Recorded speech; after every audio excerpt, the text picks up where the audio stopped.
like I started off, family, it don't matter what your religion is. It's not about that. We gotta come together no matter what.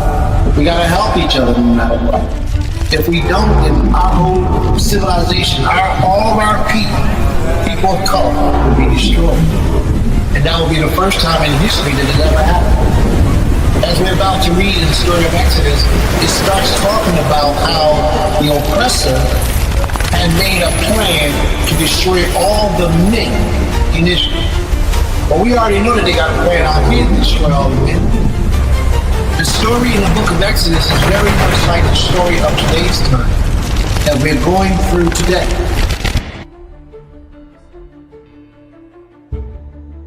This prophet didn't say, well, you got to go get me a certain type of food. He said, I'm not eating nothing in this place because y'all are idolatry.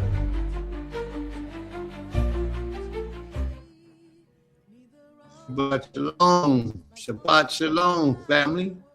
May the Most High be praised from everlasting to everlasting, for He is King. He and He alone deserve all things, all praise, all worship, and all honor. May the Most High be praised from everlasting to everlasting. May He forever keep you all in His good gracious, in His blessings, and in His mind for righteousness and truth, to uplift you, to help to allow you to be prolonged in this life and witness righteousness and truth. May the Most High be praised from everlasting to everlasting, for He is King, and He is the only one worthy of all praise. Welcome, everybody. Welcome, welcome, welcome. We thank you all for another beautiful Shabbat day, for coming in, being part of this family, spending your time on the Shabbat day to be with us, your extended family here. We're grateful, very appreciative, very, very, very appreciative. All right, so let's get started. We got a wonderful class in store for you all today. We have a wonderful class in store for you all today. It's going to be in reference to set a mark upon the forehead. You know, you hear that quite often in Christianity. They talk about the mark of the beast. But what we don't realize and what we don't know is that most times those books are plagiarized. They take things directly out of the covenant, out of the book of the law, or out of the book of the prophets, and they would put a little twist to it and present it there in their manner, in their ways. Like what they said that in Matthew's, I think it's the 3rd chapter. I believe it's the 3rd chapter where it says, might be the 2nd chapter, where it says, I called my son out of Egypt. And they try to pass it off as if that was a prophecy speaking about the New Testament deity. But in reality, they took that right out of Hosea, the 11th chapter. And they took it out of Hosea and they made it as if it was a prophecy talking about that deity of the New Testament, when in fact, it was talking about the children of Israel. When the Most High said that He called us out of Egypt from the Egyptian captivity. So those are the type of things that I'm talking about. So let's jump right on in. Let's get right to this portion of our lesson. And let's give the Most High His proper acknowledgement and praise. Who would like to be first to thank the Most High? Who would like to be first to thank the Most High for whatever it is that you would like to thank Him for? Malcolm Higdalian had already posted her thank yous. Do you want me to read them? Yes, please. All right. Shabbat shalom, everyone. Malcolm Higdalia says, I am thankful for our many taste buds.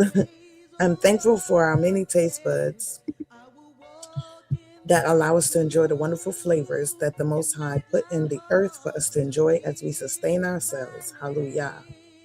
And she says, I'm also thankful that I understand everything I have is from the Most High.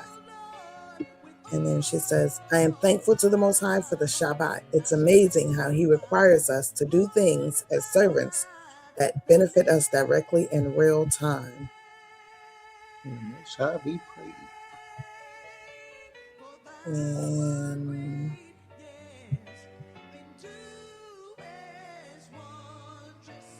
Okay. I don't see any more, so I guess I will. I thought Mr. Otter was on there. Did Mr. Otter thank the Most High? No. No, he just said Baruch. He just said Shabbat Shalom. And he was speaking to him. All right. Yeah, that's what I saw so far. All right. Would you like to go, Ema? I guess so. Shabbat Shalom, Lekulam. All praises, all honor unto our Creator for this beautiful day, this Shabbat day.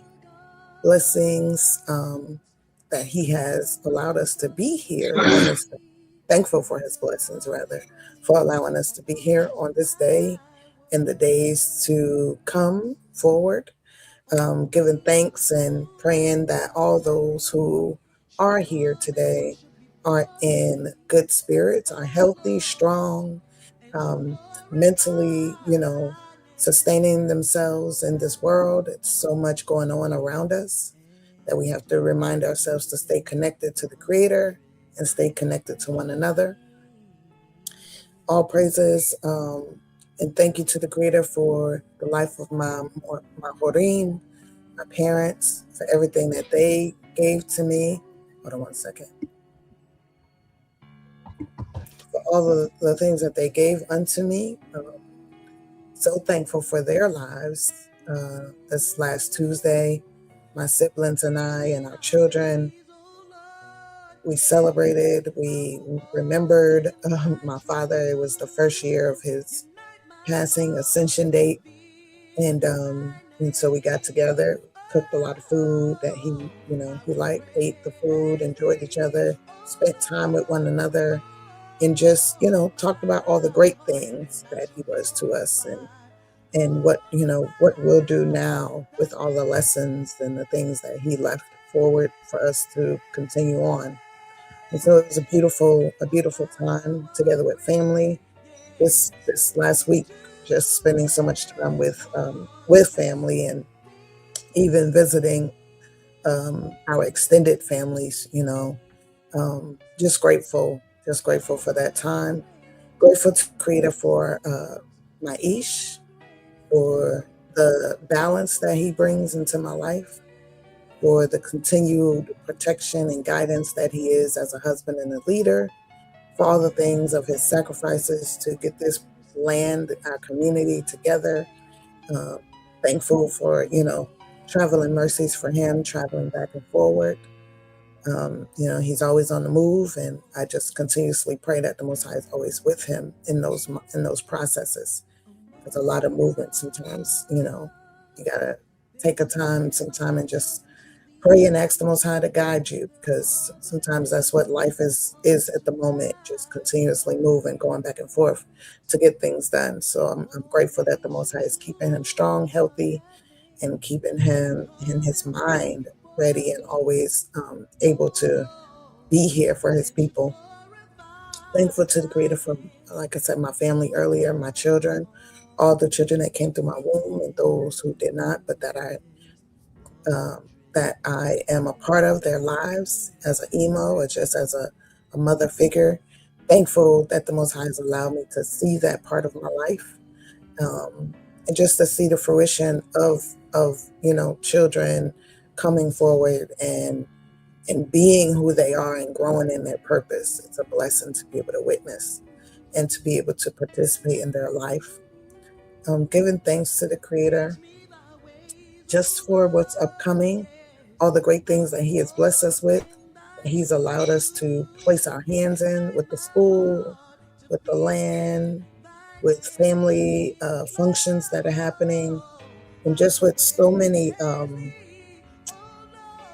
just so many things that we take for granted, as even Baka Higdali said, our taste buds, we take that for granted. Some people don't have those, and then some people just they don't, and they get sick and they lose those taste buds. It's things that we just really do take for granted, our eyesight, our working hands, our working limbs, that we can walk, that we can talk, I got the news last night that one of my father's friends passed away, and he just had a second amputation, maybe like a week and a half ago, and it's just, that's why it's like to be thankful, for what the Most High has given us and the ability in life itself. And then, it's just this time. I was telling my niece how the other day I was just thankful for my parents, but also missing their presence physically, because I am, I don't try to be super strong about it. I miss my parents. I miss everything that they brought forward in my life. And, even though the lessons are there and all those things, it's still a space, and people are still going to miss the physical of their family member. But, it's that time in life where a lot of our elders are crossing over, or, being lifted back, their spirits being returned unto the Creator. And so it's definitely causing a lot of reflection in me and my siblings and my cousins alike, that we all grew up together, reflecting just on all this life. And so, with my aunt's permission, she gave us permission to pray for her. She's in her last stages of life, battling cancer. And so, it's a lot to watch your family members go from this stage to something different. And so I'm super thankful for being able to be a part of her life. We visited her over this week twice, and just to see the smile on her face, and all of us just sitting down and talking and reflecting, and her laughing and just being happy to see all of us was a blessing. And so I just pray that, the Most High continue to bless her, bless my cousins, bless my uncle through this process, and keep them strong and healthy, so that whenever he decides it's her time, that, we're all able to be there for one another and hold each other up and lift each other up. So, Toda Rabah for this time. May the Most High be praised in all things and everything that we do. Say so. All right. May the Most High be praised. Toda Rabah. Toda Rabah. May the Most High be praised from everlasting to everlasting. Why? Because He is King. Because He is King. I say Shabbat Shalom to all of the family and friends who are here today to keep and celebrate this holy Shabbat day with us. Shabbat Shalom to you all. Shabbat Shalom, Aim Kater. Shabbat Shalom, Sister Higdalia, Brother Kezu. Shabbat Shalom, Brother Asa. Shabbat Shalom. May the Most High be with you and the family. Sister Carol. Shabbat Shalom, Sister Carol. We know you here, girl. We know you here. Magneto. Shabbat Shalom, Magneto. Ima Sukari. Shabbat Shalom. Sister Laurel. Shabbat Shalom. All the brother Benyamins, Shabbat Shalom. Mr. Otter, Shabbat Shalom, bro. You and the family. Tell your wife we said Shabbat Shalom as well. If she's here, she's listening. Shabbat Shalom, sis. There's so many, and sometimes we go down the list and we seem to forget Sister Esther, but I try to remember y'all. Sister Esther, Shabbat Shalom. Shabbat Shalom. Ima Havaret, Shabbat Shalom. Sister Ornate, Shabbat Shalom. Sister Shemaiah, Shabbat Shalom. Ima Yahudith, Shabbat Shalom. Everybody, my children, Ezzy, Tiana, whoever else joins in, Shabbat Shalom, you all. We're thinking about you all the time. We really appreciate you all being here, going out of your way to make things happen. Brother Daquan, Shabbat Shalom. May the Most High be with you as well. We greatly appreciate all of you who are here present on this Shabbat day to acknowledge the goings in and comings out and doings of the Almighty as He comes in and out of our lives, working great miracles to bring us up to speed, help us to get to be our very best version of ourselves. We are grateful. Truly we are. We are very, very, very grateful. We have a very interesting class laid out for you all today. I don't know how long the class is going to be today. It might not be all that long, but it's going to be very interesting. So let's go. You have any more that you want to acknowledge? I've seen some more come up on the screen. Sister Aisha, Shabbat Shalom, Sister Aisha. I ain't forgot about you. I know you said Prince ain't called my name. I got you. I got you, Sister Aisha. Shabbat Shalom.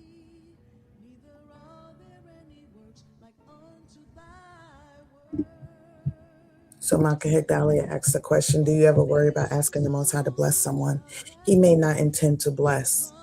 And so I did answer it on here, but I said no because when I pray for people or ask for a blessing upon the Most High, even if I don't say it, my intention is that if it be his will. I don't know how he blesses people or where he blesses or who he blesses, but it's not my determination to do that. I choose to ask for that because that's what I would want for myself. And if the Most High decides to bless them, we wouldn't know anyway, because his blessing may come in ways that we'll never know. Or if he does not, we don't know. So, so that's why I do it. I'm not sure, if you want to answer that, Albert. You answered it. I don't need to. You got that. That's okay. Sister to sister. She ain't got no problem with your answer. She said it very well said. She gave you your props. What you blushing about? You did it. Okay. All right. My sister wife says, I'm grateful for the... Oh, she can't talk. Okay. She says, I'm grateful for the ability to recognize that there's a Shabbat day in the first place. I remember being first introduced to holy days, Shabbat days, etc., and it was something I was battling within myself. But the Most High kept me through that season, was understanding, and look at me now. I'm grateful for his hand over my life, my loved ones, and friends. Wow. May the Most High be praised. To the Rabbah. Come on, y'all. This is our time to thank the Most High. We got 1,500 people in the room right now, and we should be acknowledging and thanking and praising this King. Come on, y'all. Let's go. Get those likes up. Get those shares up. Come on, y'all. We don't sleep. It's Shabbat day. You're supposed to be praising with a joyous occasion. Praise. You got to praise the Most High. Let's go. And I want y'all to know, too, Sister Higdalia, I want you to know, too, my singing voice has gotten tremendously better. You, Sister Higdalia, because I remember you was laughing at me last week. My singing voice has gotten tremendously better. Well, if I think of a song today, I might give you a sample of what I'm talking about. Isha was teaching me how to sing a little bit, and I got a little bit better, a lot better. That's right. Where my drummers at? Any of the drummers in the house? Brother Kezu, where the drums at, Brother Kezu? All right, let's go. Who else would like to thank the Most High? Anybody else want to thank the Most High? And listen, y'all can't come in here all slow and acting like y'all don't want to move. Moving all slow, the call come up to thank the Most High, and y'all still sleep, waking up, sleep in your eyes. Come on now. When you come here, that energy supposed to wake you up. Give you that strength. Put that new spirit upon you. Like we're going to read today, how that spirit comes upon the people of the Most High. Out of nowhere when they weak, when they ain't got no strength. They pray to the Most High, and the Most High puts a great, powerful spirit upon them, and they're able to stand up and do their thing. That's right, Sister Laurel. That's what I'm talking about. Let's do this thing, y'all. Come on now. May the Most High be praised. Go ahead, Iman. You got it, Iman. All right. So Queen of Kimya says, giving thanks to the Most High, Sovereign, for the faithfulness shown to me throughout my life. A great cycle, family, friends, Shalom Shabbat, family, peace and love. Shalom Shabbat, Sister Laurel. That's my girl right there, y'all. Y'all don't know if that's my girl. She is cool. Shabbat Shalom, Sister Laurel.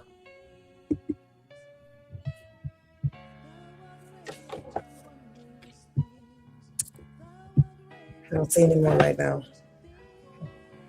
That's it? Okay. You got to be kidding me. All right. Well, I'm grateful to the Most High. I'm thankful to the Most High for health, for strength, for life. You know, the Most High took us on a long journey. I traveled all the way, what was that, 765 miles on the road, and then 548 miles on the road, all within the span of a week. And I'm so grateful that the Most High allowed me to make it through. And actually, it was even more than that because we took a trip from Georgia to Alabama while I was down there, about 300 miles. So I'm grateful. The Most High is merciful, you know. And we're going to read a lot today, family. We're going to read a lot today about the prophet Ezekiel. We're still in the book of Ezekiel, and how the prophet Ezekiel was woken up by the Creator in his youth. He was around 30, it appears as if he's about at least 30 years old when the Most High woke him up. There's a little controversy about that. Some believe he was 25, but the scripture says in the 30th year. So we're going to accept what the scripture says over what others say. So we're going to lean more on the scriptures. So he was a young man when the Most High woke him up. But when the Most High woke him up, the Creator tells him, you're going to be sent to a stiff-necked, rebellious people. And a lot of our people would not hear him, even though he was talking the words of the Most High into the ears of the people. It's a very difficult job, very difficult job. And I always say this, to get a man to change the way he thinks. Even when you got the Most High backing you up, it's very difficult to get a man to change the way he thinks. But you just have to keep presenting it. So I'm grateful to the Most High for a platform such as this, where we are able, and the other platforms where brothers are speaking righteousness and truth. I'm not talking about the ones where the brothers are not doing their best to be their best. I'm talking about the ones that the Most High, his essence and his spirit is behind, and he's uplifting them. No matter what their shortcomings are, they're doing their best to be their best with what they have to work with. I'm grateful for my brothers who are out here putting it in, you know, making the sacrifices to try to get this thing done. And there's quite a few of them. You know, they're doing the best they can do. And if the Most High is pleased with them, they will do better. I know for a fact that we could all do better if we all got together and worked together, and each one of us just took a different week to present whatever it is that we had to present. The lessons would be so much stronger. You know, the information will be so more intense. But I'm grateful. You know, I got to experience again for I don't know how many of time, the beautiful workings of my family in Georgia. We had a family get together at our brother's house, Shaka Zulu. And me and Shaka sat down. Uncle Raheem was there with us. And we just played chess and we talked. And after the meeting was over, after the night was over, during the course of the night, I stepped back and I thought about while we were playing chess, we were talking what our conversations was about. And our conversations was about building, growing, investing. I don't think one part of our conversation was on silly things or things that didn't benefit our lives. And from what I hear, that's what great minds do. When great minds come together, their conversations is not talking about people. Their conversations, I mean, unless that person is an example for them to look at. But their conversations is on powerful things to help the other to grow, to build, to be better, you know? And that's what that night was about.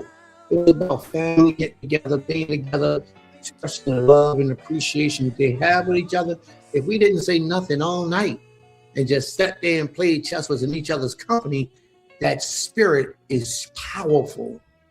The presence of just being around family is a good thing.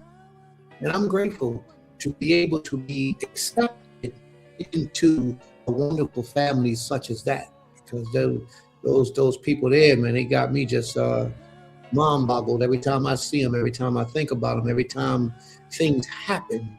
It touches me emotionally, you know, good or bad. And all that shows me is how they weasel their way into my heart. You know, they weasel their way. One of them poked it away with a knife. One of them, the sister, she comes in with a knife. She poked her way in. Not too much on my sister now. Yeah. They did though. They didn't capture my heart, and I appreciate it because they're worthy. They're good people, you know, and I'm grateful. So may the Most High be praised, you know. And it's just so many things that I'm thankful for, you know. And if I sat back and begin to elaborate on all the things tonight that I'm grateful for, we'd be here for a long time just talking. Mm-hmm. So I want to just also say that I'm thankful for the opportunity in life that the Creator has blessed me with. You know, I had a sister a couple months ago. She called me up and she said, well, Prince, I would like for you to tutor my children or be a mentor to my children, which I thought was an honorable thing. So what I did was I put out an invitation for other brothers to mentor young Israelite children. I had one brother stand up and say, all right, Prince, I'm with you. Out of maybe about 10, 15. Only had one brother stand up and say, Prince, I'm with you. And this one brother, I'm thankful for. May the Most High cause his life to be increased in righteousness. I'm grateful for that. But my experience with these young men that this sister called me up about has truly been a blessing to my life as well. You know, sometimes we look for other forms of blessings, but to be able to give out and give back to individuals, you know, a portion of yourself is a blessing within itself. Like it feels like an adoption process. Here I am talking about possibly having the children, the two boys. She has two boys. And I'm talking about them coming down to spend a summer with us on the land so they can learn manly things. You know, these are the types of things that men are supposed, men of the Most High, should be doing to give back to the youth, to develop the minds of our future generations to come. Inviting them to come and spend time with us so we can build and grow and help them to elevate, knowing that it's not all about evil and negativity in the world, you know, sexual demons and all those perverse things that attack our youth. We're going to hear about some of that when I start my lesson. But it's not all about that negativity. We have to be a positive influence for the youth, for the future generations that are here, young right now. We have to constantly and consistently feed them positivity. So young men stepped out of line with something that they were doing that the mother brought to my attention. And she called me and had a talk with me about what it is that they were doing. So I got on the phone and I had to chastise them and correct them and even punish them.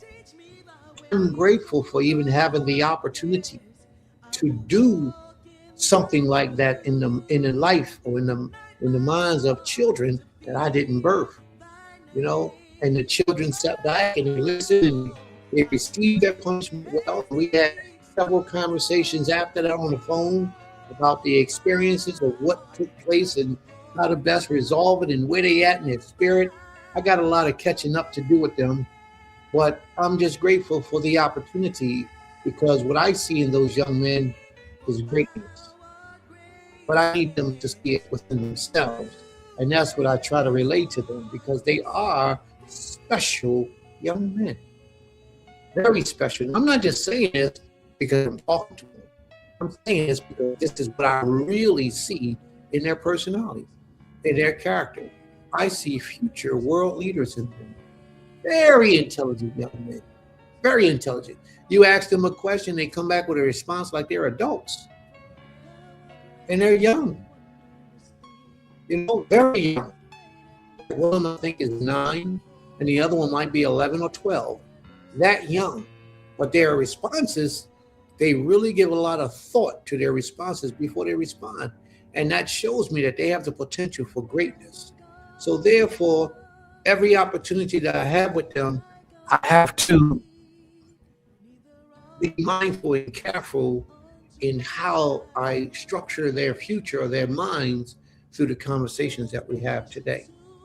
So, I greatly appreciate the opportunity to speak with them, to help them, to be a part of their lives. And even for their mother reaching out saying, Prince, I need somebody for my children. Can you help me? It's a beautiful thing.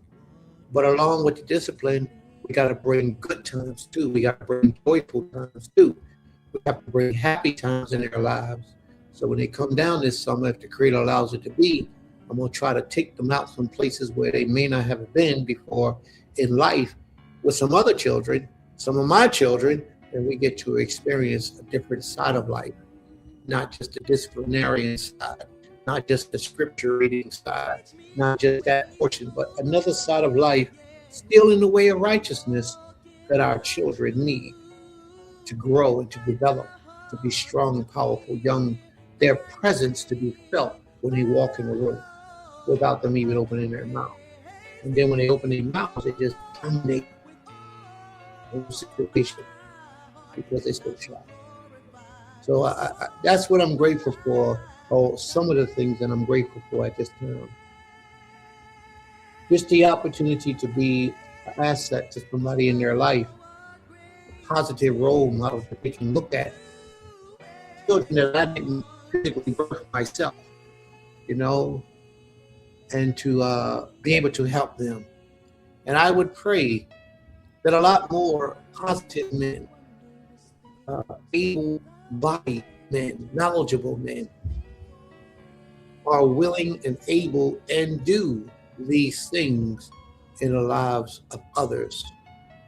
Totally for free. Totally for free. There is no charge. Totally for free. Because this is what's going to make us strong. This is what's going to help us get out of the cycle of life that we're in. So may the Most High be praised. And with all that, you have to know your limitations as to how far you can go and what the stipulations are that's placed in your life. So may the Most High be praised. Just acknowledging this king on this day and letting you all know how appreciative I am of that mother reaching out. Shalom, shalom. You wasn't crying, was you? No. Oh, seeing you wiping your eyes a whole bunch down there. I thought my wife was down there crying. Oh, Lord.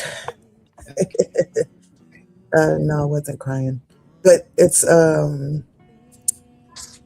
never ironic or coincidental, but I was going to even bring up that when you said, I was going to say how I was thankful to see you and my brother and Uncle Raheem sitting at the table playing chess.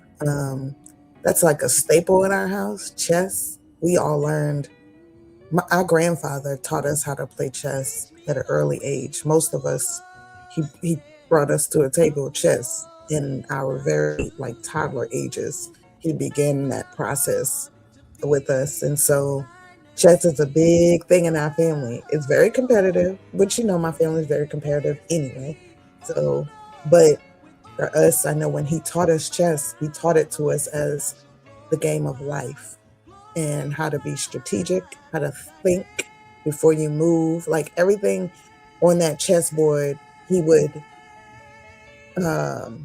imitate our life, like in whatever moments we were going through, to be like, okay, so what moves were you going to make to get away from this, or to identify this, and so for us, I think when we play chess, it takes us back to so many different memories, but it also helps us to continue to be use our mind, because that's a mental game. People who get on the chessboard be like, oh, they start doing all that talking, they can't play chess. It's like you have your moments of talking crap or whatever, but it's a thinking game and it's a quiet game, and sometimes it takes longer because it is a life skills game. And so when y'all got there and y'all started, that's the first thing they did was break out the chess game. I was like, okay. But that's a blessing too, to be able to see that, and know that and understand the meaning behind why it's so important when Black men get together and play chess, and they not just, like he said, talking about people or grabbing a cup of Hennessy or taking some shots and passing a blunt or whatever, but actually sitting down together to start a conversation. And chess is a conversation. So thankful for that memory and the blessing that you're able to do that and had that moment. But yeah, so I have a couple more people who sent their thank you, so I'll read those. Aim Sukari says, grateful to be present in fellowship once again to review the lessons of the Most High. All praises, Aim. And Kitir says, thankful to the Most High for life and protection and his continued covering over my health and the health of family members. Most High be praised. Akoti Kaza says, I'm grateful for the ability to maintain for my space in this time and moment, but always my protection. I have a spiritual protection and I'm grateful. And the Most High be praised. Shabbat Shalom. Torah Rabbah. Y'all play checkers, I do. Checkers is a fun game. I don't, it was always, chess was just that game in our house. Of course, we had checkers, Monopoly, what do you call that? I can't even think. But anyway, we had a bunch of games. But checkers isn't, I don't know. Checkers was just a fun game for us. It wasn't strategic for us, but it was something we did. And then, that was it. But yeah, so all praises to the Creator for that. I don't know. Do you want me to go ahead into my segment? Did anybody else want to thank the Most High for anything special? Anyone else want to thank the Most High for anything special? Now will be the time to do so. Now will be the time to do so. All right. So Iman, you can go ahead with your portion, and then we'll do the commandments. Okay. Wait a minute. Yeah, let's talk about this. So I love learning. It's a sacred moment when elevation is involved. Wait a minute, Sister Kaza, Sister Aisha. Wait a minute, Sister Aisha. We don't have any virtual classes.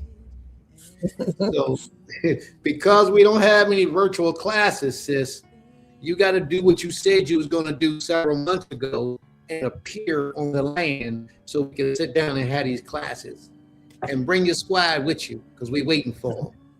Bring your whole team. We waiting for all of y'all. So then you can sit down and you can do this learning like you're talking about. You love learning. It's a sacred moment when elevation is involved. So we be elevating, all right? So we waiting for you, sis. We waiting for you. Other than that, I don't want to hear it. Let's go.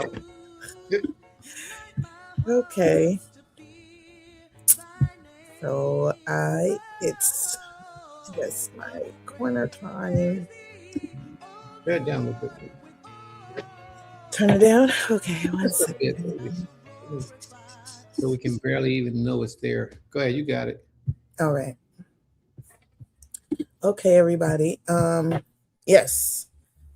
I am here today to bring a few current news and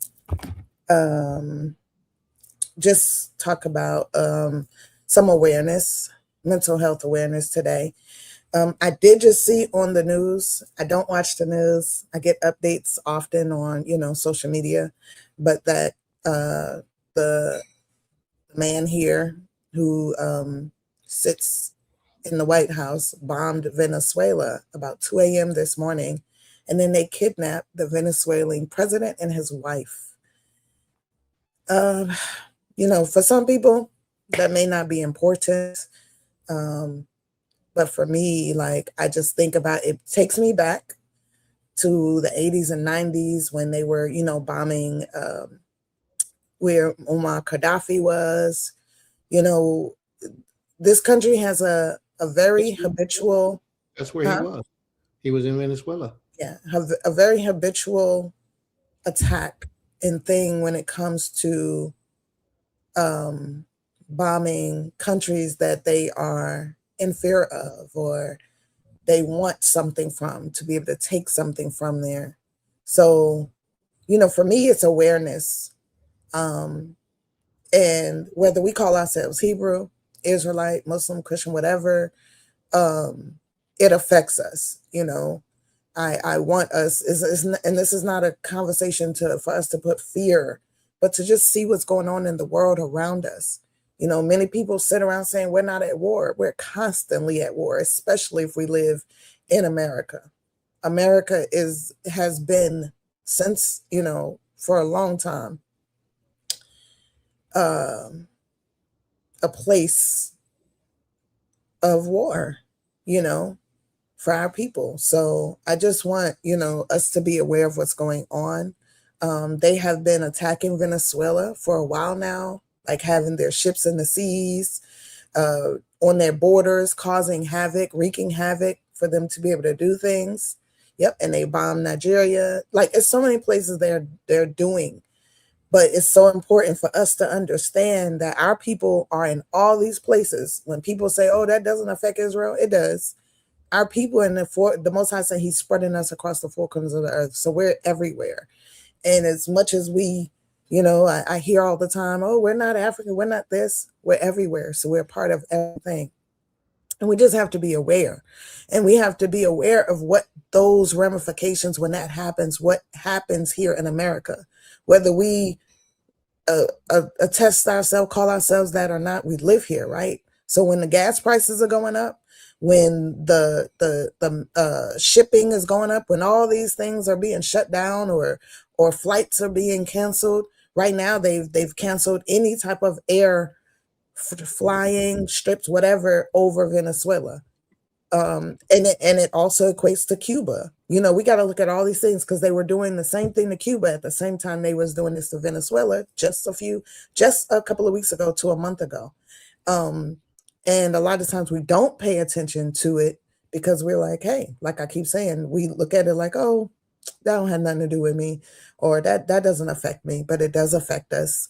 And it affects us in a great manner. So this is the part of why we say we must come together, why we, you know, are in this community, why we have this land, because there's, believe it or not, there's going to be so many that can't survive. There's going to be time you won't even be able to afford oil, gasoline for your car, because how could you if they're battling with countries that we get our oil from, that we get certain resources from. So we have to be mindful of this. And we have to be not even just mindful, but be prepared. Start preparing ourselves mentally, physically, emotionally, financially, you know, spiritually. We have to do all of those things. It's not one or the other. It's all together and combined. So yeah, well, whether he got stage 2 dementia or whatever, that man has been, he has a long history of hating other people, hating people of color, and doing things to people of color just because he has money and because of the color of his skin. So I ain't gonna say it's because of dementia. It's just who he is and who he's always been. But yeah, so I just wanted to bring that up because it's been all over my timeline. People have been sending me messages about it. And so I felt the need to bring it up. So my topic today was going to be discussing suicide in the Black community. And so I have my notes on it, and I did want to play a video. Sorry guys, let me, that was my,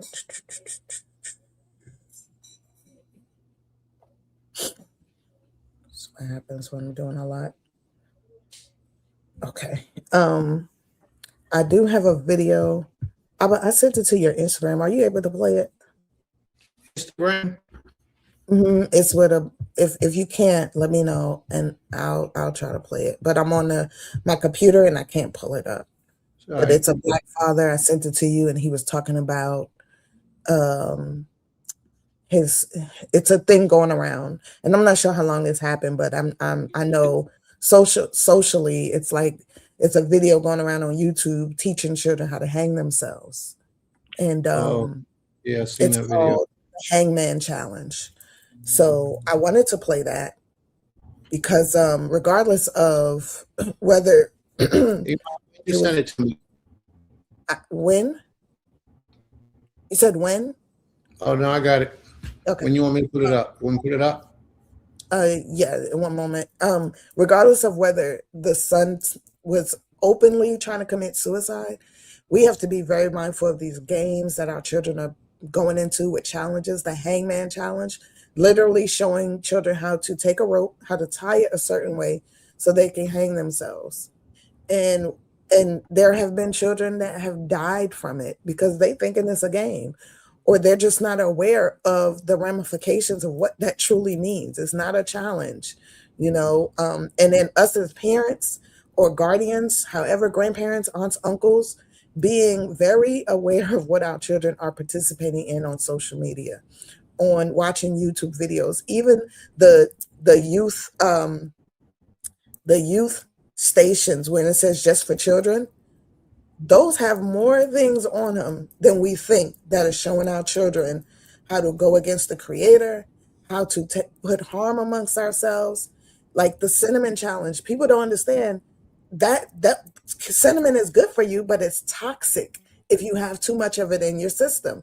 That's why when I hear of all these challenges, I'm like, I ain't doing none of that, because you don't know the effects. Like I told somebody the other day, I've always been that very cautious person when it comes to drugs, to smoking. I've never smoked a cigarette.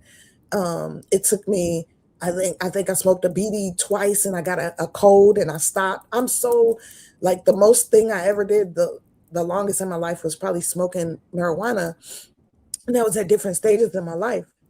But I'm so, like, I can't even say afraid. I just always think of, before I do something, I always consider, what is it going to do to me? Like later, how is it going to affect me? And so that's what we have to start teaching our children. How does this affect you if you partake in this later on in your life, or even in 5 minutes? Because sometimes a drug, alcohol, anything can cause you to go into cardiac arrest within 5 minutes. You don't know, because we're just looking at, oh, it's just a challenge. It's nothing that's going to hurt me, but it can hurt you. And I see the comments. Yep, people were choking bad. I challenge the children to not curse for 48 hours. Yeah, that's a good challenge, because guess what? That's a thing now. Cursing is like, ooh, rampant. All right. But yeah, so I just wanted to, and I do want to show the video, because it really touched me, and it really just, I don't have, and these are young children, right? These are not teenagers. That he said his son was 8 when he tried this challenge, and some of his other, other stories he's heard of. These children are young, so that's why I really wanted to bring it out too, because we always speak of our teenagers, our young adults, but our younger children are being mentally challenged. And then the shows that we're allowing them to watch are teaching them things that we don't even think, because we're like, oh, it's just a kid's show or a children's show. It's children friendly. Yeah, it's children friendly. And they're also putting things in their mind in a children friendly way that you won't think affects them. But then you may find your child doing something harmful to themselves because they thought it was a game, or they saw their favorite character doing it. So, hold on one second. It says, I can't stand it. I'm in the street every day. I also let them know to be mindful of the words that come out their mouth. Absolutely. My sister wife says, YouTube Kids has the most diabolical stuff on it. Be surprised. I saw something like a cartoon character drinking bleach. Another cartoon character, yep, bleeding bad. Like, how is this allowed? Yeah, subconsciously. Absolutely, Sister Kaza. And so, yeah, and all those things, We think that it's innocent, but and you said, how is this allowed? They allow it because they know what they're doing, and they know that we're lazy enough to let our children just sit and watch TV all day. It's like, hey, put the TV on. They good. That's a children's show. They're good. So, but yeah. So, can you please play the video? Are you okay back there? Can you please play the video? Let me know when you're ready. I'm ready. We can't hear it. Me neither. I know sometimes it's in a cartoon form, and it taught him how to hang himself. Luckily, my wife, something told my wife, she's like, she wants something to drink. So I was going up to the kitchen, and usually when I walked past his bedroom, he usually would chase after me, and then I would hide, and we would always have this little game where I would hide, and same place I would hide, but it was just something that we did. And this time he didn't follow me out. So someone's like, just go check on him and see if he's sleeping or not. And I go in, and he's hanging from the bunk bed. Take him off, lay him down, and my wife's working on him. First responders show up, and they get him to breathing again. They take him out. They get him to the hospital. They save him. He's in a coma for 3 days, medically induced in coma for like 3 days. Once they take him out, they're trying to get him to move his limbs or whatnot, and he didn't do it for a day. Then the next day, I was just like, oh, he had to learn how to walk it.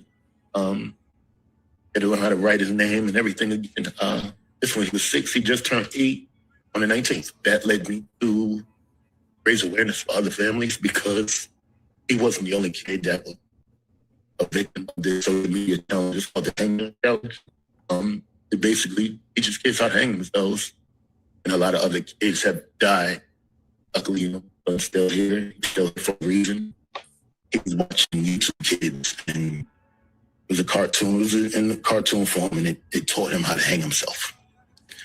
Luckily, my wife, something told my wife, she was like, she wants something to drink. So I was going up to the kitchen, and usually when I walked past his bedroom, he would chase after me, and I would hide. We always had this little game where I would hide, and same place I would hide, but it was just something that we did. Hey, you can turn this it time on. he didn't let me out. So something's like, just go check. Turn her by. My sister wife said, I really believe this country, especially the ones in charge of media, Hollywood, etc., the people that create this stuff hates children. Pedophiles and demonic spirits be on these people. Absolutely. I definitely agree. Are you asking to replay it? No. So yeah, every negative thought should be matched with a positive thought or more positive thoughts. Yeah, so that he even said his son was 6, now he's 8. So that's even younger than what I remembered. But that's important to know that they are doing this to our babies, our babies from youth, from very young. And so I just wanted to read some research that I did about suicide in our community, in the Black community, and the status of where it is now in 2020. Well, we're in 2026, but up to 2025, so that we can be equipped and start to help each other and ask the questions that need to be asked of one another, to be able to help each other out of that moment of depression or despair where they want to take their lives. And so, I was really about to, okay. Yep.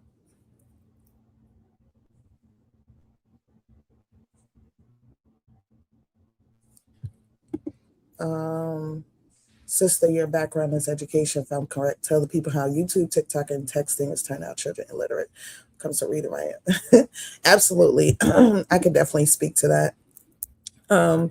But yes, so what I'm sorry, I'm not sure if this is a brother or sister, but yes, that's something that we have noted in our school, how YouTube, TikTok, texting, it is causing our children to be illiterate. Not in a sense of that it's because in some ways those tools can be used as positive resources, right? But we have to show our children how to use them correctly. So when it comes to the literacy of our children, most children are not learning how to write properly or cursive, because if you text, you have autocorrect on your device in order to autocorrect you. So you don't even realize that you spelled a word wrong or that you didn't put a punctuation. And then sometimes these smartphones are dumber than they are smart, meaning like they'll correct you, but that's not what needed to correct. So you have to be very mindful and on top of it. My children will, because I'll type really fast sometimes and it'll just say stuff that I didn't say. And I won't read it and I'll send it and my children will send it back like, what is this? What is this? So I've even gotten more in the habit of reading my text before I send it out, because it'll change my words and would have changed the whole concept of whatever the text was. So it is very important for us to understand that using these tools can cause children to be illiterate, especially in schools with math. We don't want our children learning how to solve a math problem on a computer.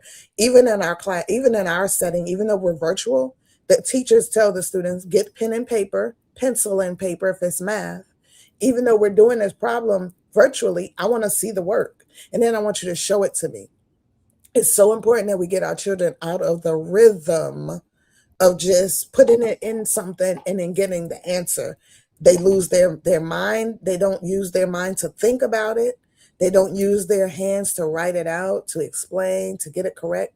All these things. So thank you for bringing that up, brother or sister. I'm sorry. I appreciate you, bringing that out, because it is very important that we pay attention to that and to what social media itself and digital virtual resources are doing and have done or can do to our future. So I wanted to read in about suicide in the Black community. And I thought this was important. When my husband brought it up to me, I was like, okay, you know what? That's right. A lot of times we try to shy away from suicide or talking about it. And especially in our community, because although Black people don't do that, but we do. And when I researched it, we do it a lot more than, we really think or we really are ready to acknowledge. So first thing I wanted to say, let you all know that suicide rates for Black youth ages 10 to 19 increased by 54% since 2019, surpassing white peers for the first time. And so when I read that, it had me go back in my head about what was happening in 2019. We really have to think about what was going on in those years. And it's like COVID was the beginning of COVID during those times, during the times of isolation for many who were stuck at home in abusive houses, in houses where they didn't have food, where they were being mentally abused, sexually abused, physically abused, or like I said, they were so poor that they could not afford food. Going to school was some of the children's only way of eating a meal, 2 to 3 meals a day, or getting snacks, or getting love and attention that they really needed. So, I'm thinking and I'm like, yeah, that would be a time where people are desperate, because the people that they had before to depend on, to call out to help, were no longer there. They couldn't do it because COVID basically it traumatized a lot of people. It really boosted the whole virtual lifestyle, but it traumatized people who couldn't even afford to have a computer at home or an iPad or a phone. I think about all those people who did not have a way to reach out and to get help.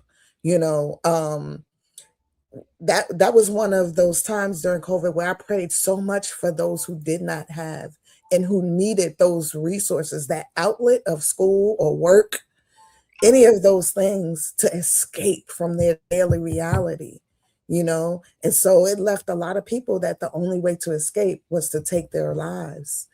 And so that's the thing where I'm like, we really have to really truly consider others. A lot of times we going through something or something's happening in the world and we're like, well, that don't bother me. I mean, yeah, we got COVID, but hey, we cool. My family, we good. And we may be good, but there's other families that's not. And then how do we help protect those souls that, need that help? Yeah, and it makes me very emotional because it also makes me realize there's so many people we can't help because we don't know. We don't know who's suffering. We don't know who's in need, who's crying out. And a lot of times we don't know because we don't ask each other anything. We have code languages in our community. When we're doing all right, there's words that we may say to each other that we know we're not doing all right, but then we don't want to go further into it. We ask if we're doing all right just to say, oh yeah, I asked and they said they were good. But we know if we know each other, we know when we're not really good, but we're gonna say we good because why not? That's the expectation to just say we good and keep it moving. So we got to delve more into each other. We have to ask those harder questions. We have to seek to say, you know what, you're different today. What's going on? And if they don't want to talk about it, it's okay. But the fact that you ask, sometimes all a person needs is a person to ask deeper than how are you doing? But, oh, your hair is different. Why'd you decide this or whatever it is? Sometimes a person just needs you to acknowledge something that they did different so that they can feel like, okay, I'm seen, I'm heard. Someone is paying attention to me. Somebody loves me. So the next thing I wanted to bring up was from 2007 to 2020, suicides among Black youth jumped from 10 to 17, also jumped by 144%. Black children under the age of 13 died by suicide at nearly twice the rate of white children in the same age group. The gender differences. Young Black males have suicide rate 2.3 times higher than young Black females. However, Black adolescent girls have also seen a 71% increase in suicide attempts between 2009 and 2021. And, when I was reading that, of course it hit home because I do think in a lot of our families, whether we know it or not, there are suicide attempts amongst our youth. And I know in my family it is, and it has been.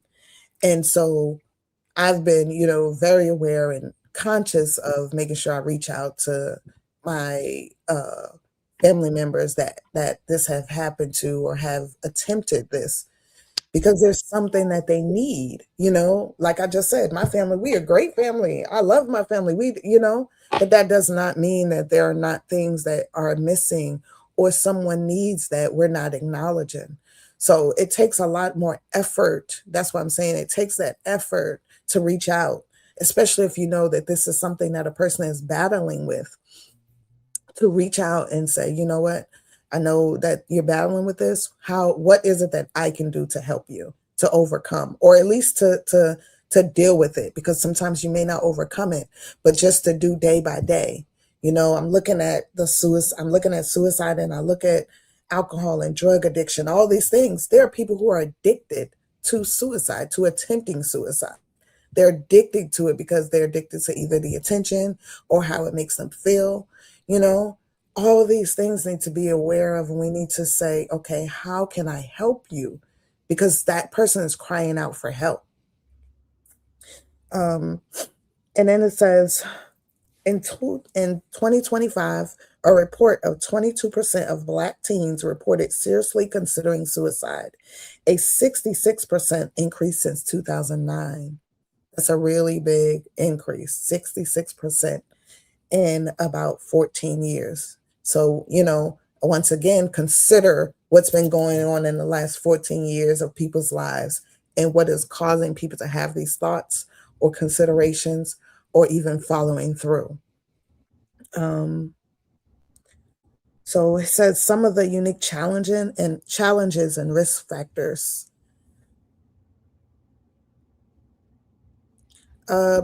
I didn't actually look up the drug usage, but I can definitely look further into it and present that next week or in the next coming weeks. Absolutely, because I do think they go hand in hand.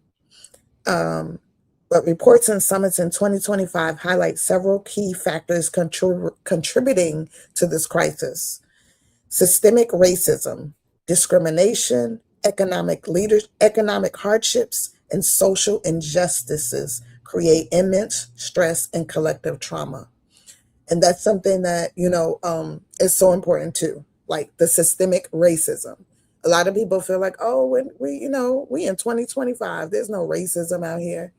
Racism is still prevalent and not just in white people, and us as black people, to be racist, it's a whole combination of things that you have to be. However, we can, as our people, we can take on what do you call characteristics of a racist and actually dish it out to our people in a way of joking or whatever. But you can be damaging a person in what you're doing. So we have to be very mindful of the characteristics that we take on of others. And we say, well, I'm not racist. I'm just, saying this or whatever. But it's in a racial tone and a racial, just how you present it, all these things we definitely have to be mindful of. Yep, you deal with unwanted racism. Absolutely. And especially if you live, people think, racism is over. When you live in what do you call it, white dominated states, counties, cities, racism is definitely prevalent, and even when you live in communities where it's black people, if there are certain people of color, they're going to bring that racism in the midst of you because it's just who they are. It's part of their ideology. It's part of their system in so many ways. It's who, like, they speak it, they carry it, they wear it. It's like a second skin to them. And that's part of, how they were made. It's and a lot of times we try to take it out of them. It's not us to take it out of them. It's part of what the creator put on them to be. So, I wanted us to pay attention to that systemic racism in the school systems that we send our children to. They can be, they definitely confronted with racism. In the workplace, we're confronted with racism. Yeah, it's cultural. We're confronted with racism. It's taught. We teach our children things, they teach their children things. Believe it. It's what's embedded in us. And so I wanted to move forward on mental health, the signs of mental health, and the access barriers that we have as a people. So, cultural taboos often present open discussions about mental health with expectations of strength and a belief that issues can be prayed away. There's also a lack of access to culturally competent healthcare providers. Yes, that is so on point right there. That point. One, we do have this whole big, like when I started this presentation, we have this thing where we were like, oh no, we don't kill ourselves, or let's not talk about it. If so-and-so attempted, we hide it. We don't want to talk about it. We were like, oh, we're going to bring shame to our family name. We have to talk about it. We have to bring it out, or else we're gonna experience more and more of this happening in our families, in our communities, with our neighbors. Because we're like, oh, let's bury that, or let's act like I said, like it didn't happen. Let's put our head down and or what it said, pray it away. We can't just pray it away. I'm a advocate for prayer, but I'm also an advocate for doing, for action, to doing the work. Prayer without action or prayer without works, to me, what's the point? They go hand in hand. We can't just say, oh, the creator got it, but the creator gave us minds. He gave us the ability to do the things that we're able to do. And so when it comes to this topic of suicide, why can't we help one another? Why can't we do the things that we know we're supposed to do, or we can do to help one another? Or even the expectations of strength. Yeah, we're supposed to be, oh, we're strong. We're stronger than that. And we are strong. And we have been made to be stronger than we need to be in certain instances. You know, we can look back on our ancestors during slavery. They had to be strong. They had to actually mentally go in their mind and say, don't show a reaction when they're watching their wives or their children or their husbands being mutilated, raped, beat, all these things, right? But we had to be strong because other people were looking at us. We had to be strong to show them like, oh, you're not breaking me. And a lot of times that strong mentality has just carried on with us. And when it's time for us to be softer in situations, we're either afraid to, we don't know how because we weren't taught to. We were taught to be strong. We were taught to be resilient in all these situations and not show our emotion. But we have to get back to being emotional with each other on when we need to be able to help one another out of their own despair. Healthcare inequalities. It spoke about how we don't have adequate healthcare facilities or opportunities as others to be able to get mental health care, to be able to go to a valuable counselor who can understand your woes, your problems, your good times, your bad times, to be able to help you battle through those. You know, we don't have we're not equipped rather with those type of people. And then if they are there, we can't afford it. Our insurance won't cover it.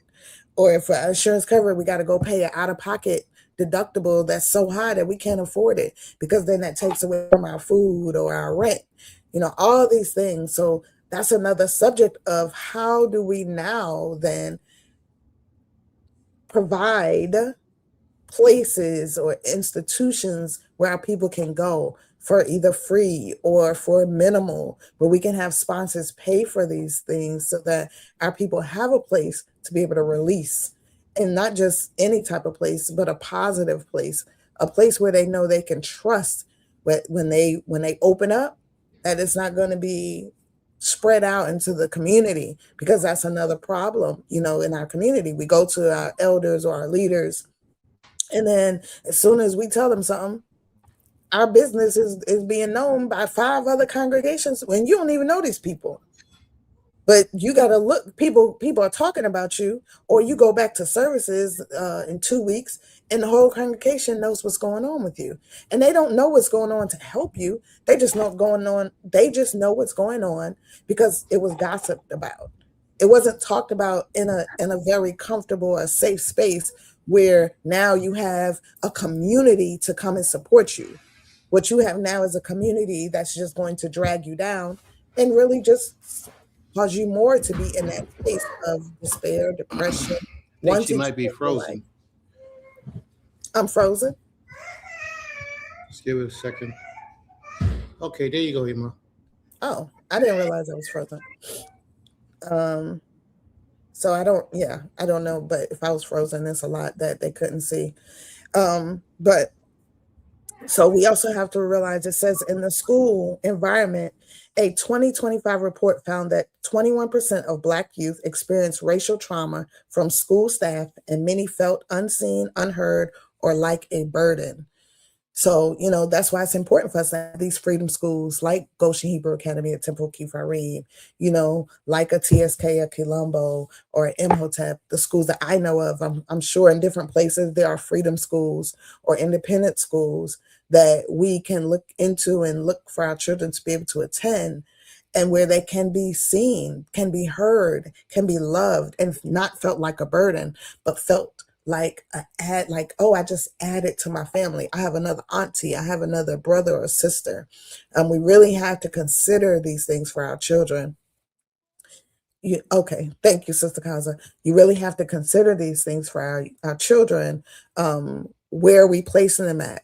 And if those facilities aren't good for you, because I won't even say that those facilities, every child has the best experience in them. You know, I have a niece who did not in some of those independent facilities, and her mom brought her back to our school and she is thriving. So we really truly have to be mindful of where we place our children Ask them the questions. Are you comfortable there? Are you okay? Are they nice? Are you learning? Are you gaining from there?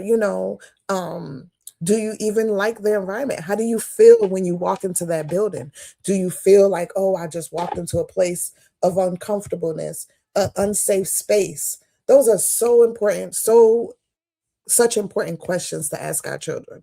We have to ask them these things because if they don't feel safe going into a learning environment, they're not going to learn. They're going to fail. They're going to act out. And then you're going to get notes saying, oh, your child was kicking, or your child wouldn't stop crying or screaming, or this or that. But why are they doing this? Because if they don't do it in other places, why do they wait till they go here and it happens? So we have to ask those questions. We have to give our children the voice to tell us what's going on. And for our children who can't speak, our babies, if we place them there and all they do is scream and cry, people are like, oh, they'll stop crying later. Maybe they won't. Maybe somebody there is touching them, abusing them. Maybe they're not feeding them. Like maybe they're letting them sit in their diaper for hours. Like we have to dig deeper and not just say, well, I'm dropping out. I got to go to work, so I can't worry about it. You have to worry about it because believe it or not, our children, when they are done physically, harm comes to them physically. It's not their desire to go out and do something to others, but sometimes that happens. They become a predator from the things that have been predated onto them. So, we truly have to ask these questions, or we wonder why they may grow up and be very closed in, or we wonder why they may become 6 or 10 years old when they can realize, oh, I can fix this for myself. I can make myself feel better, and then take their own life because we didn't ask the questions. We didn't seek out the help that they needed, that they didn't understand how to ask. So we have to take accountability. And so something my husband said the other day about our school, if our children are failing, we're failing. If our parents are failing, we're failing. We have to look at this as a whole of all of us, not, oh, it's your fault or their fault. It's all of us who are doing this. If our children are gaining, raising the roof to get all A's and doing the best, then we are rising, we're gaining, we're winning. I was so happy to tell one of my parents the other day that her son is going to be our valedictorian because I looked at his grades and I've been watching him, right? And he graduates this year. And then she said to me, he didn't even speak till he was 5 years old. And I said, wow, I didn't even know that. But, knowing that and experiencing that together with her was like, wow, okay, this is what we need. This is how we come together and support each other, and being a presence in each other's lives. So it's more to talk about with this, but I know we need to move forward, but I just wanted to bring that out, those topics. Thank you for everybody interacting in the comments. I appreciate No, we you. can't stop yet. We dealing with subjects that need to be talked about. It's not about a time thing with us. It's about getting the point across and educating our people. And I heard you talk a lot about children. Mm-hmm. We got a lot of adults here that's suffering as well. Yeah. So let's talk about that for a moment, because a lot of these adults that's sitting right in this audience right here could be the ones that are suffering. And just last night, they might have been ready to pull the switch in their own lives. But then they remember it was the Shabbat day. So they said, I got to go see Prince class one more time. So they didn't do it. So we need to talk to people like that as well. So if you're prepared for that, or if you think your mind is, which I'm sure you do, if your mind has the ability to talk about it, let's go. Let's talk about these adults out here as well. Total rebuttal. Yes. Okay. One second, I just want to bring up this comment. It's a great job, sister, because one of the first things the Black Panthers did was free breakfast program and free clinics. Services to the people, and that is what made them dangerous.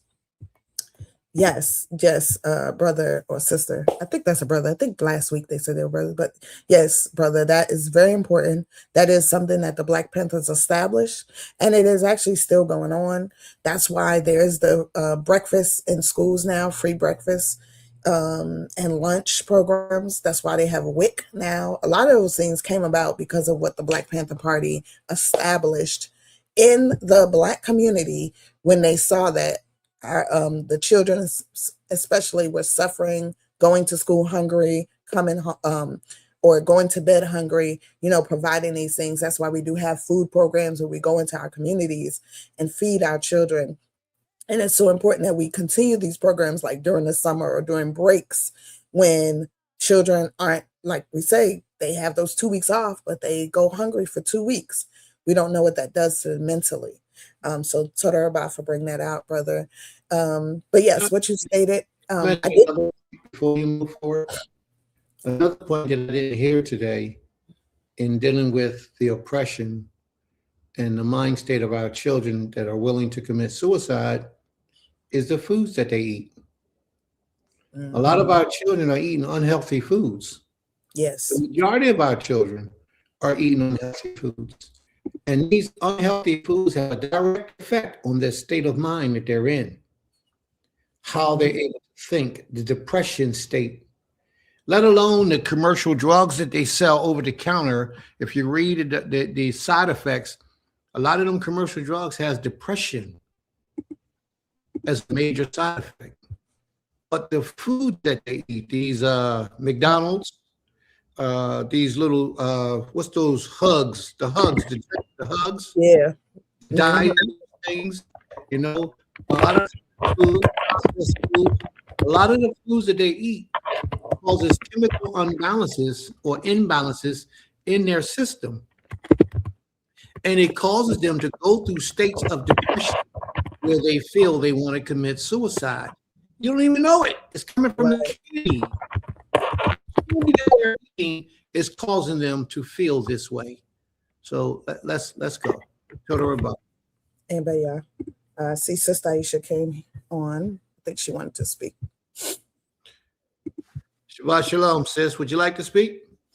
Shabbat shalom, Sister Princess Amuna. I'm sorry, Madaya and Prince Kiss. No, I didn't want to speak. I'm just here in case something she says crossed my mind and I have something to say on. But right now, I didn't want to speak. All righty. Toda Rabbah, and thanks for joining us. Yes. You can stay on in this issue. You ain't got to go nowhere. And Kitir says, developing a safe space for our children to unload their feelings and their issues begins at home. Absolutely. It absolutely does. Toda Rabbah aim for that reminder.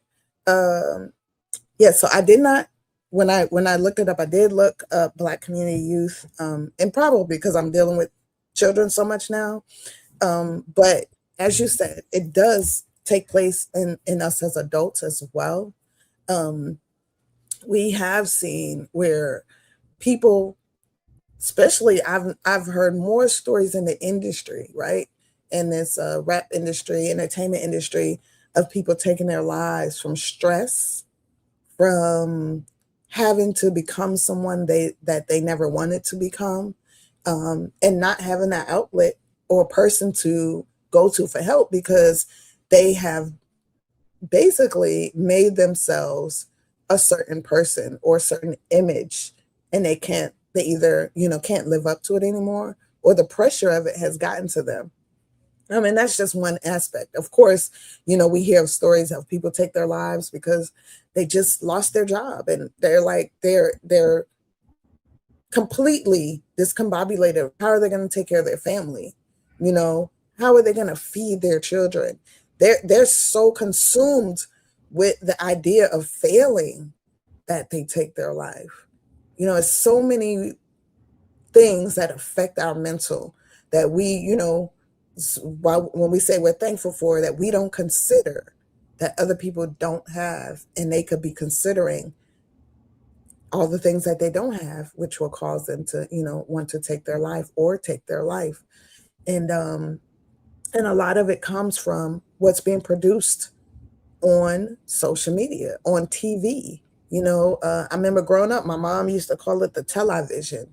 And we could only watch certain things on TV. Our parents, we weren't allowed to watch TV when we got up in the morning. We weren't allowed to watch TV right before bed. We had a certain time, and then we had to have our homework done, the kitchen clean, whatever chores we had to do, it had to be done. We could not just sit there and say, oh, okay, TV's here, let me watch it.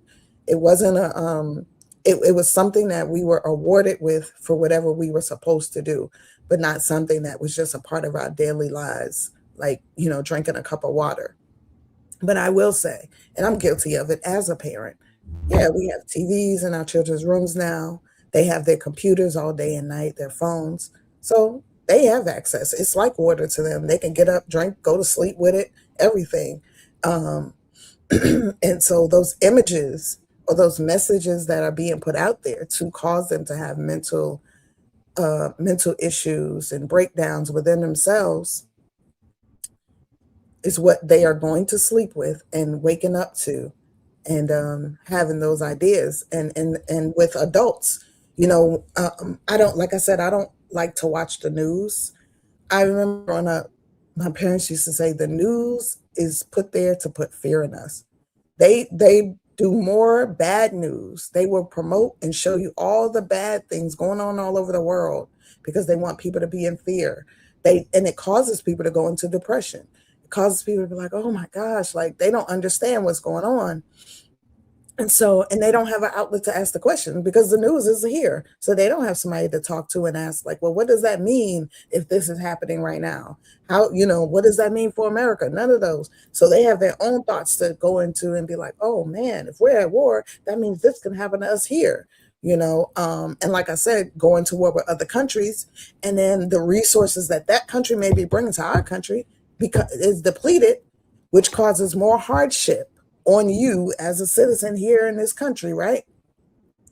And so then that hardship, when we look at the government shutdown, or like I said, the gas prices going up, if you get to a place where you can't afford gas to go to work, and then so you can't go to work, which means what now? You can't pay your rent, you can't buy your food, you can't pay your utilities, and you're living in a space that you've never had to live in before. Because a lot of people have never had their lights turned off or gas or no water, or had to live in a space where you had to light candles or burn your fire to have heat. They don't know any of these things. And instead of thinking about it, what they think about is, well, let me just unalive myself. And not only themselves, but they'll unalive their whole family because they think it's the end. Because they don't know any other way, because they've been indoctrinated by this government to depend on whatever they say of how to survive. I know that's a little more than what we said about suicide, but I don't know if you had anything you want to say about it.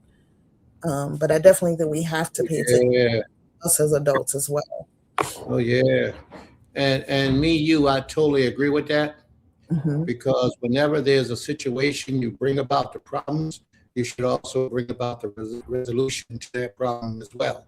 Mm-hmm. There's a lot of brothers, even in the Israelite community, there's one particular, Dr. Morey Yoel, mm-hmm. that I can speak on. If you know him, then reach out to him if you're feeling this type of issue. If you don't know him, then you reach out to somebody because he is well known in the Israelite community. Well, he's a psychologist. He has a psychologist degree in psychology, and he can help in those issues as well.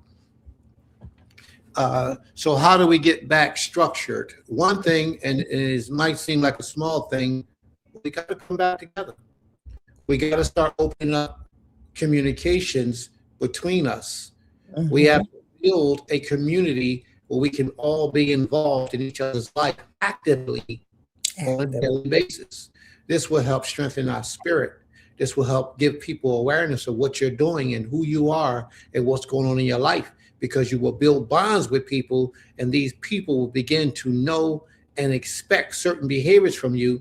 When you step outside of those certain behaviors, they will pick up on it quickly. Be like, hey, bro, what's up? Let's talk. What's going on with you? And people are there to help. You just have to know that people are there to help. There's another Morey named Morey Neftali, mm-hmm. who lives here in Philadelphia, and he also is in the medical field. In that instance, when my first wife passed away, she had 4 daughters. So I had to have one of my daughters, I had to reach out to him to get a hotline number to his organization so that I can establish for my daughter to receive therapy and sit down and talk to somebody. Although this is not something I believe in, but if I see somebody in that delicate situation, I'm going to send them somebody to have therapy. Just so happened that one of my other daughters, I didn't even realize it, but she was certified to do that because she has a psychologist license as well. So she ended up going to her sister to receive therapy, and everything worked out fine. You know, now she's good, she's strong, she's moving, she's doing her thing. She found a way to deal with that depression. So there are a lot of ways that we can get back structured. The first most important thing is your relationship with the Almighty. Mm-hmm. A lot of people don't realize that it is a sin to commit suicide. Mm-hmm. Because the Most High says, thou should not murder.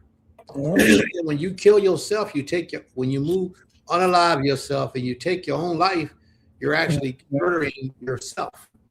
So therefore, that's the very first thing that you should recognize during that time, that you want to be in a proper alignment with the Most High, so you don't want to do anything that's displeasing to him. And suicide is one of those things, because he says you should not murder anyone.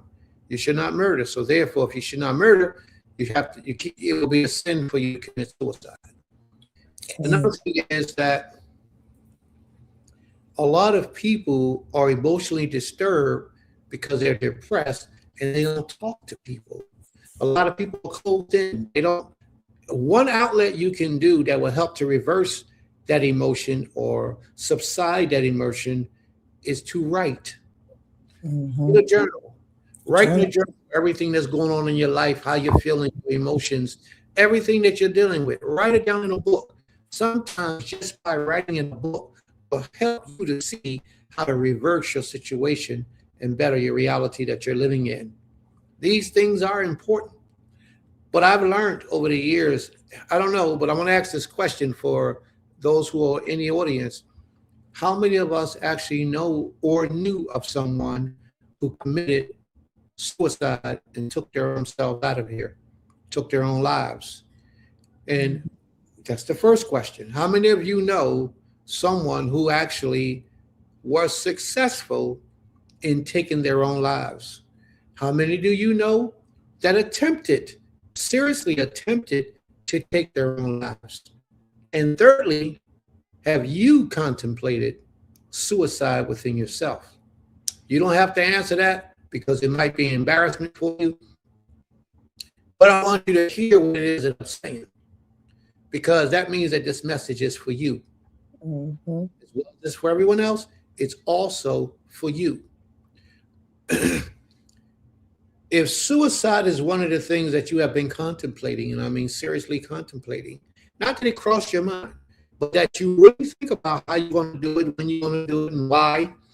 If you are one of those individuals and you don't have anybody in your circle that are able, after you've talked and communicated and reached out, you don't have anyone in your circle, then reach out to us.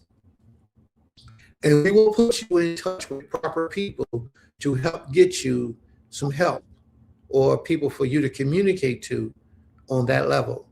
There are hotlines out there. And Ima, if you got the number to the hotline, you can post that. But every time I try to post it, YouTube is blocking me from posting it.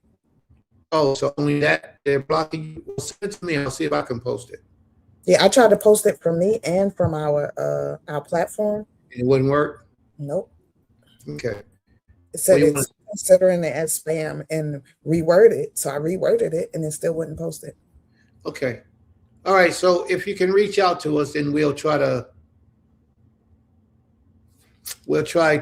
give you some of the information. I'm okay. You're okay. I read that book. That's a very good book. That book is not particularly about suicide that I recall. It was pretty much how to deal with people and stop forcing your way on people. I think that's what it's about. But if you say it's got some suicide things in it, then then I agree. We can leave it at that, because maybe things that you know about the book that I don't remember. I read that book so long ago. I'm talking 20 years ago. It's been a long time ago. I'm okay, you're okay. So yes, if that's a book that we can give to people, yes. If that's a book that we can share with people, please, family, go out and get this book. And a lot of times you can get it offline. You can read it offline. Now, we're not professionals in this matter, so we're not trying to give you professional advice, or we're not doctors. We've given you some doctors for you to reach to that we know that are certified doctors, and we've given you a book thus far that you can read. But if you just need somebody to talk to, we're here. If you just want somebody to hear your story, we're here, and we will listen.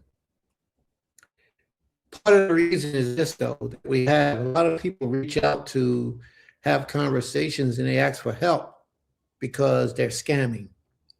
They're not really serious. They just want people to pay their bills, and this is how they survive out here in this jungle. So it's hard sometimes to separate those who are really in need from those who are just scamming. So you got to be careful in how you do what you do and how much you do for the individual. So that's where we're at with that. But if you are one of those who are really in need, then you can reach out to us and we'll do what we can to help. All right. Sister Aisha has a comment that she has that I think she'd be best if she comes in and elaborate on it. Sister, oh, she got it.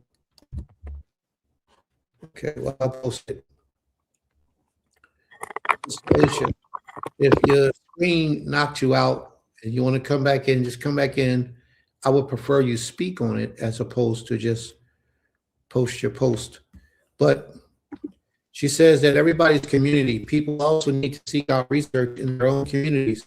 Right, here she is. Sister Aisha, would you like to speak on that topic of people, your comment that you posted in the notes? I would. All right, you got the platform, sis. So I do want to let everybody know there's a little lapse in communication from one platform to another. So I don't know what I missed. But I do want to say that there is communities out here. Prince Kez, the name Prince speaks for itself. Princess Madaya, the name speaks for itself. Koti Autumn, she is Prince's husband or Prince's wife and a sister. The name speaks for itself. So sometimes when you're of a lesser status or statue, it might seem hard to reach out to people of nobility. I just want to say that there is things in the communities and surrounding communities if you don't feel secure with reaching out to people of higher status. I don't want to discourage anybody from doing it, but I just want to say if you don't feel like you're there, reach out to the little guys too. If you see someone on this platform and you have a connection or feel some type of connection, I do want to encourage people to reach out because there's things in different states that, it might not be New York. It might not be Georgia. It might not be Philadelphia. It might not be North Carolina. It might be Ohio. It might be Iowa. It might be Minnesota. It might be Kansas that you can reach out to, and there's resources in the community that help people. But the thing is to stay on course and stay in line. Don't leave. Just reach out to anybody you can. Suicide is never an option and giving up is never an option. So don't be hesitant to reach out to anybody. Reach out. And that's my message. Always to reach out. May the Most High be praised, and thank you for that advice. Thank you for that advice. Just reach out. Communication is very important. And if we don't communicate, people, sometimes they won't know what you're going through unless they're physically there in your presence. That's what we need to do. We need to reach out more and communicate to others and let others know what it is that we're experiencing. A lot of times people commit suicide when they have a breakup or failure in their relationship with the person that they're intimate with. A lot of people can't take that separation. They can't phantom being without that individual. And if it's a man, usually I'm gonna say a male, because men won't move like that. But if it's a male, usually they end up taking everybody out, just wipe everybody out because the person didn't want to be with them no more. And that's not good. Mm-hmm. But on the flip side, I've even seen one instance where a female took the dude out because he didn't want to be with her no more. She was a police officer, and she went to his house and she unalived him in his house because he didn't want to be with her no more. And then she unalived herself. So it's a lot of people out here that's not mentally stable, and some of them hold positions that they carry a badge and a gun. Just because they carry a badge and a gun don't mean that they're stable. But you just have to know that we have to communicate when we have issues. And if we know somebody breaking up, just because you're strong don't mean that they're strong. Everybody can take a breakup. Some people, they break up and they try to get themselves together, and no matter what they do, it just seems like it doesn't work for them. And it sets them in a state of depression. And they begin to turn against themselves and want to harm themselves as a relief from the pressure that they're receiving. It's never a good thing, but it's a reality that a lot of our people are going through. Remember, as a very steadfast young family, remember, as a family member who faced a lot of trauma and removed himself, he was hardworking and a kind heart. He could not live in the hate and sadness and took his own life. It's sad, but it's a reality. It's something that a lot of people are not talking about. A lot of our people, like my wife said, it's going to bring shame on our family. You got to find somebody to talk about it with. There needs to be somebody that you can express this with to prevent it from happening in the future. All right? It's got to be somebody. And Katir says, parents, caregivers will need to be open-minded, approachable, willing to listen to things, to hard things, and not react impulsively. Mm-hmm. May cause adverse reactions or consequences on the part of the child. And I think she's probably still typing. And these things are real. Yep. And I was going to add to what the brother asked about what else can we do. Part of when parents are, this is what you said too, Abba, about the community. But the other part is being mindful, like having a viable community, a strong community, a structured community. You know, we always say community living, but it's also what community it is, you know, because just because we live amongst each other don't mean we're a community. So it has to be something that's purposefully done and built to be able to be a village with one another. And that's one of the things we teach at our school, is about that village, that we have parents who step in to help other parents. If we know another parent's need, we like, okay, so what can we do? How can we help? You know, we even established study hall during our normal class times. All the students get 4 study halls a week, so that we can be there to help them with their homework, especially if a parent has to go to work and the child may need help with their homework. We have a study hall where if a child doesn't have homework, but they can come in there and ask questions. You know, sometimes our conversations go deep in health class or art class, where students are actually opening up about how they're feeling. But that space has to be provided. And for children, truly, they only open up when they feel really, really basically safe and a healthy environment. They feel loved and protected. And so for the parents, I think the biggest thing is letting them know that those outlets are available. A lot of times parents, they don't know, because they're just used to, okay, I gotta drop my children at this daycare. It's open at the times I need for my for my work hours. So my child is with someone, you know, but we have to purposely seek out people who are like-minded, who we have proven to be an asset to our children's lives, because when we're not there teaching them, someone else is, or exposing them to something. And we have to make sure we're completely comfortable to whatever they're teaching them and exposing them to, because that can be very dangerous as well. So I just wanted to add that, like, it's not just as simple as saying find a community, but find a community that you are a family with, that you are growing in positivity and righteousness with, that you can truly say, hey, you know what? I know they're doing the right thing over there, and I know what's going on, and not guessing what's going on or not sure, because those are when the hardest lessons are taught, from being in the midst, not being sure and believing something, but not knowing for true if that's truly what it is.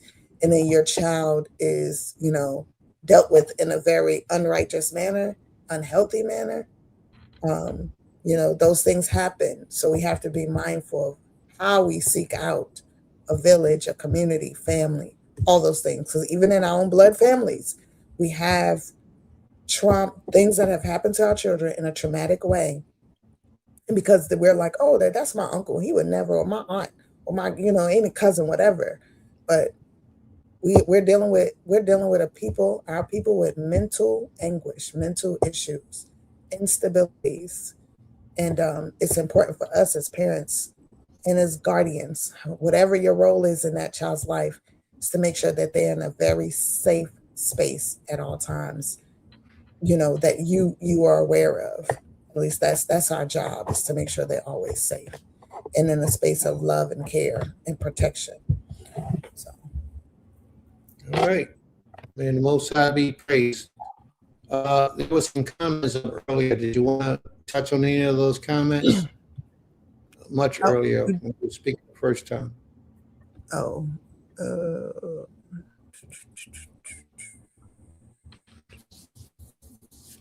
It's a very serious situation. And what I want to mention, though, also, is if somebody says this to you, don't take it lightly and just brush it off and say, boy, you ain't crazy, and leave it alone. No, investigate that situation. That's another thing that we do. Somebody give us a warning and let us know what they're about to do. And we just don't think that person is capable. Don't do that. Accept what they say and try to get them the help or the therapy or whatever it is that they need. At least investigate to see, because a lot of people do it for attention, but a lot of people do it because they're really contemplating it. Mm-hmm. You have to address it. My sister said they definitely purposefully split the home up to cause the children to go to school and spend less time with their parents. When she said that comment, and that's so true, like 100%, it made me think about, I think it's Nigeria and another country in Africa, and I can't think of the name right now. I think it's Niger, not Nigeria, but Niger, right? They actually took out the European history, and they said they are no longer teaching their children that history, no longer teaching them the language of their colonizers, and everything's going back to who they are. So they're teaching their country, their culture, their beliefs in the school system so that the children can go back to what they're supposed to know, who they are, their cultural influence, instead of someone else's influence.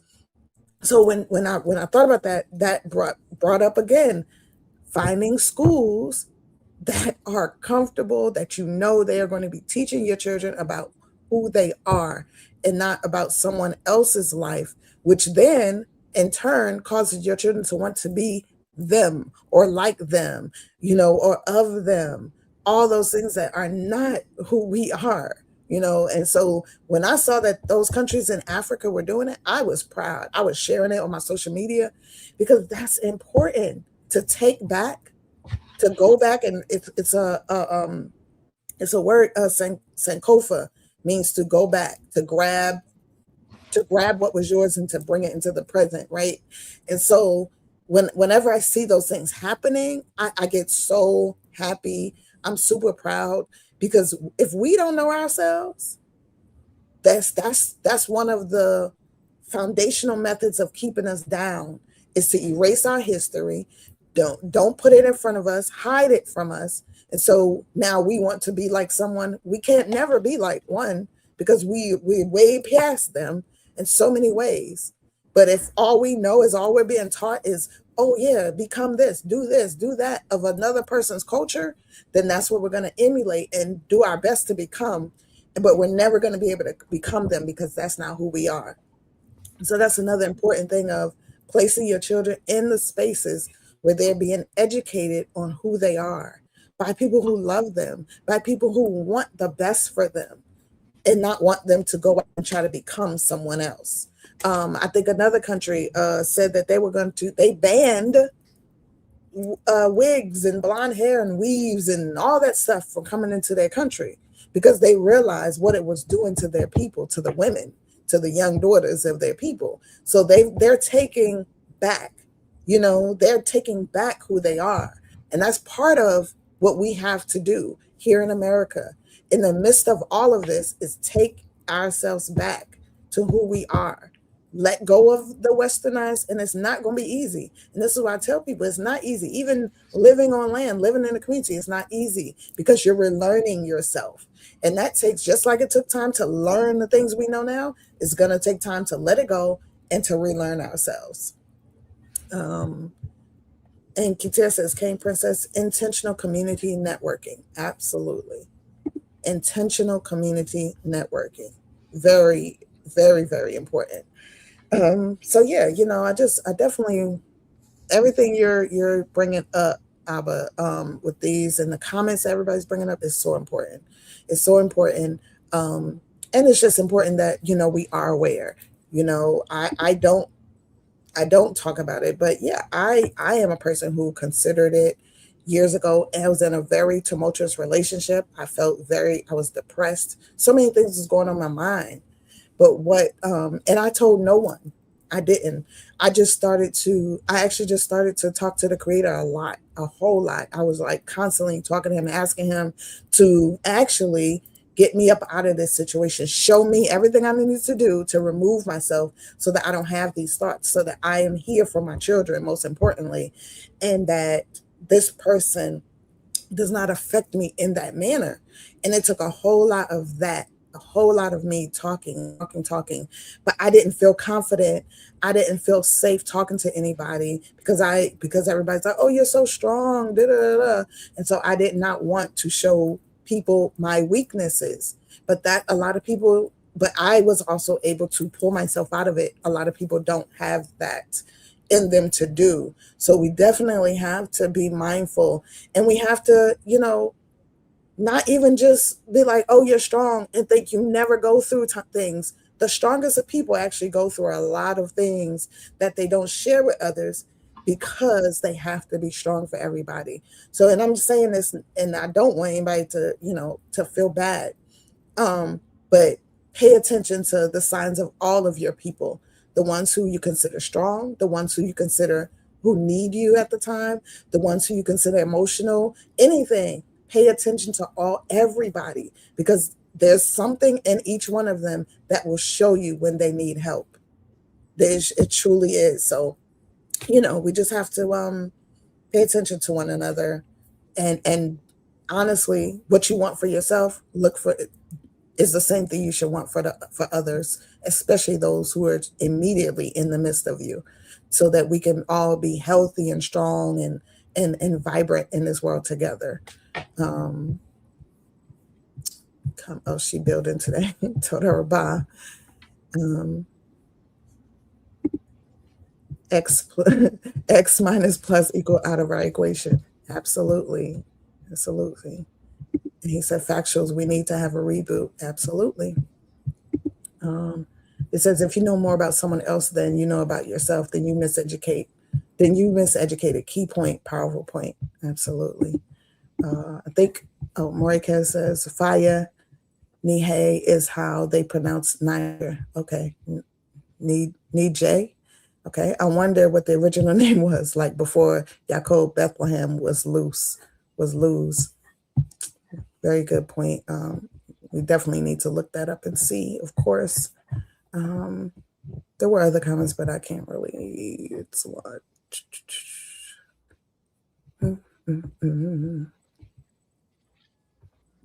Oh, Sister Aisha says, I always stand behind my children in public, and that gives their spirit a pillar to stand on. Absolutely, sis.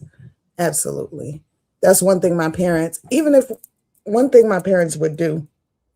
And especially because we went to public school at a certain time in our lives. And they didn't understand us. We didn't stand up for the pledge. We didn't do a lot of things that, were demanded in these public school settings. But my parents would come to those schools and stand up behind us, stand with us, and let them know that my children are not going to do it. And then they would educate them of why we're not doing it. But also, if we did something wrong, my parents would chastise us. But one thing my father always said was that he's always going to stand and be that pillar and that support for us, especially in public. And if it's something that needs to be broken down, he's going to do it in the privacy of our home, because he doesn't want, and he considers people, these particular places, enemies. He doesn't want the enemy or someone who's trying to bring harm to know certain things about how we, how we develop and push ourselves forward and help one another. So, I definitely love what you said, Sister Aisha. It's so important that our children feel that protection from us, that support, that unyielding love. And of course, because, I used to say unconditional, but we all have conditions. We do. If we put our children on punishment for doing something wrong, that's a condition. So, but our conditional love is what teaches us on how to do better, how to be better, all these things. So I appreciate that comment, Sister Aisha. I thought she came on, but it might have kicked her back off. But that's it. Say who.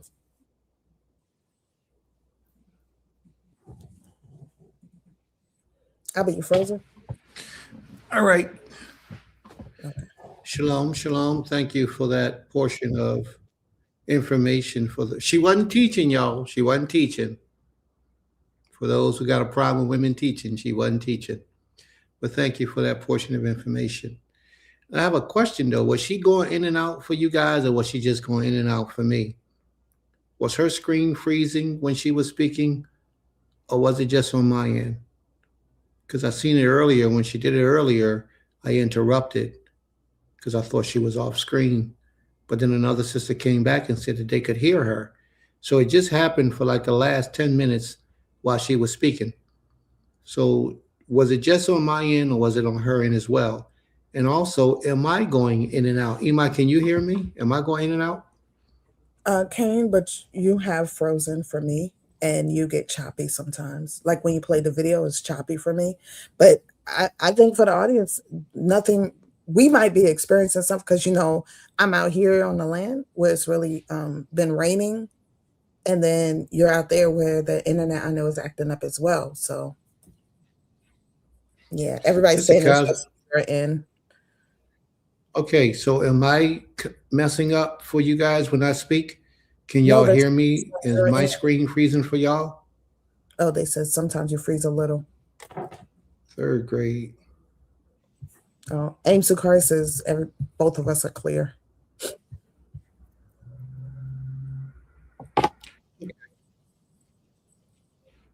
All right, very well.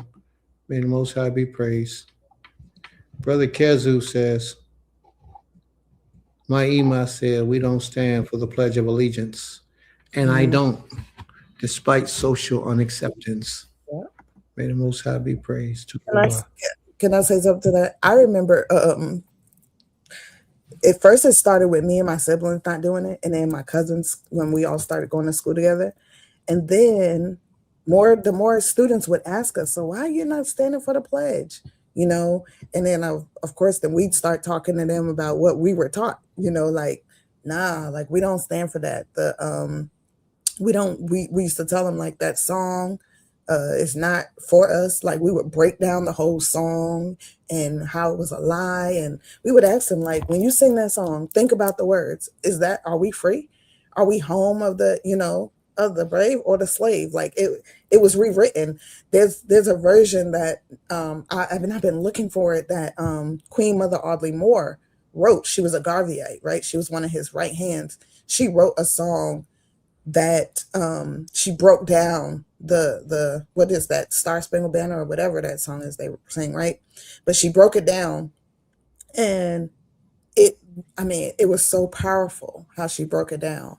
And actually Jill Scott actually sings a variation of it And it's all over the internet, like all over social media, so people can actually look it up. But I remember once we did that, we had more students starting to not stand with us. And then if we did stand, we would stand and put our black fist and turn our back. You know, we always tried to make it a statement of resistance and not disrespecting the teacher, but understanding this isn't about you. This is about that flag that you want me to stand for that never stood for me or didn't stand for my ancestors. Or, you know, and that flag is a representation of war and oppression and racism, you know, all the things, right? But they don't teach you that. They want you to stand to a flag that degrades you in the words itself. But and part of that's where we go with this whole this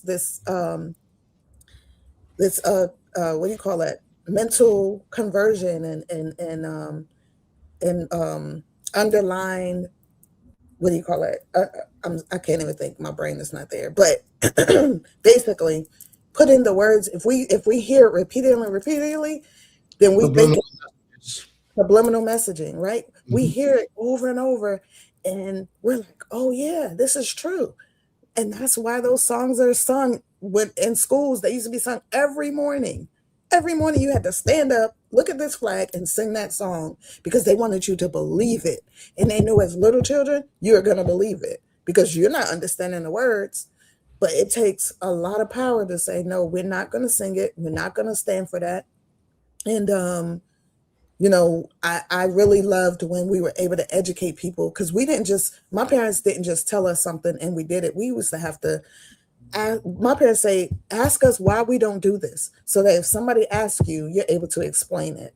And so when we saw that and we share that power of explaining with other students, and they were able to stand up and actually truly now believe and understand why we didn't do it. And they was like, okay, I agree.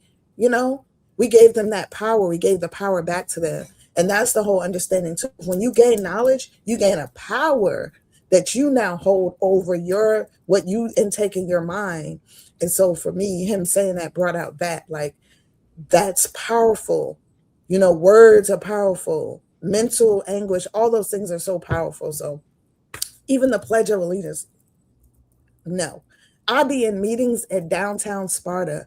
They would like, let's stand up for the pledge and the prayer. I sit down. I'm not standing up for your pledge, and I'm not standing up for whoever you pray to. And the people around there be looking at me, and I don't care. If they ask me, I'll explain it to them. But I'm not going to subject myself to become something to assimilate so that now they can talk to me. I can't do it. I just can't. And if I found myself one time standing up, and I had to sit down because I was like, what am I doing? Because I didn't want people to question what I was doing. I said, no, they need to question why I'm doing this. And they need to think why I'm not doing it. So, you know, we have to stand on who we are at all times, because if we show any type of weakness or change of who we are, then that's an end for somebody to come in and manipulate you to become something else. So say who, I'm off my soapbox. It's going to happen. All right. May the Most High be praised. To the Rabbah. All right. So are there any questions or comments, family, before we move forward? Are there any questions or comments? If you have any questions or comments, please post it in the room. So while you're posting your question and comments, we're going to move forward to the commandments. Are we ready with the commandments, Ima? I know that we had a couple commandments up already. When we logged in, we had a couple commandments already on the screen ahead of time. Okay. So if you're ready, you can go ahead and take those on. It's just been you on the screen for the last 3 hours. Go do your thing. Okay. I'm trying to get to the law. Hold on one second, y'all. I'm sorry. My apologies. Moving slow. The first law is all the way at the top. First law, yep. Oops. Right here. Melchizedek Dahlia's law can be found in the book of Deuteronomy, chapter 22, verse 11. And it reads, thou shalt not wear a garment of diverse sorts, as of woolen and linen together. And her explanation is, I understand this law to mean we are not to wear any mixed garment. All right, hold on. Then she says, though some only do not mix wool and linen, in my understanding, I do not mix any garment. May the Most High be praised. Toda Rabbah. Now, while we're spending time talking about this subject, you all can be searching for your commandment so you can post it in the room.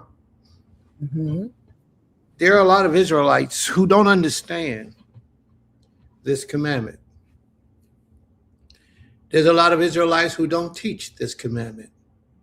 But there's even more Israelites who do not abide by this commandment.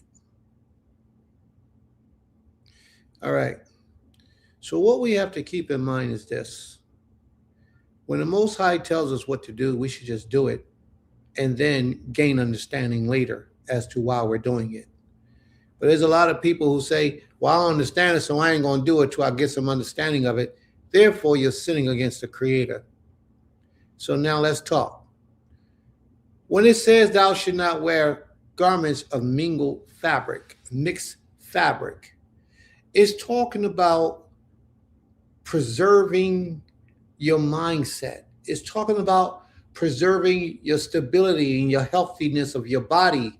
It's talking about preserving the electric chemistry that functions deep down in your DNA. Because when you wear acrylic and polyester, rayon, all those materials, what those materials do is they throw off your balance of your genetic makeup system. It throws off the electric current that runs through your body. It messes you up, but you don't realize it. And that's why a lot of us get cancer. That's part of the reason why a lot of us get cancers at young ages or early things that happens to us that affect us on a severe level. Is a lot of it is because of the chemicals in the clothing that we wear that we think is irrelevant, but the Most High, whose mind is not like our mind, he understood that these things would take place. Therefore, he says for us not to wear mingled garments, period. For some people, it will rise to a level where you won't even want mingled sheets, mingled blankets, mingled anything. You know, and you have to be mindful of this because a lot of our communities are not teaching this, and now people wear rayon, polyester, acrylic, and a mixed blend of polyester and acrylic, a mixed blend of rayon and polyester. We're wearing all polyester and cotton, a whole lot of things we're wearing. But this is what I wanted to say too. There are a lot of people who advertise linen. They'll say this is 100% linen. And then when you do the research on the linen, it's not 100% linen. Right. I can't tell you how many times my wife or my Nasheen has looked on the internet and bought something for me, and when it arrived, it's not what the internet advertised it to be. The material, it's not what they advertised it to be. We had to send it back or whatever we did, when it gave it away. Well, we didn't give it away, but we'll send it back or usually want our money back because I'm cheap. I don't like giving away money, so I don't like giving away. If you get some money from me, you're special. Mm-hmm.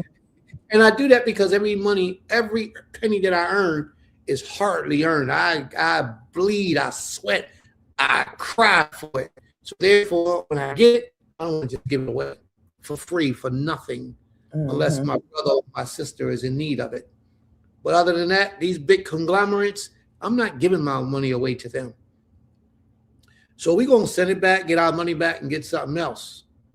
But you got to be mindful that when you buy these things, that it is what the label said it was. There are times when I like to wear sweatsuits sometimes, jogging suits, because I do a lot of running and exercising. Plus, I like to chill in them sometimes. But sometimes I would spend hours going from store to store to store until I found one that had 100% natural fabric in the material. Now, usually they cost a lot more. Whereas a regular one might cost you $75, $80, one with 100% natural fabric, and you can feel it because it's usually heavier. It might cost you $100, $125 for top and bottom. Sometimes the top is just $125. So therefore, I had to save up my money for like a month. So I would have $125 just to buy the shirt. And then I would come back the next month so I could buy the pants. So that's how you have to do sometimes to be in alignment with the Most High's law. You follow what I'm saying? Sometimes you have to do that. But we have to take this seriously because the Creator understood what we do not understand. Sometimes you have to obey even if you don't have the understanding. As I would say all the time, you should obey even if you don't have the understanding. But while you're researching and looking for the understanding, you're already in a proper alignment with the Creator's will. Now, it wasn't until recently that researchers, scientists have found that wool and linen operate on a different frequency. Cotton operate on a different frequency, but cotton is the lowest vibrational frequency of all the material. And usually cotton is a little bit cheaper than wool and linen. Wool and linen, something like 5,000 megahertz that they vibrate on, just those fabrics. And cotton is something like 500 or 1,000 megahertz. But cotton is a lot less feeding and nourishment to your body. Wool and linen and silk, they feed the nourishment to your body plentiful. This electronic current that I'm speaking of, and you all have to understand that our bodies work off electricity. All right? So you're actually stimulating your spiritual electronic growth within your body by wearing clothes that's 100% natural fabric. In the ancient days, our forefathers didn't wear mingled garments. So where did that law come from? Because the Most High knew that there will come a time where his children will be trying to get back to him. And in their minds, if their minds are not electrically charged, that interference will prevent them from reuniting with him on a spiritual level. Therefore, he put this in the law for us today that we should not wear mingled fabrics. And you shouldn't wear 100% of anything if it's mingled with another 100% of something else. Meaning, if you got a linen ketonet, a linen shirt, a linen garb, it should be all linen. Not linen and cotton, not linen and wool, but all linen. If it's a cotton linen, if it's a cotton garment, then it should be 100% cotton.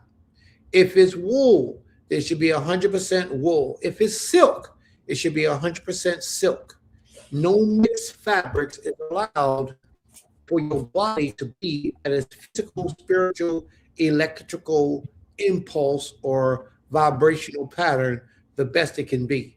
And when you do this, it brings about a calmness about you. Not only the material, but also, now I'm going to drop this jewel on you because a lot of you don't know this. Do your research and find it out. Also, the color of the fabrics bring about a certain type of aura within your space. The color. Wow. Ima, if you're in the house, you have 2 chargers in the house. Not for my laptop. Okay. All right. All right. Let's just do our best to move forward. But the color also has an effect on your vibration. A lot of people who are spiritually inclined, and I'm sure that my sister Laurel is spiritually inclined because she's one of those people. A lot of people that are spiritually inclined understand that certain colors bring about a certain aura. And usually the beige or white or cream color, they bring about a peaceful aura within you. Blue is a healing color. Light blue is a healing color. You know, it's a lot of colors that affect your aura and your mood and how you feel. We're talking about depression. That's why in the prisons, they have the walls painted a certain color to try to keep you from becoming depressed. You know, you have to look at the science of these things. And a lot of people don't understand that. But it's there and it's true and it's real. And the Most High prepared us for it ahead of time. And all we need to do is what the Father said for us to do. And we will be safeguarded in those things and in those areas. All right? May the Most High be praised. All right, so we're going to move off on that and we're going to deal with the commandments. Iman, you ready with the commandments? Okay.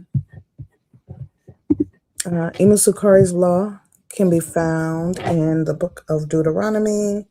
I'm sorry, 1 second, everybody. Deuteronomy chapter 12, verse 32.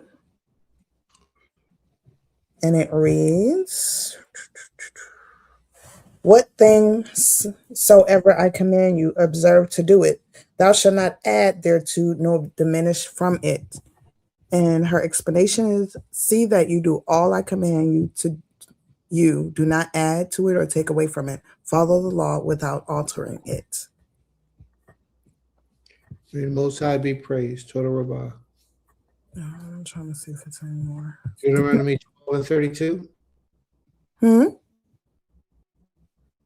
I'm sorry, say that again. Okay. Is that what Deuteronomy 12 and 32 says? Yes. See what?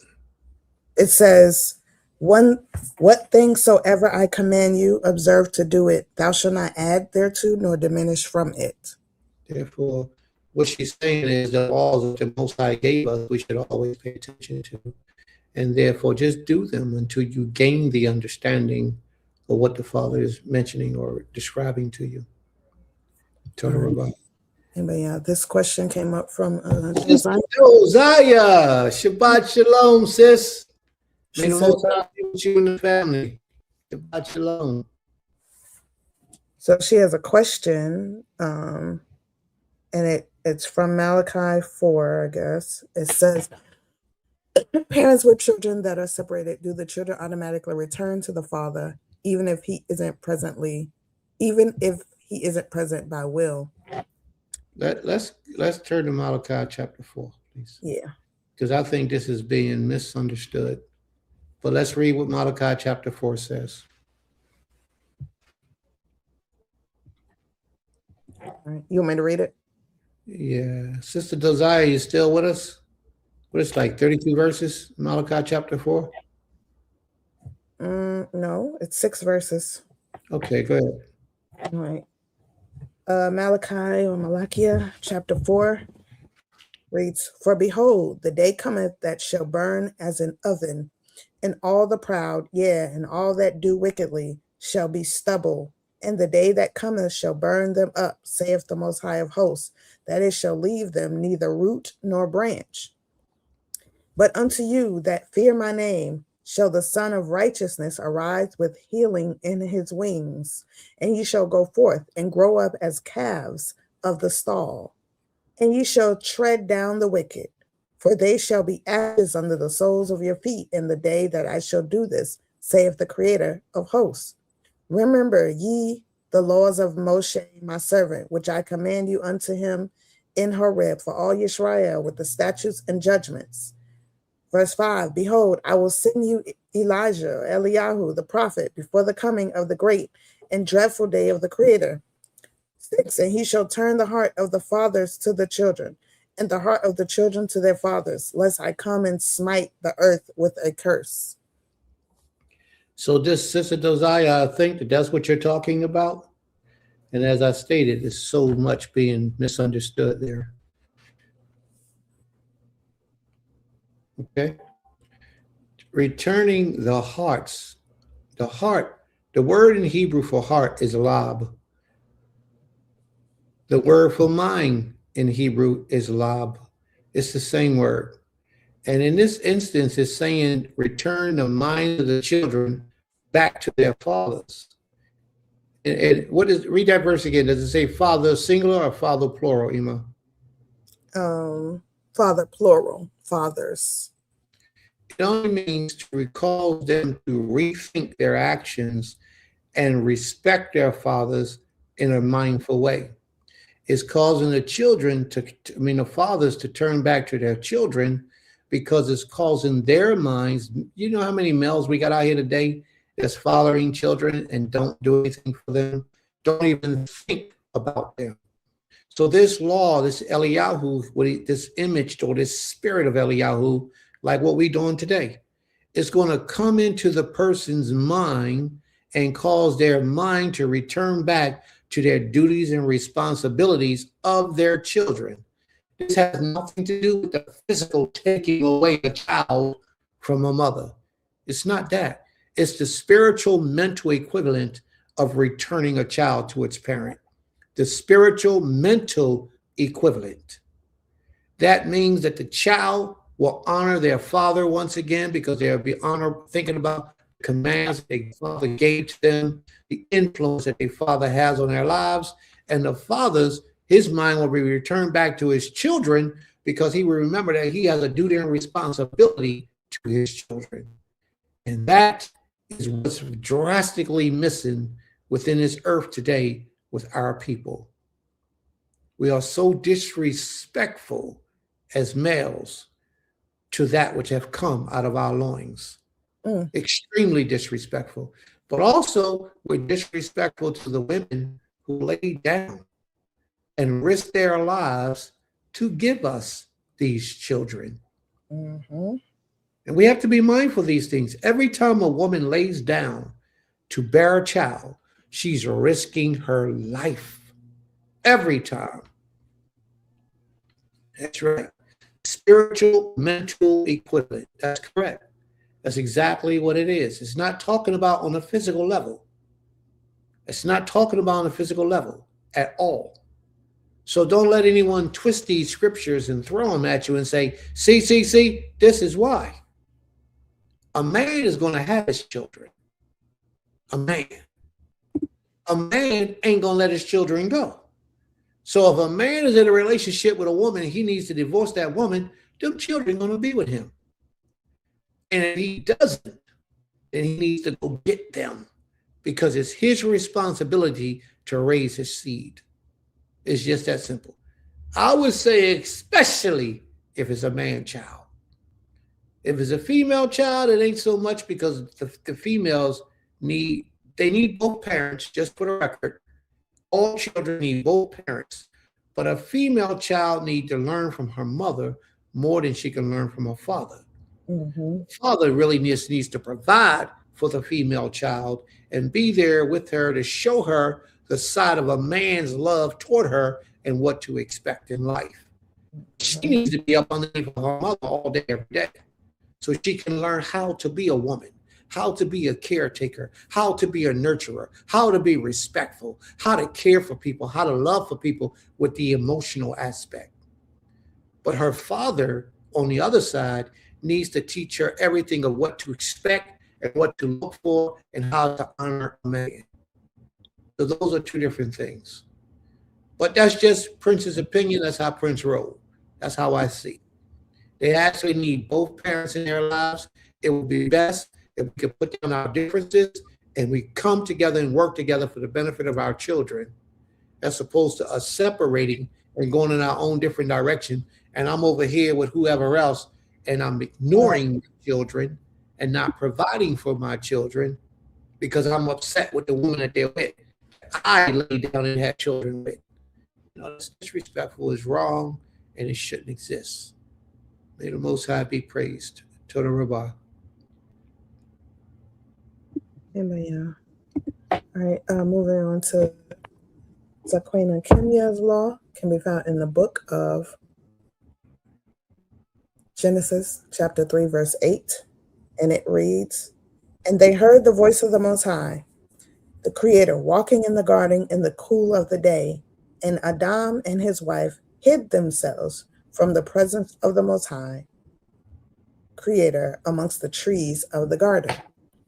And her explanation, the Most High asks, "Where are you?"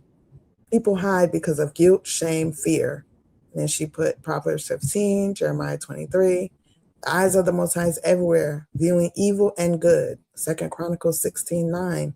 Can't hide from the Most High. Boy, she hit every angle, didn't she?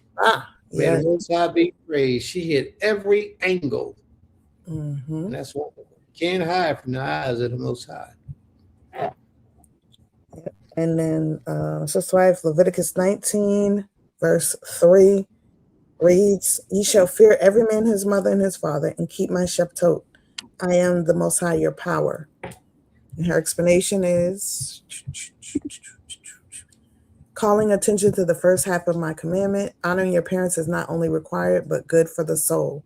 This makes me wonder, how does one honor their parent if they have done the child truly wrong? How does the child still honor them? Great You question. honor them by not being disrespectful to them. There's a way that you can have a difference with your parents and explain and express yourself without getting loud, voices, and disrespecting. That's how you honor them. Watch your tone, watch how you speak to them, watch what you say to them, but yet still get your point across and be assertive all at the same time. The Most High be praised. Torah Kodesh, Tehor Kodesh. Law can be found in the book of Deuteronomy, Devarim, chapter 25, verse 19. And it reads, It reads, "Therefore it shall be, when the Creator thy power hath given thee rest from all thine enemies round about, in the land which the Most High thy power giveth thee for an inheritance to possess it, that thou shalt blot out the remembrance of Amalek from under heaven. Thou shalt not forget it." And the explanation is, don't forget the evil done by the adversaries of the Most High. Don't get too comfortable and be very careful not to return to idolatry. I really, really like that. Yes. All right, that's what the part of the lesson today. Set a mark upon the foreheads. A lot of that is going to be in the lesson today. Don't get too comfortable and be very careful not to return to idolatry. That means once you leave it, leave it. Mm-hmm. And don't let it wing or ease its way back up in you, because you know it's going to be an emotional game that they play to get that idolatrous behavior back inside you. All right, Emma. I like that commandment. Mm-hmm. All right. Any explanation? Yes. Enki Tear's law can be found in the book of Leviticus, chapter. Oh, no, that ain't the love chapter. Go ahead. Chapter 18, verse 1 through 5. And it reads, "And the Most High spoke unto Moshe, saying, Speak unto the children of Yisrael, and say unto them, I am the Most High your power. After the doings of the land of Mitzrayim, Egypt, wherein ye dwelt, shall ye not do. And after the doings of the land of Canaan, whither I bring you, shall ye not do. Neither shall ye walk in their ordinances. Ye shall do my judgments, and keep mine ordinances, to walk therein. I am the Most High your power. Ye shall therefore keep my statutes and my judgments, which if a man do, he shall live in them. I am the Creator." Our explanation, Aim Keter's explanation is, Yisrael should be identified not only by their cultural appearance, but also by the set-apart ways they live life in their homes and communities, their cultural practices and manner in which they interact with their own Aloha and people should be uniquely distinguished from those of other nations. The Shema, Deuteronomy 6:4-9, should be internalized and enforced daily in their lives. Go ahead, Anchor Ted. Shabbat Shalom. May the Most High be praised. All right, me and you. Question: can you keep all the laws and statutes if you're not a free people? Answer. Which laws can you not keep? See, because you have to understand this. We are in a rehearsal state. We are practicing to do the laws of the Most High until we are a free people. But you can still keep the laws of the Creator, even in the land of your captivity. But I want to know, which laws of the Most High can we not keep here in the land of our captivity that we are supposed to keep? You're very educated, I can tell. So if you can find or you can think of any laws that we cannot keep here, please put them up on the page. And maybe we can explain the reasons.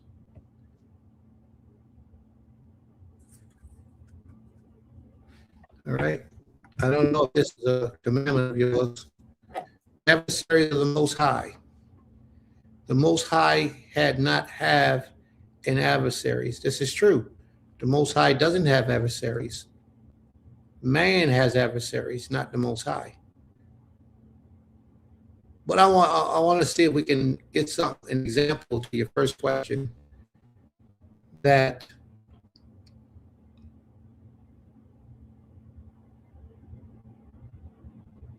maybe you think, I don't know if you do or you don't, but maybe you think there's a law of the Most High that He's given to us that we are not able to keep here in the land of our captivity. And I'm just asking which one of those laws do you think it is that we can't keep here in the land of captivity, not being a free people? Because that's usually what happens with a lot of people. They make a mistake in thinking that a law that's required of us is required at all times and in any place. Like, for example, what I mean is the law of sacrifice. We can't do any sacrifices here because the Creator says we can only sacrifice where He places His name. So the law of sacrifice, sure, we can't do it here because the Most High didn't place His name here. But when we return back to the land, if you choose to sacrifice, you can do so because you're there. But once the Most High replaces His name there. Right now, as we're going to read today, the Spirit of the Most High left that land. Gone. That holy Shekinah, the glory of the Most High, is up out of that land. And that's why they're having homosexual parades walking down the streets today. All right. All right. Ignorance of the law is no excuse. Just as we are supposed to uphold the thousands of state enforced laws the Creator deserves, we honor. The Creator deserves more honor than any state. Absolutely. And the Most High be praised. Ima, did you want to do the rest of the commandments, or was that it? That was it. That was it? All them commandments I seen go up, and that was it? Wow. Okay. Well, I got to take my hat off to you, Ima. Every week you get stronger and stronger, better and better, more proficient, more informative, and more helpful to the souls of our people. And I'm grateful. I'm truly grateful. Because you're really, your portions that you get to speak on, I can see the benefit that a lot of people receive is very helpful. The topics that you bring up is very informative. Last week was about women. It was about the women and their premenopause and menopause life. And a lot of women are going through those stages and will be going through those stages. So all that you had to help on that area was good. And then you dealt with this week, the mental stability of people under the camouflage of suicide. So we're grateful because we know that a lot of our people are mentally challenged, and suicide, to them, they seem to think it's an option, which is not. All right. I like your honesty here, me, you, I want to ask a question. Are you a man or a woman, male or female? And then I'll be able to approach you a little bit better. Did we ask them last week? Was that me, you, we asked last week? It was a man? Yeah, I think so. Yeah, it was a man. It was a brother. All right. My apologies, bro. I think you answered that question last week. He says, I asked the question back on clothes, but because we don't produce nothing. You wanted to say something? Oh, I was just saying when that law came up about mixed garments, that's when that question was asked. I'm aware. Thank you. You're welcome. I'll tell you, these women. Now, yeah, we can produce, but we don't. We can make our own garments. I remember my wife was telling me that they wanted to get some flax plants and the machines to make clothes so that they can make garments from flax from scratch. These are the types of things that communal living does. Communal living gives you a reason to make things, clothes, garments, trinkets, useful things that the public can use that you can sell and make money from. So we can make things in our captivity being slaves, but being slaves don't have anything to do with your creativity, because we do have a little bit of freedom where we can get creative enough to produce garments and make clothes. So we can do those things. It's just that we don't. Normally we don't. But we can. All right. So the law that you ask is there's things about what we can't do in here captivity, because can we keep the law in the way of slavery? Yes, we can still keep that part of the law dealing with the clothing. And you might not have as many clothes as you want, but you can have the clothes that you need. I mean, let me share this with you, because a lot of us don't understand this as either. A lot of us don't, our minds don't travel in this place. But we live here in this culture, and it's really a westernized culture. It's really a European culture. So therefore, a lot of the things that we do, that we come up doing, we learned because of our oppressors. Like, for example, not saying it's a bad thing, my example that I'm about to give you, but in other countries like China, they come up under a different social system.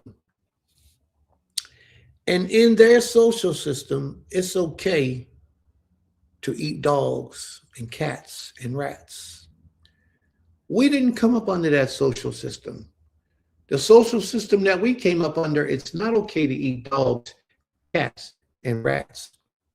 But if we were in China and we were raised in China, we would have a different way of seeing things. It would be more accepted to do that if we were raised under that system. We're raised here underneath of the European system. And in the European system, a lot of the things that they teach us are not necessarily how our forefathers did it when they was in charge. So let me give you an example of where I'm coming from. There is almost no reason for you to have 25, 30 pairs of jeans, 25, 30 sweaters, 25 coats, 18 pair of shoes. There's almost no reason for that. This is a sign of oppression, a sign of slavery, and a sign of you desiring things because the oppressors have given it and trained it to you, you desiring things that you really don't need, or overage, a waste of things.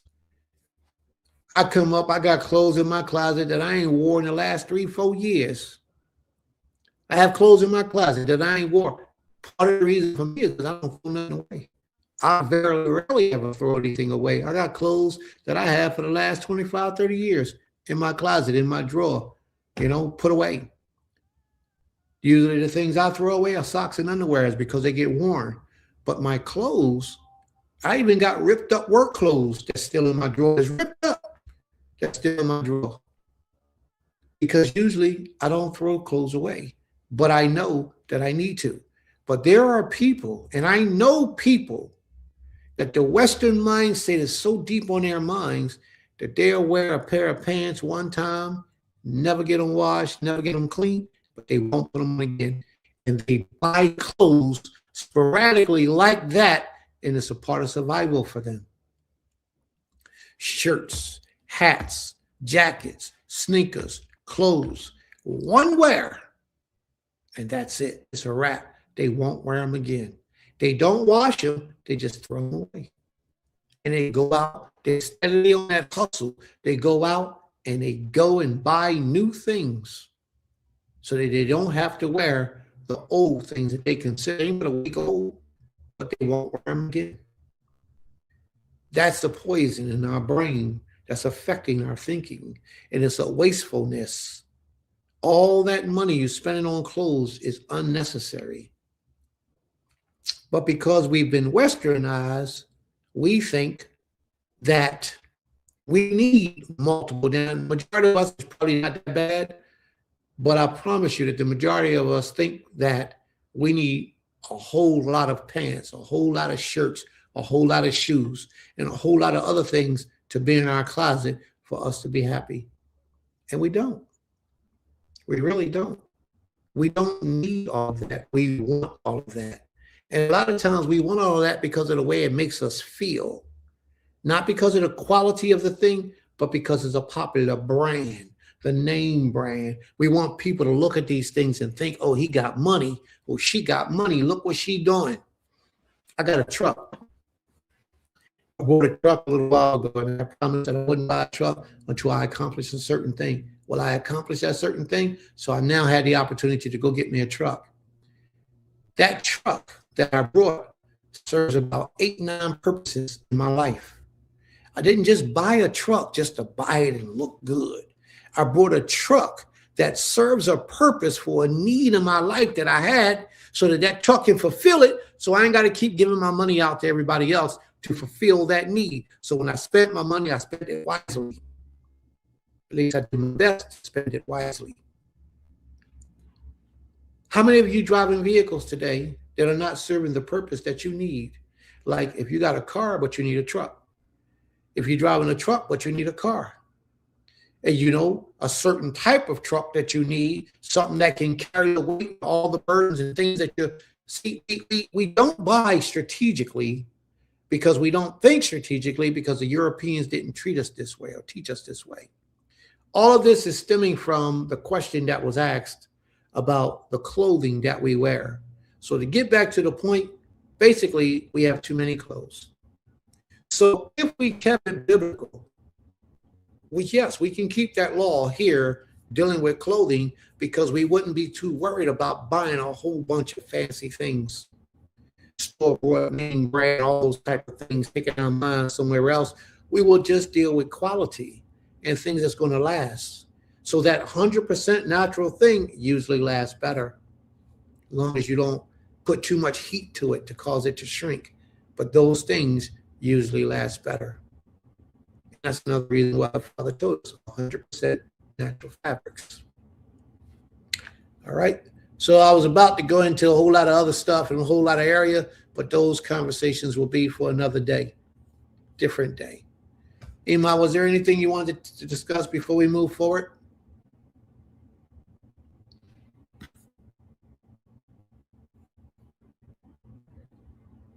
All right. The time is now 1:42. What did you say, Ima? I was just saying low. All right. The time is now 1:42. And we get ready to get with the subject.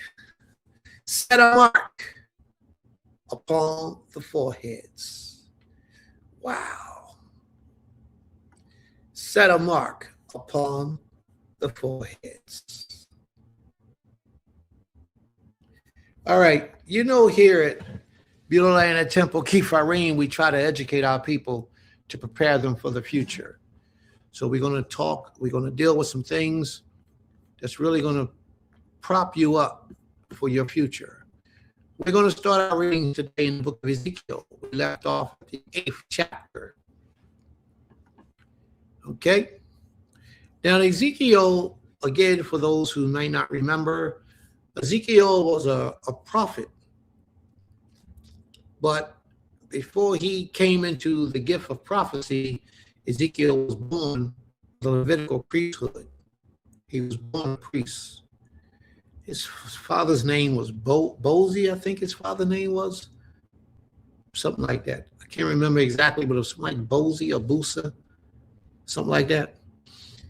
But he was a bona fide Levitical priest.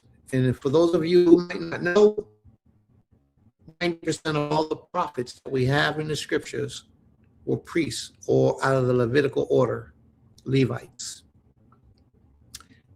You can be a Levite and not be a priest, but you cannot be a priest without being a Levite, okay, in the Levitical order. So now, Ezekiel was a young boy and he was taken captive by Nebuchadnezzar. The second invasion when his people came in the second invasion. The first invasion, Daniel, Jeremiah, and Isaiah. I believe Isaiah was already deceased by the time, but Jeremiah and Daniel, I think, went in the first invasion. And the second invasion, Ezekiel was one of the ones who was taken in the second invasion by Nebuchadnezzar and his men, because they went in 2 times and sacked the city. All right. So Ezekiel was taken in the second invasion when they sacked Jerusalem, Judah. It is my understanding that when he first came in, after he went into captivity, sometime after that, he was by the river Chebar, I believe it was, and he had a prophetic vision. If anyone who wants to get accurate on this, you can look at the first chapter of the book of Ezekiel, the very first verse, and read it. I'll explain to you that the Most High opened up the heavens and began the proper method of teaching him about the gift of prophecy. And from that day, he began to prophesy and speak. But Ezekiel didn't bring about regular prophecies in the way that regular prophets brought prophecies. Ezekiel brought prophecies for the past, the present, and in the future years to come. I forget that they have a terminology, a name, escalator, some kind of prophecies about the future. I forget the name that the European man has for it. Eschatological, I think it's called. But those are the prophecies of future events to come, the end days, the last days. And Ezekiel, the creator, gave him a lot of information specifically about what's going to take place in the last days. And Daniel have a little bit of that information too, but Ezekiel has a lot of it. Now, Ezekiel, the book of Ezekiel, has been around for a long time. He was around like 605, 650, somewhere around there. Anywhere between the 550 till 650 was when the book of Ezekiel, when Ezekiel's lifespan was.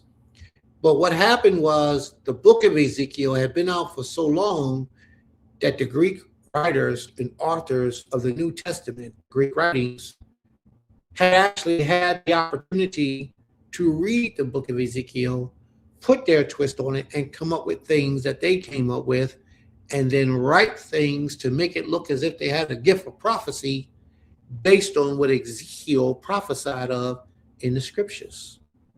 So we have in the book of Ezekiel where it says, set a mark upon the foreheads. And that mark that was being set upon the foreheads had the opposite effect from what the previous authors of the Greek writing had put out in history. They put a twist to it. So now this one we're about to read about setting marks in the foreheads of individuals was actually a positive thing. It was something being done in a righteous manner that so many people had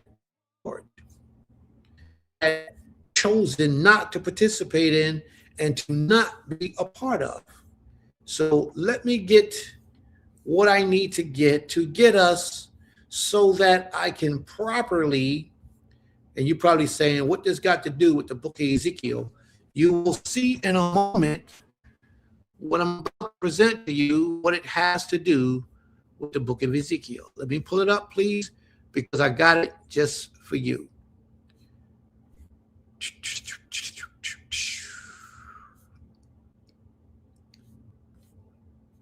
Oh man, looks like they removed what I had for you. Yep, they removed it. Why did they remove it off me? I had something here that I wanted to present to the family. So I posted it on my page so I wouldn't forget. Oh, here it is. All right. And I want you to pay close attention to this, all right, family? please pay close attention to this, because I don't want you to take this lightly. And during the beginnings, you're probably going to ask yourself, Prince, what this got to do in our lesson? But as the lesson goes forward, you will see what this has to do with our lesson. Let me clear this up so that we got a pretty decent presentation. Good afternoon. My name is Jamie Reed, and I hold a Master's of Science in Clinical Research Management from Washington University in St. Louis, Missouri. I am also a lifelong Democrat. I'm a mom of 5 boys, 3 of whom were adopted out of the foster care system, and I'm a lesbian. I am also the public whistleblower from inside a pediatric gender center. I participated in transitioning nearly 1,500 unique patients who ranged in age from 3 to 26 over almost 5 years. I was once a true believer in pediatric gender medicine. Now I understand I participated in an industry that was based on fraud, deception, and in layman's terms, we were running a racket. Patients with significant comorbidities were treated using unethical and deceptive informed consent practices. They were never properly assessed, informed of their condition, or given a diagnosis. A diagnosis itself is the first required step for any consent to be valid and not fraudulent. These were also vulnerable patients who required specific, special safeguards. First, they were minor patients and should have been provided all the safeguard and protections we would want for all children. Second, they had significantly presenting comorbidities, often falling within the definition of a stigmatizing complex medical disease, some even meeting the criteria for a legal medical disability. We were harming disabled children. These comorbidities include, but are not limited to, autism spectrum disorders, anxiety, depression, borderline personality disorders, eating disorders, self-harming behaviors, somatization disorders, learning disabilities, ADHD, and significant trauma histories. Third, many of the presenting patients before the social contagion cohort would eventually, if not medically treated, become homosexuals, like me. That is, they will identify as adults as gay, lesbian, or bisexual.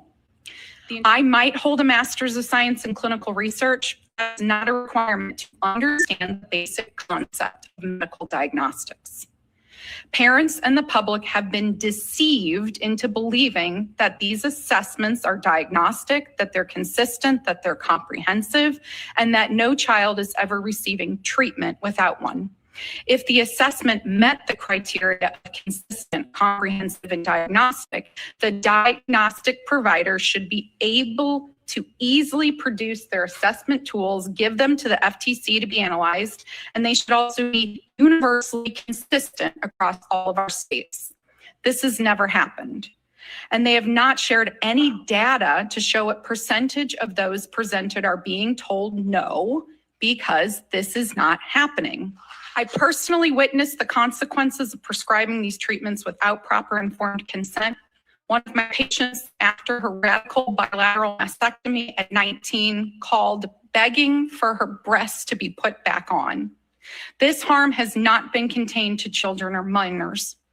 Another patient's intellectual function was so impaired that they could not identify to me where they lived or explained what type of identification they possessed. Multiple staff members expressed concern about their ability to consent to any medical procedure. Despite these and similar red flags with many patients, this patient even stated that they desired to have biological children, yet they were prescribed a treatment that would ultimately render them sterile for life. We as clinicians in the gender industry openly stated, quote, "It does not matter if patients even met the diagnostic criteria. We did not care. If patients even had, quote, gender dysphoria, we did not care. If the patient said they were trans, they were trans." Parents were unaware that patients were self-diagnosing, that clinicians had completely abandoned the diagnostic process entirely. Parents who didn't agree with our lies were isolated, abandoned by our centers. We tore married parents apart, and we tore children apart from caring parents who told us no. Imagine in a different field if children went in self-declaring that they had a malignant cancer.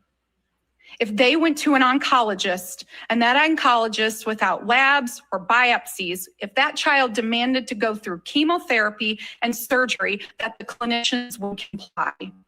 And then the clinicians would then bill our insurance for those procedures, medical visits, making money for the hospitals and themselves based on this deception.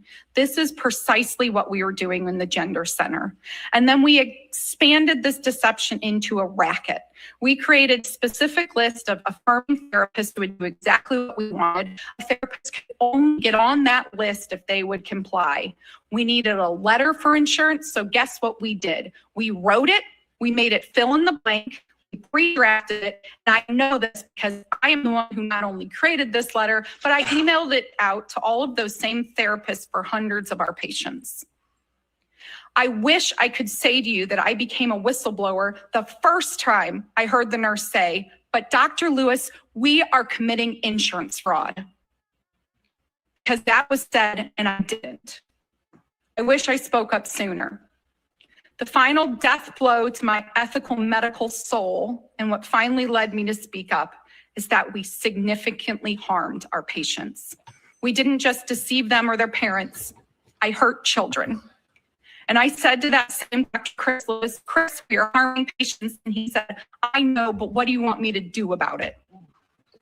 I hurt the very children I was employed to protect. St. Louis Children's Hospital mission statement is simple.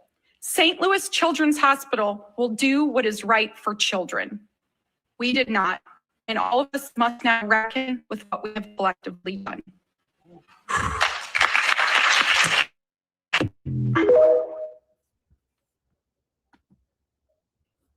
Now, this was deep. This, to me, was deep. But I want you to know and keep in mind, the lesson that we're talking about today is set a mark upon the foreheads. In our lesson today, we're going to talk about how people or individuals accept the culture and society that we're in today, and how a lot of the people in our society does wickedness and evil and pretend as if it's not that. So I thought it was very important that we talked about, that we put this lesson out to show us a reality of the times that we're living in. Because a lot of us are under an illusion that if it doesn't happen within my household or within my community, then I don't care to worry about it. It's not affecting us. But in reality, when the Most High brings down his wrath and judgment, there's a certain particular type of people that the Most High is looking for to redeem. And those people that the Most High is looking for is the people that have that mark in their forehead. They teach us when they tore it around, they made that mark into something negative, so everybody's looking to get away from acquiring the mark of the Most High. They call it the mark of the beast. The Most High calls it a mark in their foreheads. And this mark is something in the way of righteousness to lead individuals to him, to let him know when he sends out the destroying angels, and again, angels and demons are one and the same. He's an angel on one side, where he will be destruction in your life on the other. Angels and demons are one and the same. And when the Most High gives out the command for that angel to go down and become a destructive force within the minds of people, they're going out with a purpose. And what the purpose is that they're going out for is they're searching out those who have it ingrained in their spirit that the common ways of this world are wicked. Are you one of those people? Or do you accept the doings and the workings of this world?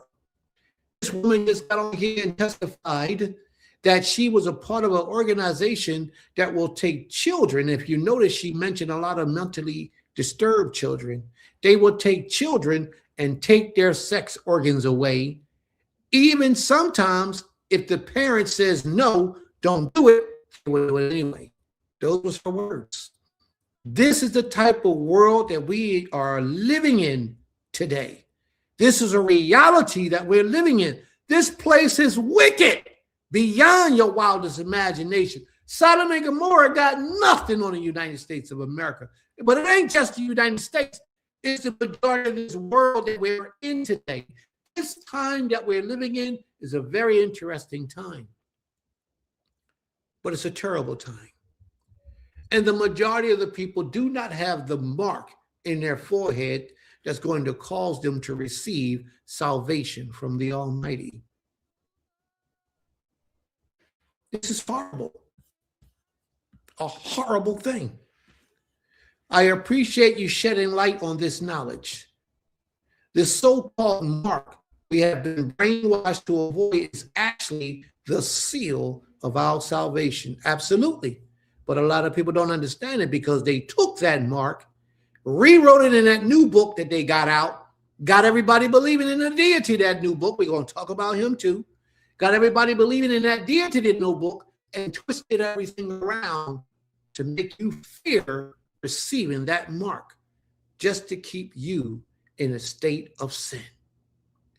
Now, all of us know that ain't nothing righteous about what we just read.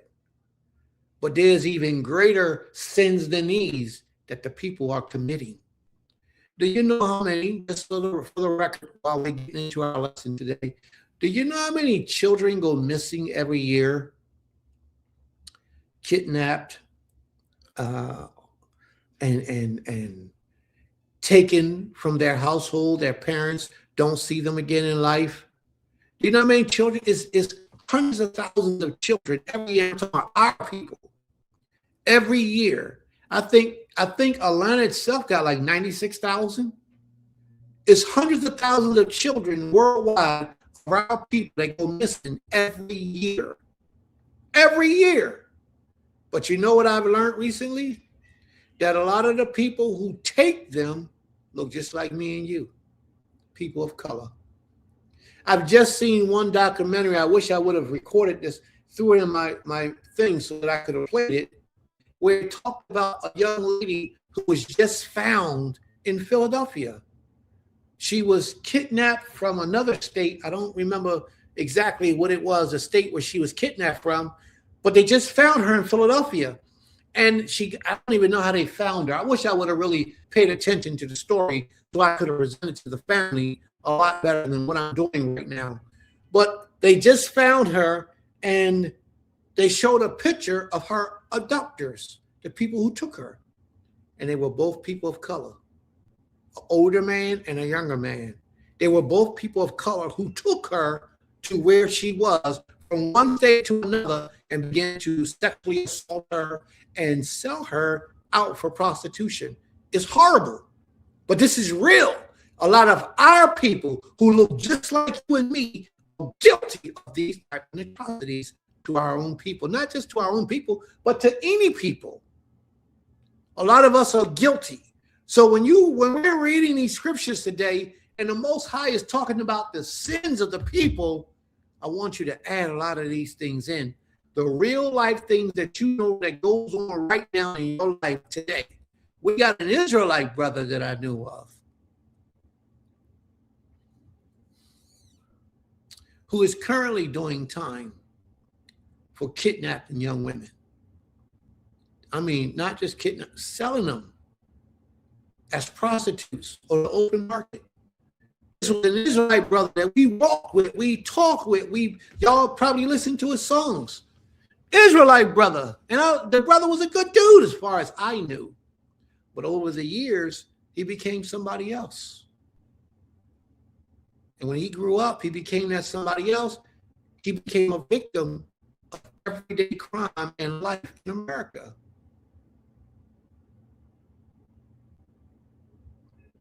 We got to pay attention to the signs around us, family.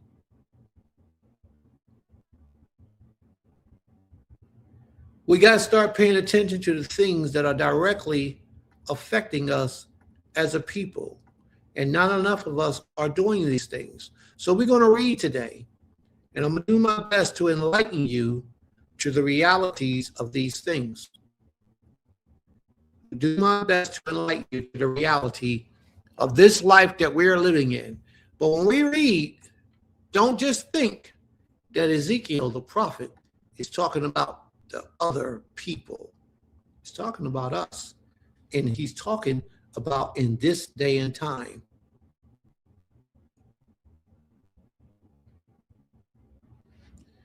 In this day and time.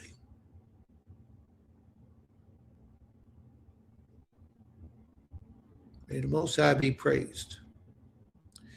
She says, I'm interested to see how the mark is something we're supposed to have in Scripture.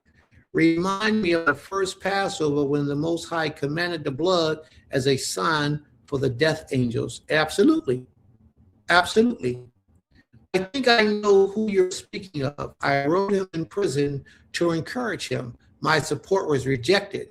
He had turned from the Most High and Torah. Oh, that's sad. And I spoke on that last week in class, how that's a spirit. Only a spirit can come upon you to make you turn away from the Most High. Only a spirit, a negative energy, has to enter into you. And it's because of your actions and your deeds and your duties that you do. The Most High will turn you over to anything that you place before him. This brother was raised up in the law. Matter of fact, he was singing songs, and his songs was excellent. So you know he had a divine spirit on him. And he gave all that up for the streets so that he himself can be committing all types of abominations and have a clear conscience and be out there in that world doing his thing. But let's read on. But let's get into it. Our readings today start in the book of Ezekiel. Let me see if there's any way I can make this any larger for you all. I don't know if I can make it any larger. Let me see. I may be able to make it larger. All right, let's go with that. Is that large enough?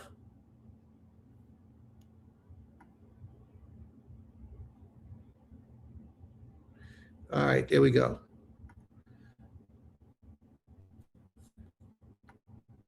All right. I pray that that's visible for everyone to be able to read. We're reading out of the book of Ezekiel.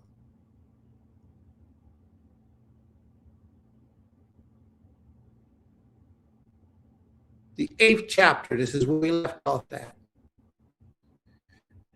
And now that Prince has had the opportunity to familiarize and prepare your mind to some of the sins and atrocities that our people are doing today, you will be able to see Ezekiel a lot clearer as why the Most High is so frustrated and angry with us, that he will bring down this type of wrath where he will kill the women, he will kill the children, he will kill the adults. And a lot of this is because of the wickedness that is being put into the minds of the people. And our people are being raised in wickedness as if it's no thing, as if it's a natural way of life, and it's not. Think about it, family, how you were before the Most High brought you into this truth. The things you were involved in, the things that you did, you knew these things were wrong. You knew they were wrong. You was a young woman, you knew you shouldn't be having sex until you get married. So you did other things. What you do, you gave out other types of sexual pleasures just to try to fit in or feel good or to be a part of or to experience to a lesser degree. You were violating the law of the Creator, and you knew it. You knew what you're doing. We as men, we knew some of the things that we were doing in those streets. We knew we were wrong, but we did it because that's the world we was given. That's the way we were raised up. But yet there were violations against the Creator. And the Most High is removed far out of your mind when you're living in those streets. But then you came into this way of life. Did you change those things? Some of the things you changed, but a lot of the things we still do because we're straddling the fence with the Creator. It's not a good thing. And the Most High is not going to find that acceptable because in your mind, that's not one of the things that the Most High is looking for. Let's read on. And it says, Ezekiel chapter 8, verse 1, and it came to pass in the 6th year, in the 6th month, and in the 5th day of the month, 665, as I sat in my house, and the elders of Judah sat before me, that the hand of the Most High fell upon me there upon me. Now, where was he at? He was in his home, sitting around with other elders. What do you think Ezekiel will be sitting in a home talking about with elders? You think he's going to be sitting around talking about how many girls they smutted, how much weed they smoked, how many parties they went to? You think that's what Ezekiel was talking about? I promise you they wasn't. Because Ezekiel wasn't that type of man. Ezekiel's spirit had been elevated by the Most High. He had arose above all those other things. So what type of things do you sit and talk about when you're in the company of other people? You go to your family reunions, your family's events, you go to somebody's birthday party, somebody's wedding, and it's time to eat and y'all sit at the tables. What's the conversations like coming out of your mouth? Because that's going to tell you the type of energy that you got that dominates within you. If you're still talking about the worldly pleasures that bring no glory and honor to the Most High, that doesn't change your life for the benefit of positivity, then you too are stuck with the mark of the beast in your head, because you have become a part of this world, and it's not a mark of righteousness. You don't have that righteousness that you need, but you can get it. You can separate yourself. Be conscious of the things that Prince is talking about. When you go to these events, focus that you don't find yourself in conversations talking about things that you know are unrighteous, things that you know are not going to benefit you to the good portions and stages of life.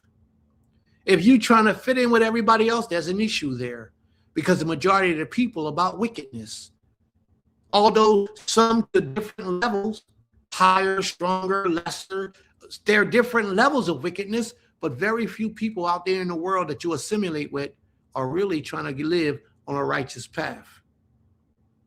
So if opportunity arises when you're sitting in a conversation with people, you should introduce righteous, positive thoughts and see where their mind is. And if they don't elevate to that level to be able to have those kind of conversations, separate yourself and keep it moving, because you're wasting your time in that company. The only thing you can get out of that company is a lot of negative spirits that's already on them jumping on you, which will take away from your energy and your strength that you have, because you're trying to focus on building yourself up so that you can get the mark of the Most High in the forehead of your mind. Let's read on. So they sitting in his house and they chilling. It came to pass in the 6th month, in the 6th year, in the 5th day of the month, almost 666, as I sat in my house, and the elders of Judah sat before me, that the hand of the Most High, from there fell there upon me. Then I behold, and lo, a likeness as the appearance of fire. From the appearance of his loins even downward fire, and from his loins even upward as the appearance of brightness as the color of amber. And he put forth the form of a hand and took me by a lock of my head. There's so much information contained here. It shows you that Ezekiel had hair. He had long hair, pretty much. He entertained people in his home. He wasn't out at a bar. He wasn't out at a club. And you know what type of behavior Ezekiel, a man who sacrificed for the Most High 24 hours a day, you know what type of behavior he's going to be allowing to be conducted in his home. What do you allow to be conducted in yours? How are you conducting yourself to reflect the Most High in your everyday life? Or are you busy trying to assimilate with the wickedness of the world around you? He says, in the color of amber, and he put forth an hand and took me by a lock of my head, and the Spirit lifted me up between the earth and the heavens and brought me in the visions of Ha Elohim to Yerushalayim. So all this is taking place in the imagination of his mind in a spiritual realm. Now, I want you to know that this is a reality for him. This isn't a dream, something you're going to wake up from and it has no effect on you. This is a reality. He's really there. No, you're absolutely right, my brother. You're absolutely right. The mark of the Most High and the mark of the beast is not the same. You don't have to be sorry because you're absolutely right. You are absolutely, unequivocally correct. We're going to deal with this.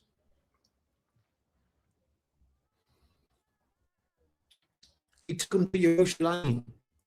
Watch where he took him to the door of the inner gate that looked toward the north, where was the seat of the image of jealousy. Now, he said at the gate toward the north, where there was a seat, and at that seat or on that seat or in that seat was an image of jealousy, because jealousy is a spirit. Jealousy is embodied. It's a spirit. And that spirit can get on you. That spirit can get on him. That spirit can get on her. Jealousy is a real entity, not just jealousy, envy, lust, selfishness. All these negative behaviors are spirits. But the good news is, so is the positive behaviors. This is why you got to be careful of the company that you keep. Because if you keep the right company around you with positive energy, that positive energy will become a part of you. Let's pay attention. Let's see. I beheld the glory of the Most High of Israel was there, according to the visions that I saw in the plain. We'll approach that in a minute, my brother. Then said he unto me, Son of man, lift up thy eyes now the way toward the north. So I lifted up my eyes the way toward the north, and behold, northward at the gate of the altar, this image of jealousy in the entry. He said furthermore unto me, Son of man, seest thou what they do?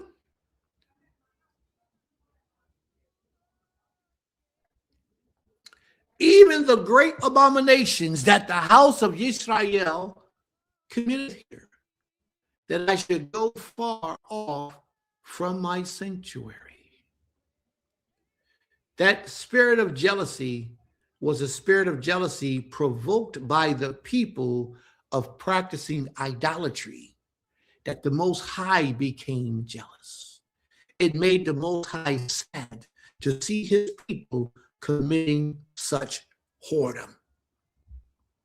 Yes, we committed whoredom with deities, powers that's not powers.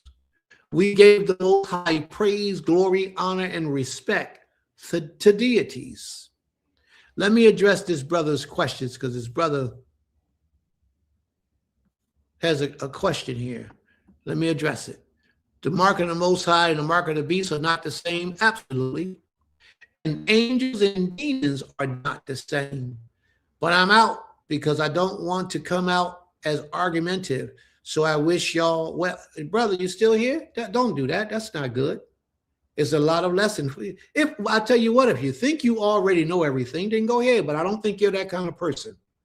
But if that's what you feel, I can't control you. I can't stop you. But what I will say is that there are ways for people, if you think you know, you already know, let somebody teach you something that you don't know. Just because you have an opposing view doesn't mean that you're right. And sometimes you just have to hear reasoning before you decide somebody else's view is wrong. But if you're still here, we'll have that conversation. If you're not here, then we don't need to have it. If somebody else wants to have it, raise your hand and let me know, and we'll have that conversation. But until then, we're going to move on with the lesson. May the Most High be praised. Just so I can set the foundation so you all know. There are going to be a lot of things that you hear here that you will disagree with. I already know that. If we were all on the same spiritual level, then there would be no reason for anybody to be sitting here trying to educate you toward the mysteries or the secrets and the wonderful things of the Most High. There will be no reason for that. So if there's anything that you ever question that Prince is teaching, don't run, don't hide, don't shut yourself off, but ask the question so that you can give Prince the opportunity to explain it so that possibly you can learn something. And if it is that you know better than Prince and you got a greater understanding, then Prince will be able to learn something. But to just say, I disagree with that and I'm out, is not, that's why we're in the problems we're in today. That's why we're in the situations we're in today, because everybody thinks they're right in their own mind. Everybody. And nobody wants to stand up and defend their positions. At least the bare minimum you can do is give the opportunity to the opposing party to share their views. Because I open this platform up for everybody, whoever wants to share anything that they want to say. You know, Prince will throw you the link and let you come in and express yourself and say whatever you want to say, no matter who you are and no matter what you think and no matter how you feel. I will give you the opportunity to express yourself. That's just who I am. And that's just what I do. The link is all up in the chat. If you want to hit it. And come on in and show us how you disagree or where you get the questions from or how you expect to have an answer revealed to you. You can't get that answer revealed to you if you run and if you don't want to hear it. Nobody will ever learn anything if they run and don't want to hear it. If you have a question, a controversial point, bring it up. And it just may be that you'll receive some understanding, some enlightenment this day. And if not, then maybe you can enlighten me on this day. Let's rock and roll. I'll start at verse 6, Ezekiel chapter 8, verse 6. And we just got fresh into the lesson, and my man upset.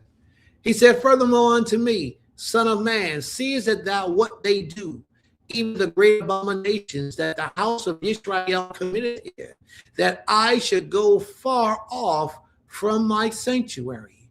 But turn ye yet again, and thou shalt see even greater abominations. The first abomination that the Most High said they did was they drove him to jealousy.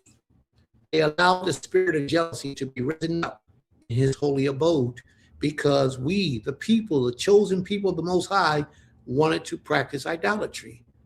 And that's like you, your mother and father raising you up all of your life, providing for you, your father going out working every day to give you food. But then when you have a celebration at your school and they ask you who your hero is, what man is your hero, you say your friend's father, as opposed to your father who made all those sacrifices. That would hurt your father's feelings. That will drive your father to jealousy. He will become angry. It's not a good thing. Y'all follow me? It's not a good thing. We have to show appreciation to those who do for us, who provide for us, and who make the sacrifices for us. And he brought me to the door of the court. And when I looked, behold, a hole was in the wall. Now, all this is being done in the Most High's house. So who's he going to be looking at? He's going to be looking at Levites through the hole in the wall at the court of the Most High. Then said he unto me, son of man, dig now in the wall. And when I had digged in the wall, behold, a door. And he said unto me, go in and behold the wicked abominations that they do here. Now, I want y'all to know that the Most High is not just speaking to Ezekiel, although we are reading in the book of Ezekiel. Subliminally, the Most High is speaking to a man who desires to serve him. And if you are a man or a woman who desires to serve the Most High, every time when this spirit tells him to go and observe, he's telling him to take a reality check of the people around you. And that's what we have to realize, that the Most High wants us to look at our circle, the people that we commune with, fellowship with, party with, dance with, talk to, the people in our circle, how they're doing abominable things before the Creator. Because these things will have a direct effect on us and our spirit if we continue to be around these types of people. And there stood before them 70 men of the ancients of the house of Yisrael. 70 elders of the house of Yisrael. And in the midst of them stood Jaazaniah, the son of Shaphan, with every man his censer in his hand. These were all Levites. Levites. And they had censers in their hands. And the thick cloud of incense went up. Then the head said unto me, these Levites, or some of them may have been priests, but these Levites was all making offerings in this house, in this holy house of the Most High. They was burning incense and smokes and offerings unto a deity. And it wasn't the creator, but yet they was doing it in the Most High's house. Watch this. Then he said unto me, Son of man, hast thou seen what the ancients of the house of Israel do in the dark? Every man in the chambers of his imaginary. Now, when I looked up the word imaginary, I looked it up in Hebrew, and the word actually came back that it was idolatry.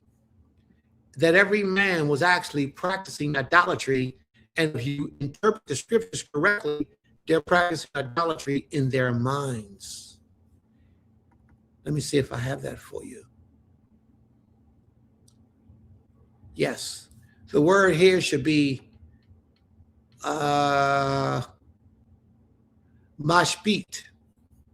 Let me pull it up because it'd be better for me if I show it to you on the screen. Mashpit. Let me show it to you on the screen, just so that we can get the full understanding of what we're reading. All right, y'all see that? Mashpit is the actual word. And when you pull up Mashpit, I think I have another one down there for you, but I want to, where is it? Where is it? Let me pull it over. Let me see it. It says a showpiece, a figure, imagination, image, idol, or picture. Image, idol, or picture. So they're actually honoring an idol, an image. They're actually committing idolatry. Where are they doing this at? They're doing it in the house of the Most High. Y'all understand how disrespectful we are as a people? Do you understand how this would drive the Most High to bitter anger and jealousy? We are some extremely disrespectful individuals. Now the author put it down in one way.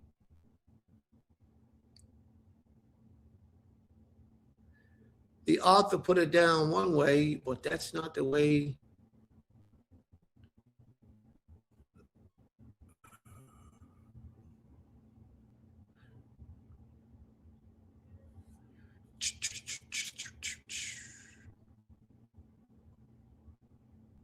That's not the way that is actually being put. It says in their imaginary, in their minds, it's like they're thinking about it. These actual people are actually doing this wickedness. They're practicing idolatry in the house of the Most High. Verse 12, then said he unto me, Son of man, hast thou seen what the ancients of the house of Israel do where? In the dark. And you know, the only thing you're supposed to be doing in the dark is praising the Most High in the dark, praying to the Father in the dark. So they was actually giving glory to another other than the Almighty. And they're doing it based on the principles of how they worship the Creator in the imaginary of their minds. For they said, this is what they said, the Creator seeth us not. The Creator has forsaken the earth. Now, this is all in their mind. This is how they justify their actions. A lot of people feel this inside their hearts, like the Most High is not with them. Therefore, they feel like they're going to get it better if they go serve Baal or those other deities, because a lot of those deities teaches you about emotional support. A A lot of times what's happening, family, is the Most High sees the wickedness inside you and he gives you over to your desires. That's the only way that a man can turn from righteousness to darkness. And that's what's taking place right here in their lives. He said unto me, turn thee yet again, and thou shalt see greater abominations that they do. Then he brought me to the door of the gate of the Most High. Notice each time he's getting closer and closer to the sanctuary. He brought me to the gate of the Most High's house, which was toward the north. And behold, at that gate, there was women weeping for Tammuz. That's sad, family.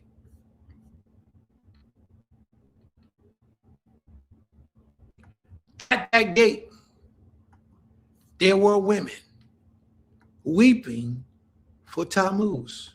Do anybody know who Tammuz is? Does anybody know who Tammuz is? Because if you don't, I didn't expect you to know, so I pulled it up for you so that we can do the research and read and learn about Tammuz. Because you have to be prepared when you go out into this war. Tammuz. It says Christianity has its origin in the Middle Eastern religion, Judaism. So it's a little surprising that there are some residual similarities between Christianity theology through an ancient Middle Eastern religion in general. For example, Jesus and the Akkadian god Tammuz was both referred to as shepherds. They were also both associated with dying and rising again. Although there are some superficial similarities, there are also significant differences between Jesus Christ and the shepherd god Tammuz. Tammuz is the Hebrew name of the Mesopotamian deity god Dumuzi. Tammuz was associated with vegetation and fertility. He was also believed to be responsible for making the ground fertile. Additionally, he was a shepherd god who provided milk and ooze to nourish their lambs. As a result, he was very important to the shepherds. So now you know a little bit about Tammuz and who Tammuz was. But that ain't the end. You know, they talked about Tammuz as being a deity, and they brought the relationship between Tammuz and JC into the picture.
Shalom, can I be heard?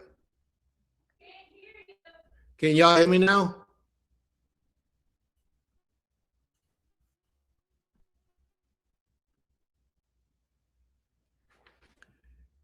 Okay, well, I don't know how my picture got up there instead of my wife's picture. I mean, how my wife's picture got up there and not my picture. I don't know how that happened. Let me try to do something real quick. Okay, now I see what happened. I must have hit that button accidentally. Please forgive me. I must have accidentally hit that button. I don't know how I did it. But you heard him speak just a moment ago. you heard him speak about how JC and Tammuz are very much associated as being the same deity. Now you see here where they speak about that the women were actually weeping for Tammuz. And in today's time, it is our women that primarily would be weeping for JC. Primarily, it is our women who outnumber us in idolatry of worshiping JC. Women, please, if you're here, don't take any offense to what I'm saying. I'm speaking majority on the worldwide, not you primarily. Because if you're here, obviously you're here because you want to worship the Most High. But I cannot hold back from what's being said and what's being spoken about through the prophet Ezekiel. He said that our women are practicing deity idolatry by worshiping Tammuz at the gate of the Most High's house. So what does that mean? That means that they are actually standing on the threshold of worshiping the Most High in righteousness, but they bring that deity with them. So this is what Encyclopedia Britannica had to say about women and Christianity. While exact global figures vary, women consistently make up a majority of the world's Christian population, around 52 to 53% globally, and are generally more religiously observant than men. Though trends show shifts, especially among younger generations in the US, where women are identified as Christians at a lower rate than in the past. The reason why they're identified as Christians at a lower rate today is because the Most High began to pour out his spirit into the earth again. And when the Most High began to pour out his spirit into the earth, a lot of our people are waking up from Christianity, recognizing that they're Hebrew Israelites, and they begin to worship the Most High, but they bring Tammuz with them. But they bring Jesus with them. They might walk away from Christianity, but they don't walk away from the Christian deity. And that's the difference. Something that this research won't show you. Majority female. Christians have historically been and remain a majority female religion worldwide, with women making up over half the Christian population. Christian women globally tend to be more religious than Christian men, showing higher rates of prayer and attendance, though this varies by region. The percentage of American women identifying with Christianity has dropped from 82% in 2007 to 66% in 2023 and 24, though women still identify as Christian at higher rates than men. What's happening is a lot of people are leaving those religions, but still practicing Christianity. How they're practicing Christianity? Because they're bringing Christianity into their way of life of worshiping the Almighty. Therefore, they are truly still Christian. But if you ask the average Israelite who worships JC, are they Christian? They will tell you no. They will tell you that they're Hebrew Israelites. Well, you can't leave a deity or religion and bring their deity with you to the truth of the Most High and then say that you're not practicing idolatry, because you are. If that's an idol, if he's an idol and you're praying to him, you're talking to him, or he's your best friend, then you are practicing idolatry, because he's an idol. People pray to him, people worship him, and he's not the creator. Although you may say in your mind, well, I don't believe he's the creator. I don't accept him as the creator, so he's not an idol to me. He's still an idol. That don't change from what he is. He's still an idol. Even if you don't pray to him, even if you don't cry to him, even if you don't think he's the creator, he's still an idol, because others believe that he is. This is a fact, but yet people are there. And Ezekiel is telling us that there are women in Ezekiel 8, chapter 8, verse 14. Then he brought me to the door of the gate of the house of the Most High, which was toward the north. And behold, there sat women weeping for Jesus, weeping for Tammuz. This is idolatry. And these type of things are what drew the Most High, to jealousy. Then he said unto me, hast thou seen this, O son of man? Turn thee yet again, and thou shalt see greater abominations than these. Now, how much more can you get? How much worse can it be? And he brought me into the inner court of the Most High's house. So now he passed the gate. You know, a woman can only come up to a certain part of the temple. So now he's past the gates and he enters into the inner court. Well, there's an outer court and there's an inner court. Well, he's in the inner court of the Most High's house. And behold, at the door of the temple of the Creator, between the porch and the altar, were about 25 men. So that's 25 men.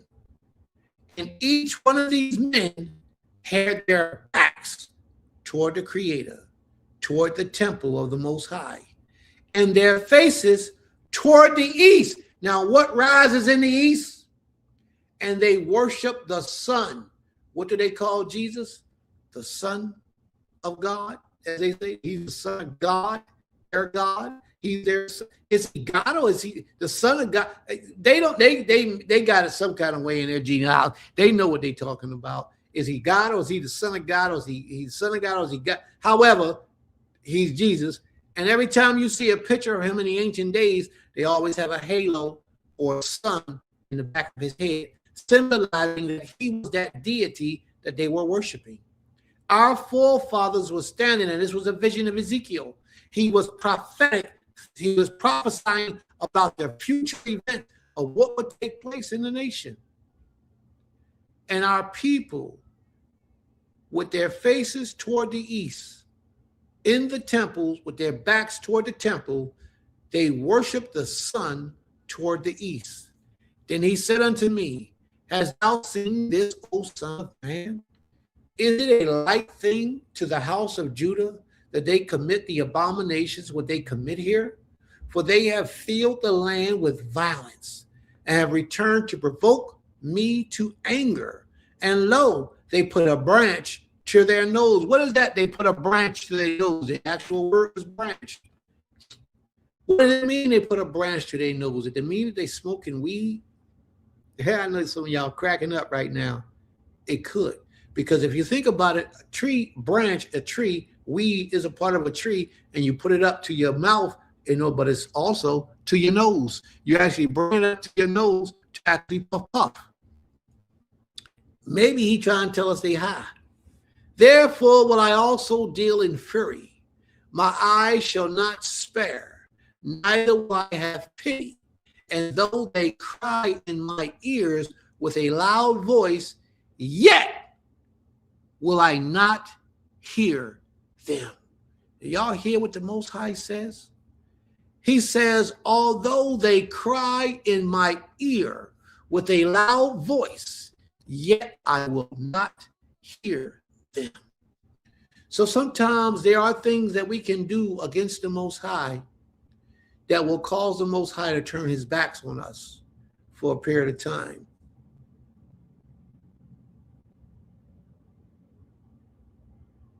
That's right. So it says, we pray in the direction of the east toward Yerushalayim, but not worshiping what the Most High made, the sun. The reason why we pray toward the east is because we're east of Yerushalayim.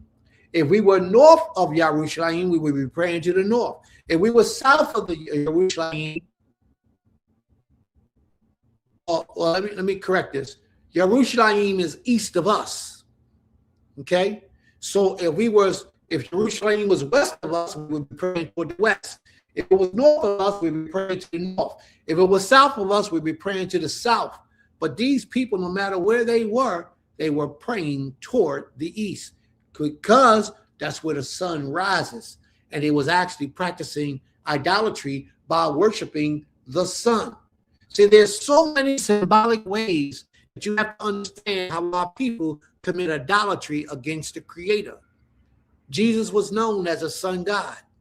He was the son of God, the son God. And then when you see the pictures, he got the little halo, the sun illuminating. All these type of things are symbolic. He has several characteristics of Tammuz.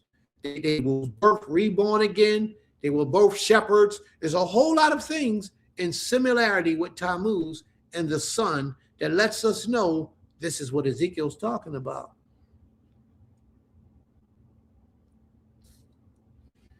And this is sad. But this is a reality for our people. Chapter 9, the visions of slaughter. Set a mark upon the foreheads. He cried also in my ears with a loud voice, saying, cause them that have charge over the city to draw near, every man with his destroying weapon in his hands. Now, I want y'all to understand this. I want to pay close attention because I'm ready to peep game on you. I'm ready to teach you something. I'm ready to share something with you. If I ain't teaching you nothing, so be it. Still, you're learning something today. Watch what he says. He says, cause them that have charge over the city to draw near, every man with his destroying weapon in his hand. Who's he talking to? Because a lot of people don't understand this right now. He's not talking about a physical man. He's talking about the heavenly hosts. Every nationality of people have protecting angels over them. Hebrews have angels. Muslims have angels. All, to us is a demon. To them is an angel. And that's what I mean by angels and demons are the same. It's all based on their purpose and assignment to you at that time. He's an angel to me. He will protect me. But if you're my enemy, he's not your angel. He's your demon. He's going to destroy you. And so many people don't understand that, but that's a fact. So here we are now. Those angels, every element of relationship with the Creator has a different spirit. The Creator has angels who look over Yerushalayim, who look over the children of Israel, who look over us, protect us, and guide us at his command. And we're not to pray to those angels. We're not to reverence those angels. We only are to reverence the Almighty, the Creator of all creation. And that's it. But every energy has a guiding angel over it. The children of Israel have angels that guide, that cover, that protects them at the Most High's command. That's why when you read the scriptures and it says, send your angels under the shadow of the Most High's wings, let your angels go before us and prepare the way for our comings, all those things, that's the fact. That's what they are. And if the question is coming about the angels and demons, those angels that protect over the children of Israel, the enemies of Israel, if the enemies are standing on one side and the children of Israel are standing on one side, and the angels are sent to protect the children of Israel, they're angels to us. But to our enemies that they are sent to destroy, they will be demons. They will turn in the form of a demon. Angels and demons are one and the same. And so many people don't understand that. And those people, those other nations, the angels that's over them, they will be demons to us because they're going to try to destroy us. But what happens is our angels fight their angels. And our angels do their very best to destroy their angels.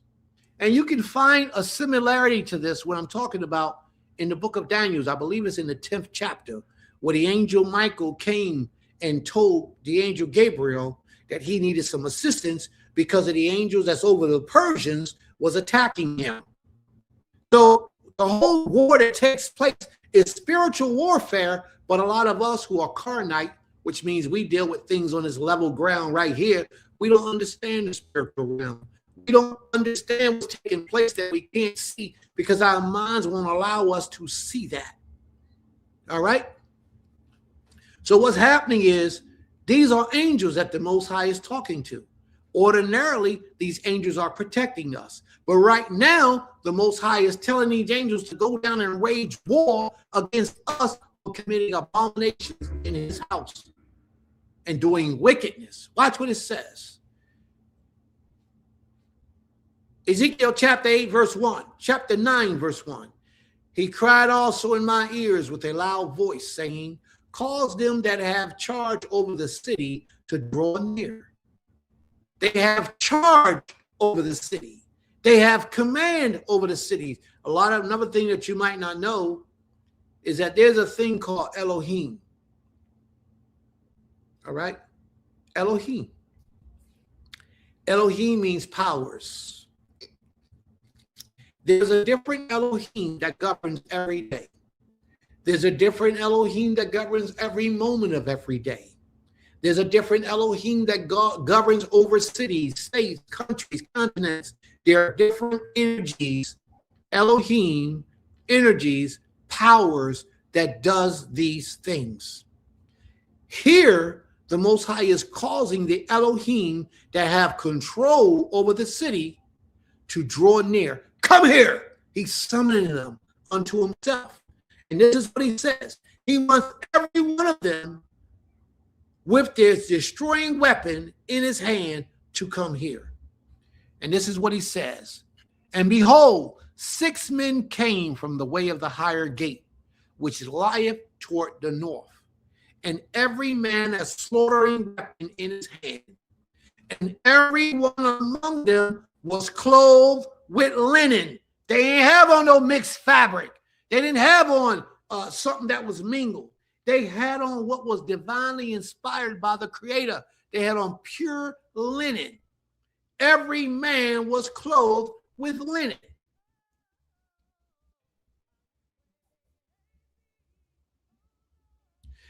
With a writer's inkhorn by his side, they were taking records.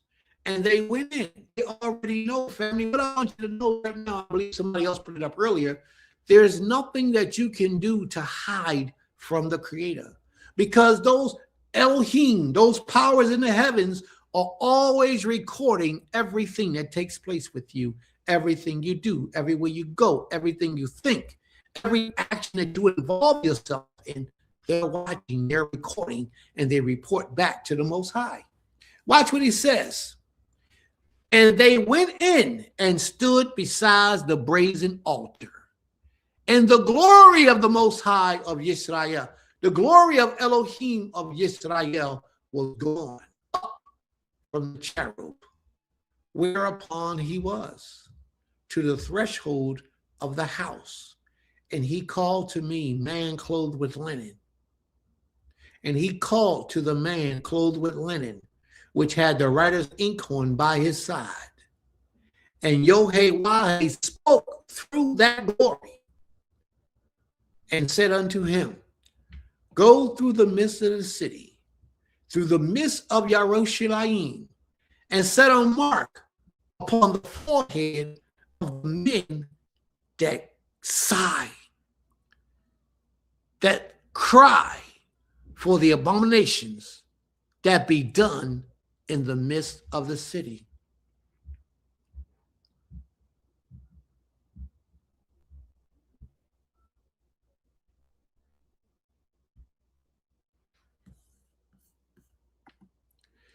Before I break that down, I'm going to read this. There is a commanding demon over the U.S., each state, each country, each city, each neighborhood. Absolutely. Absolutely. But that same demon is an angel for those who are on the side of righteousness. Angelic warfare is beyond the scope of our knowledge.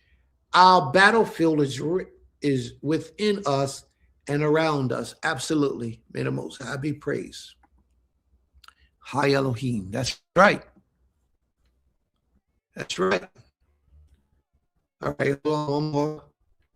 Yashir, Jasser, chapter 32, shows just how Jacob and his sons fought in the Creator's name to the opposing king. They sounded like an army of angels. Absolutely. May the Most High be praised. Now I want to go into this for a minute.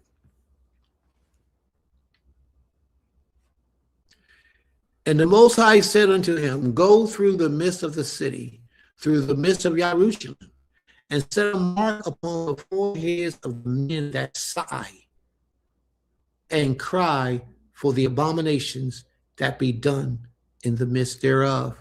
Well, what do they mean, sigh? What does it possibly mean when it says the men that sigh for the abominations that's being done? I looked at the word sigh, and I'm going to go through this process with you just so you'll see how it goes. I don't want that. That's not what I want. We're going to look up this word sigh. And we're going to get the definition of the word sigh just to see if it's possible that we are those people. Or anah, one of those ones. Anah means to suffer. Anah is a word that you find out on the Day of Atonement when you bring affliction upon yourself. It causes you to suffer. Well, the Most High is saying in the book of Ezekiel, the word is anah. Let me deal with this first before I go back to what the Most High is saying. He says, sigh, groan, in pain or grasp, moan. The word is anah. Now, when you look up anah, most in poetic and late Aramaic, that's not the one I want. Here it is. Anah is a root word, not used in ka'al. That's one of the different forms of dikduk, the breaking down of the Hebrew language. Kindred to the roots. Okay, anah. They're not giving me what I want. But anah means to suffer, pain, anguish, hurt, physical pain that you can feel in your inward parts. And what the Father is actually saying to us, that if we are mingling with these people, we are partying with these people, we are dancing, enjoying and shouting and doing all these great things with these people, then we don't have that anah within us. We don't have that anguish. The anah means that you're going to feel anguish when you read it, when you hear the news and you see how people are acting, like that video I played at the beginning of the class. When you hear about how they're taking children and taking their natural anatomy and altering it and making the women, the males have female gender parts and the females have male gender parts. When you feel that, when you see that, when you hear that, how does it affect you? Does it make you bitter in your inward parts? Do you hate this system that we live in because of their evil practices and their evil behavior? The answer is usually was simulated. Usually you fit right in and you get comfortable with the evils and wickedness that they do. You say, not you, but you say, as long as it ain't happening to me directly, then I'm all right with it. Just let them do it over there. No. This thing should cause anguish within your soul.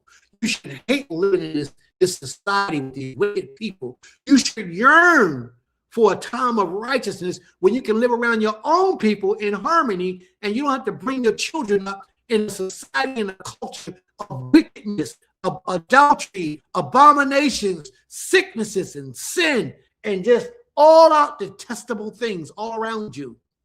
This is how those people who had that mark of righteousness upon their forehead, this is how they felt. They felt it so hard they cried in the midst of wickedness. They cried for all the abominations that was done in the midst of them. You understand what I'm saying to you?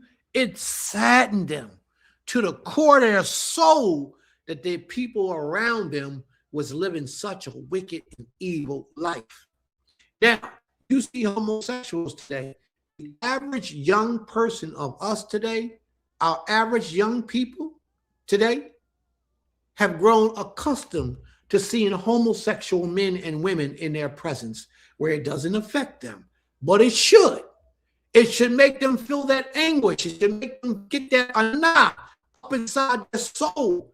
Torturous pain, suffering. They should feel that because it's an abomination in the sight of the Most High. And they don't. It has become acceptable. That's right. It has become acceptable. Everyday language. And so is adultery. So is idolatry. So is homosexuality. So is eating unclean foods. So is wearing mixed fabric clothing.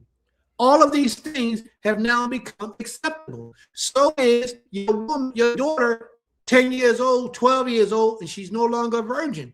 These things have become acceptable. Oh, that's what children do. Children don't do that. Wicked demon spirits do that. She's 12 years old and she's not a virgin. She's 9, she's 10 years old and she ain't a virgin. She ain't married, so she should be a virgin. If she's never been married, she should be a virgin. Understand that, family. It has become so acceptable. Sin is so much on the rise in the world that we live today that wickedness is something that's we find all right. Oh, we'll get through it. We just got to deal with it. No! The Most High saying that type of wickedness should bring pain to your soul. You should hate it with a passion. I had a sister that I had to have a meeting with her and her children one day. And her children did something, and I was on the phone talking with her, and she cried hard. She cried because it hurt her to her soul that her child or her children could do such a thing. That's what I'm talking about. That's the type of passion that we have to have for wickedness. We have to understand that the Most High desires us to eschew evil. That means hate it like Job did. Hate it with a passion. But we don't. We have gotten comfortable. So then when Prince had to knock on your door and tell you that your 12-year-old daughter is no longer a virgin, she got caught in school in the closet with one of them boys, you said, oh, man, I told her not to do that.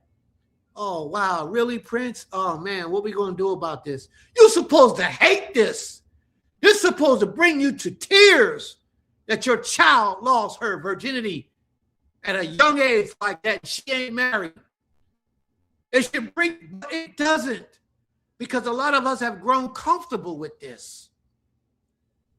And we have accepted it, and we don't treat our children any differently. And what it really is saying is that we don't have that mark on our foreheads, because that's what the Most High is looking for. The Most High is looking for those men that sigh, those men who have hatred in their heart for wickedness, those men who cry because of the abominations of the nations around us, because of their wicked doings.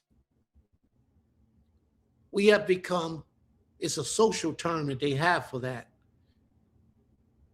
And my mind is slipping my mind right now, but there's a term that when we get adapted to things and they no longer affect us like they once did, that's what we have become now.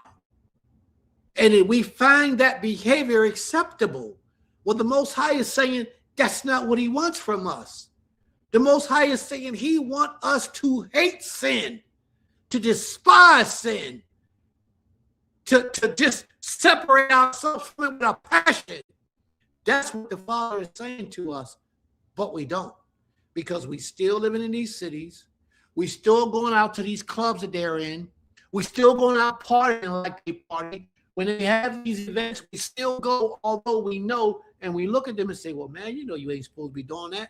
Sisters, y'all ain't supposed to be doing. Why you dressed like this?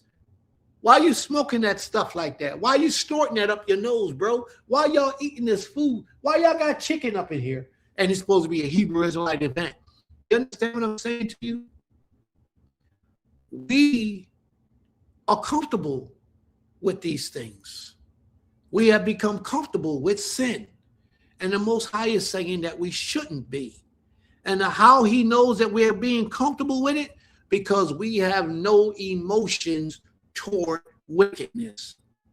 We have numbed ourselves out. We have hardened our minds. We have become complacent, accepting wickedness in our midst. But that's not what the Creator said we are supposed to do. We are supposed to hate it with a passion. And to the others he said, in my hearing, go ye after him through the city and smite. Let not your eyes spare, neither have ye pity. Now watch this. The Most High just told the angels, there were 6 of them.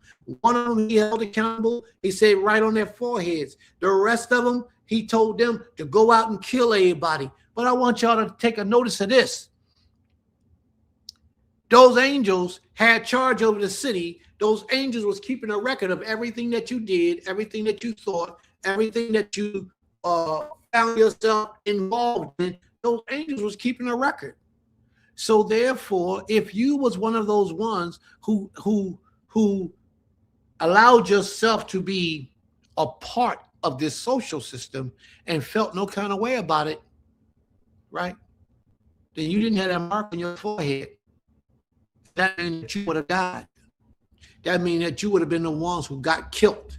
It didn't matter if you was an old lady, a young child, or a middle-aged adult.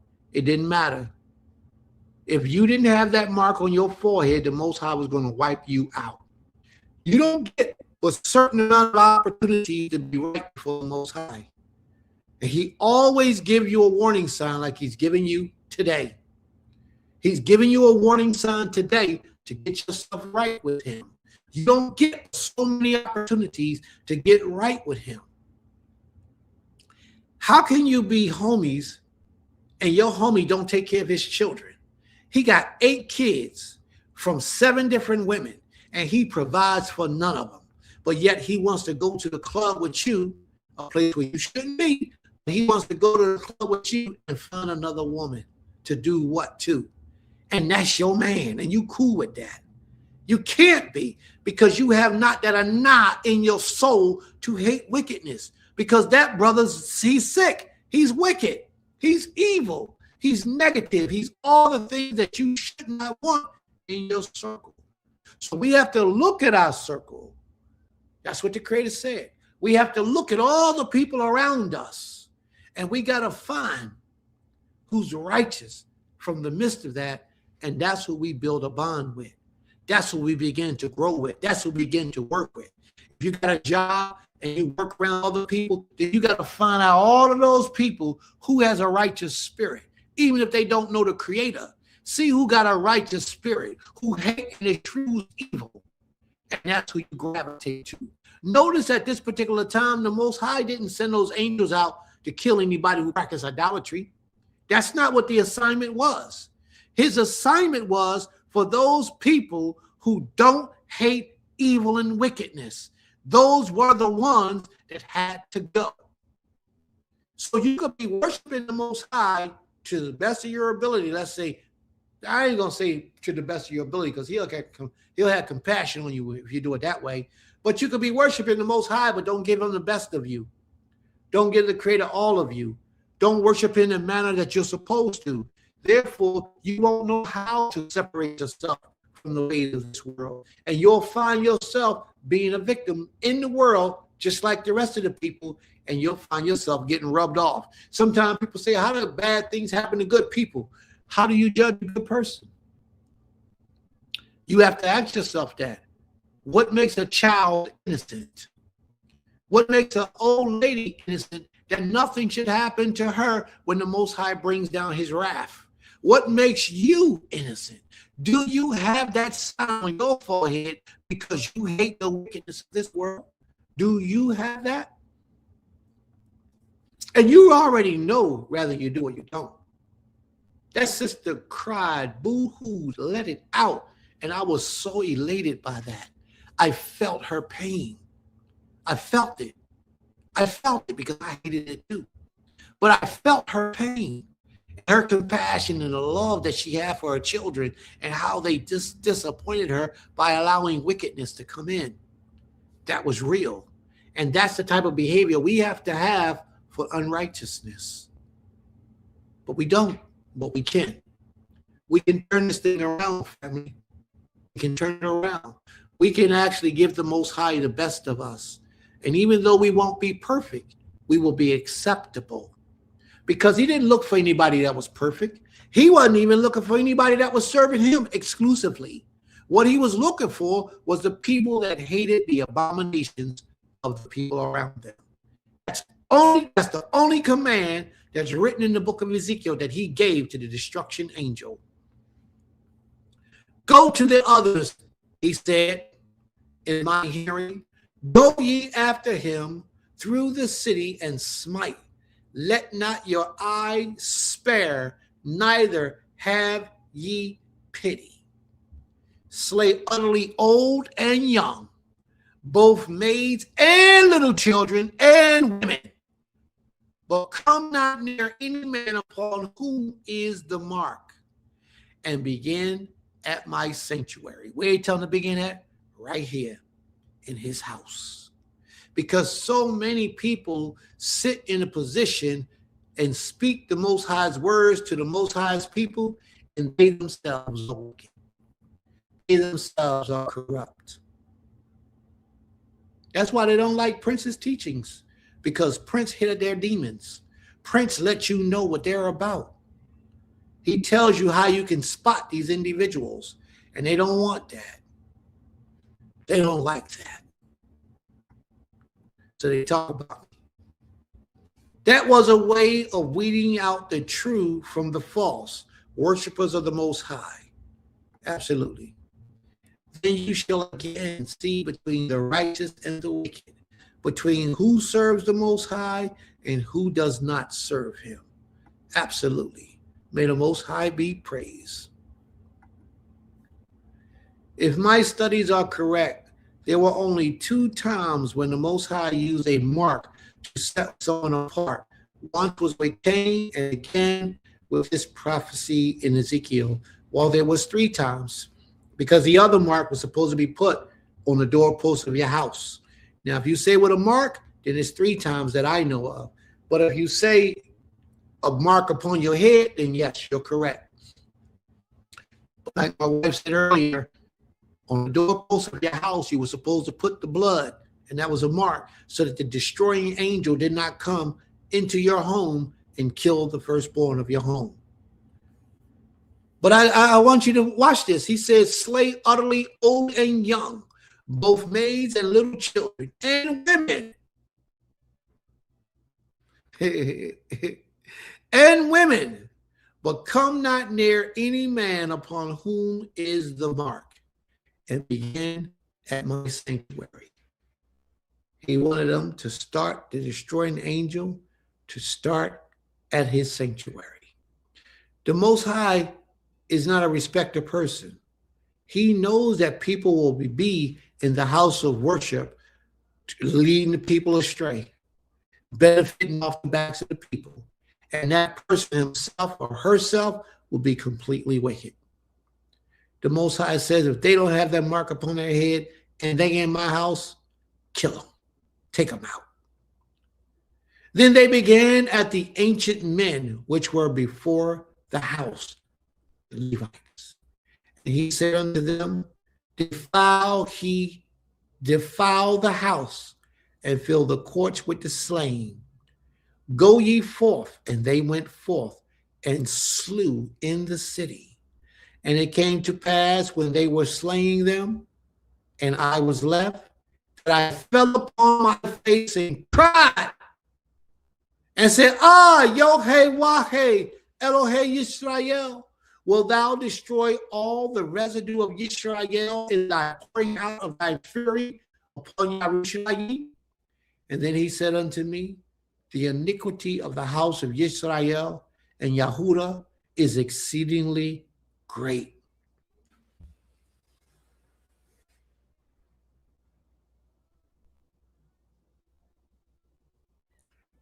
I'll repeat that again because it hasn't changed.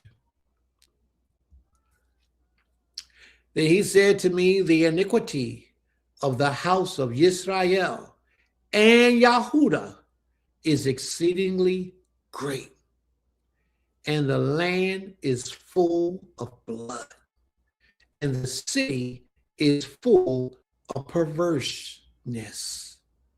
For they say, the Most High has forsaken the earth, and the Most High seeth not. Therefore, they run rampant, and they do all types of wickedness. And there's nobody to hold them accountable, because they are just as wicked as those people. The people that are in charge, the leadership, are just as wicked as those people walking around on all those evil and wicked behaviors. The Most High knows what he's doing. It is us who don't understand. Notice how the Most High said, I want you to go kill the children, So children, any children listening to this lesson, get yourself right before the Creator, because you too can get dealt with, believe me. Women, both old women and young women, get yourself right with the Most High, because you too, I'm a woman, he ain't gonna, my daughter like to say to me, I'm just a girl. It don't matter. The Most High will get you too. And a lot of us think we slick, think we're getting away with something because nobody don't really know what you do. Those angels had charge over the city. They see everything that we do. Everything. You can't hide from them. That's why the wheels on Ezekiel, when Ezekiel, he described those cherubims, he said those cherubims had wheels, and they had wheels within wheels, and those wheels had eyes all around the wheels. That's letting us know that there's nothing that's done under the sun that ain't seen. Everything is seen, and everything therefore is known. And everything shall have an action, a reaction based on what you do.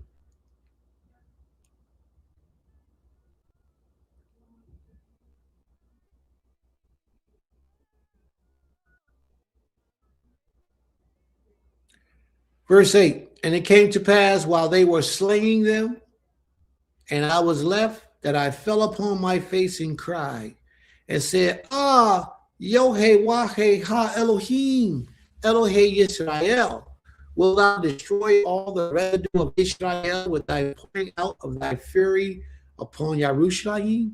Then he said to me, the iniquity of the house of Yisrael and Yahudah is exceedingly great, gadol, large, and the land is full of blood, and the city full of perverseness. The video I showed you had a lot of perverseness going on.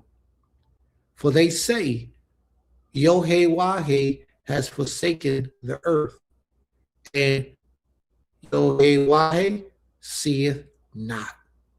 And as for me also, my eyes shall not spare, neither will I have pity, but I will recompense their ways upon their head. And behold, the man clothed with linen, which had the inkhorn by his side, reported the matter, saying, I have done as thou hast commanded.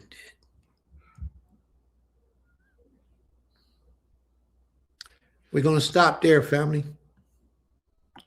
We're going to stop there.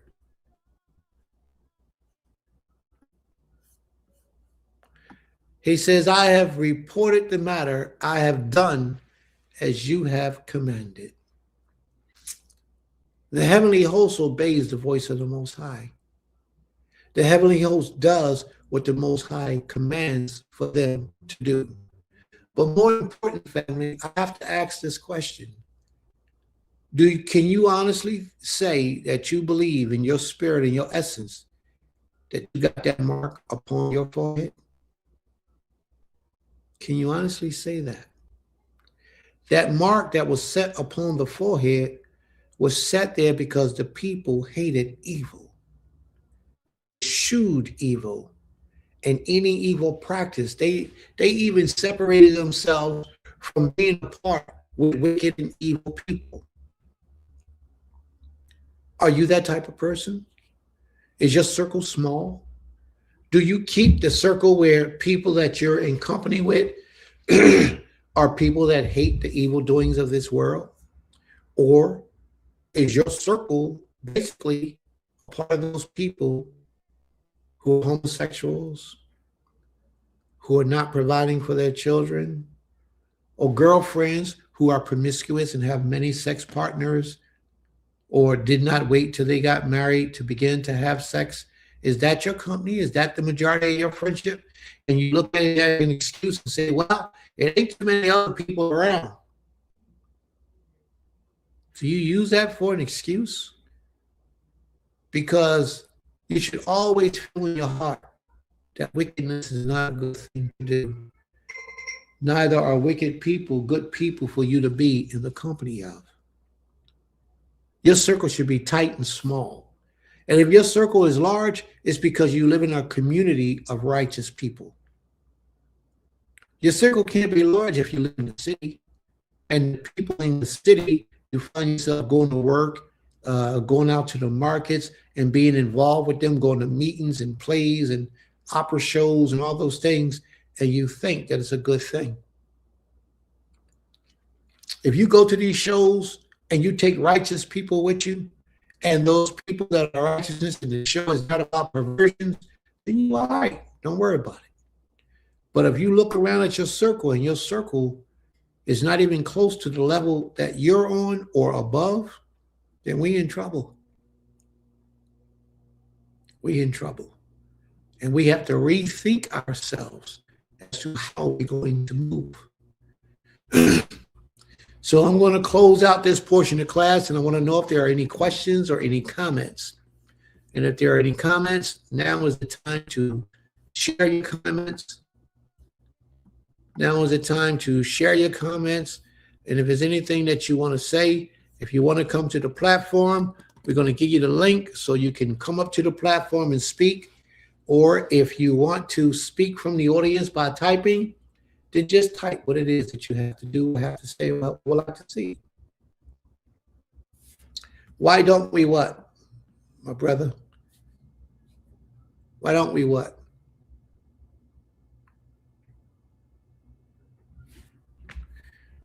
Do you know what mark was placed on Cain's forehead? No, I do not know.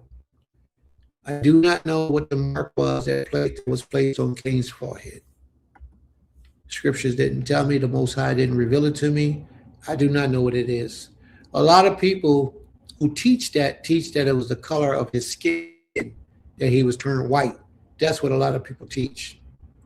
But I don't teach that. Prince doesn't teach that. That's what a lot of people teach. But I do not know what the mark was that was placed on Cain's forehead.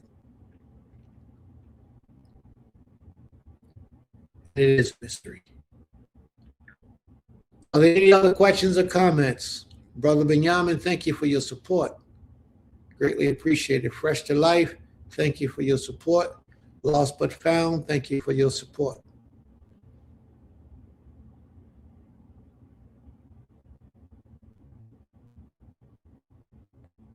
That's right. It's not descriptive either in Ezekiel. But you know, that mark in your forehead could also mean the way you think. It could also be the way you think. You know, it could be. But I don't know the answer to that, so don't even really give that too much thought. Are there any other questions or comments, family? I think we had a tremendous class today. I think that the information was very informative. I think that we hit the points that needed to be hit. Because a lot of people will come on this platform and ask, why did the Most High let innocent children die? Who's to say they were innocent?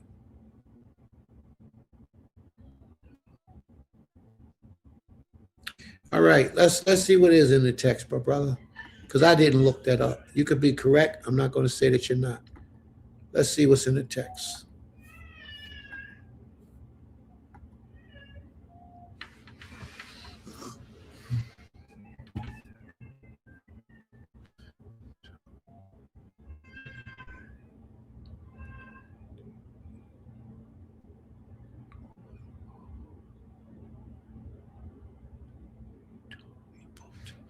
He tore a boat.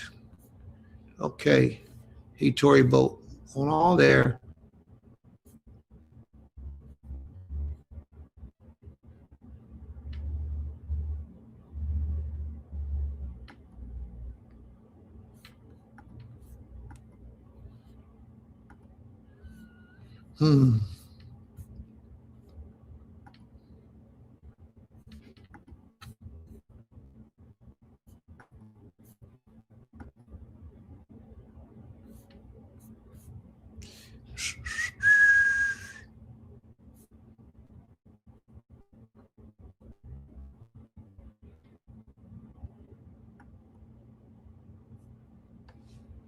Mazah.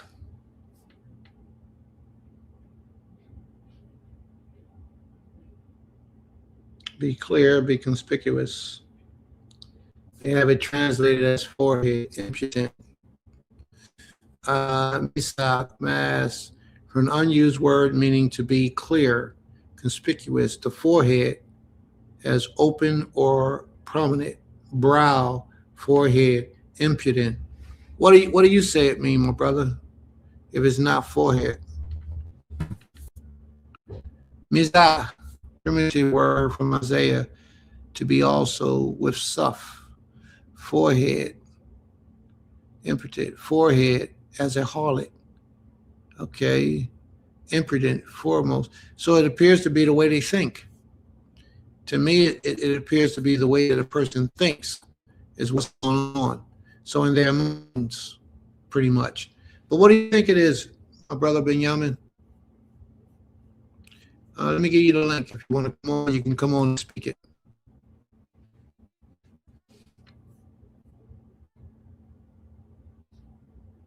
I would agree with that.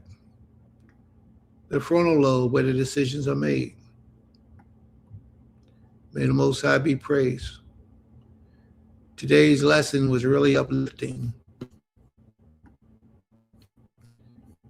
and thought-provoking. The whole day was needed and prayerfully fulfilling. Today, told our Creator for being with you in your lessons of this day. May the Most High be praised. Question?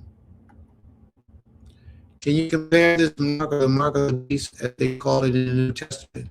I did it at the beginning of the class, and what I told you was that they flipped it around. And the whole New Testament is a book that's been turned upside down and put out in a different way. And they took the mark that was being placed upon a man's mind, and they made it the mark of the beast. And through some studies and research that I did, there's so much out here, and I'm gonna share this with the family, but I don't have the information with me to present to you, but you can look it up. I'm sure you can find it.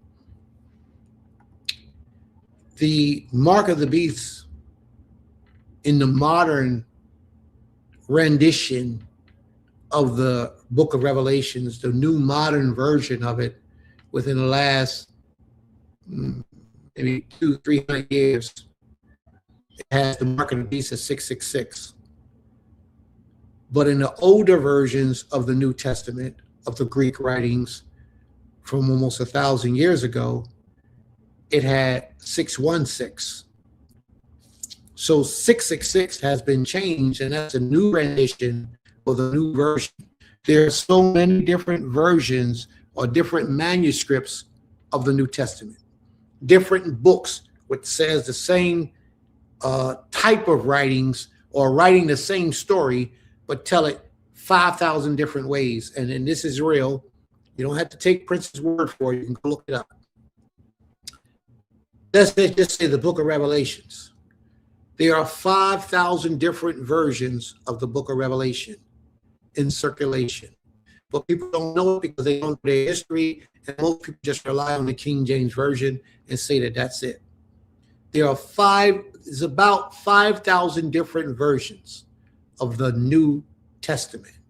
They call them manuscripts. There's little parts of the Bible or of the New Testament that is on record written in Greek, because the New Testament wasn't written in Hebrew.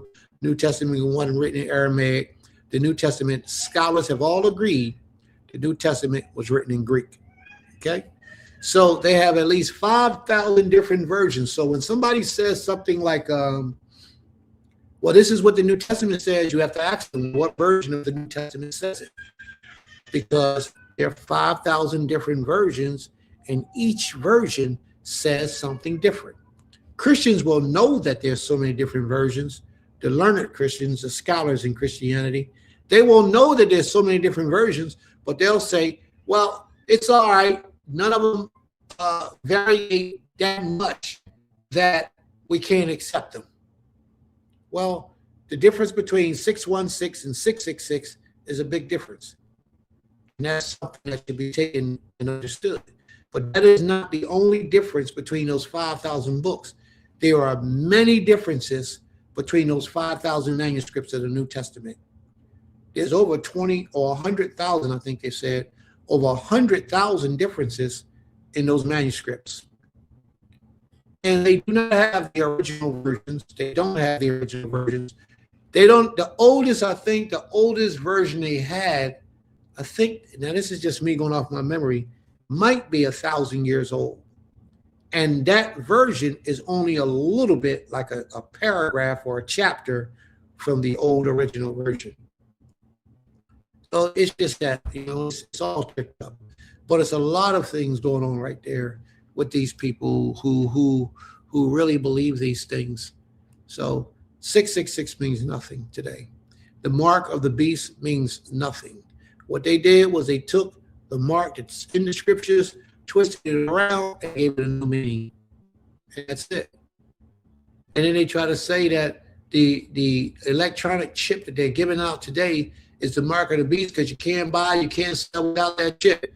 Well, that ain't in your head. It ain't on your forehead. So that will show you that that's not what it was.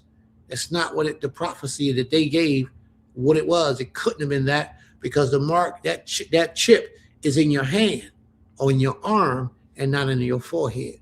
So there's a difference. So don't pay this stuff no mind because it's not real. But if you want to accept the New Testament, you accept it. I'm not going to tell you what to do or what not to do. All right?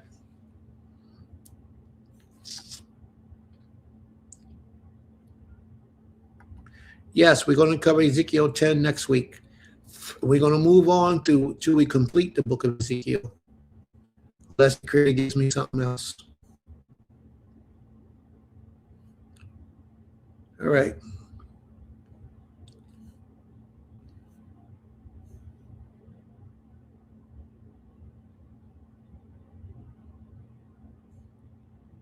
Oh, Cain's mark on the forehead is not mentioned?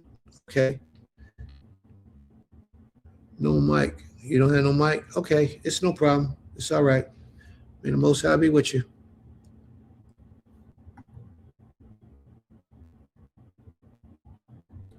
Absolutely. May the Most High be praised.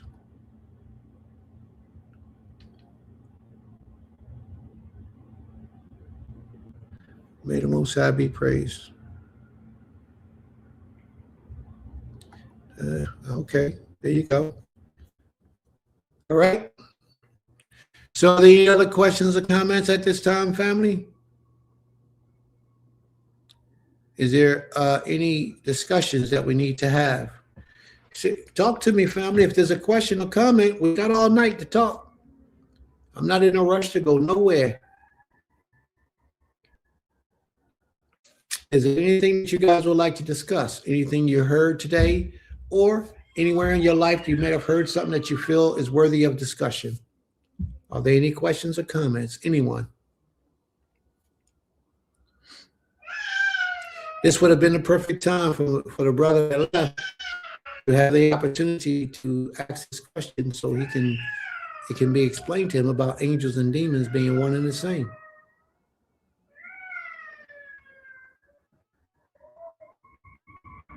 So are there any questions? Any comments? See, the first thing you have to understand is that Satan has no power of his own. And the ideal or the accepted ideal is that demons work for Satan. That's the accepted ideal. But if Satan has no power of his own, and he got demons that work for him, and he was created to oppose man, if he's doing what the Most High created him to do, why is he such a bad person?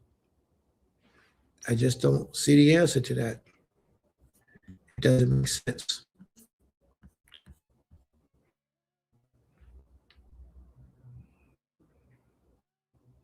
I would like for you to read it, sis. That's why I asked you, did you want to read it? So would you like to read that? Let me know if you would like to read it. And if you decide so, here's the link. You can come in. I would rather you read and I would rather you explain it because it's your readings.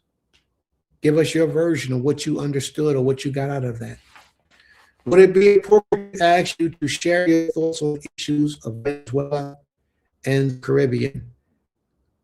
I don't have any thoughts or issues about Venezuela or the Caribbean because I haven't been following the news. I try to avoid those things. Let me share this with you. Not that I don't want to be brought up to date with what's happening in current events in the world, but I really don't pursue those things like a lot of others do. What I would rather do is have somebody to do the research, to study, to bring me the information. But I myself, I don't look into those things. I don't follow the news. I barely watch television. Usually if I'm watching anything, I'm watching movies, documentaries, or things of that nature. But I'm barely watching the news. Almost never do I watch the news. And Facebook is one of the best places for you to see the news, but even that's becoming corrupt now. Even that's becoming corrupt. But in Venezuela, I do know that there was a man who ruled Venezuela who was put out of life, out of this existence of life, who was a very good leader, spiritual leader, physical leader for the people of Venezuela, and he lost his life.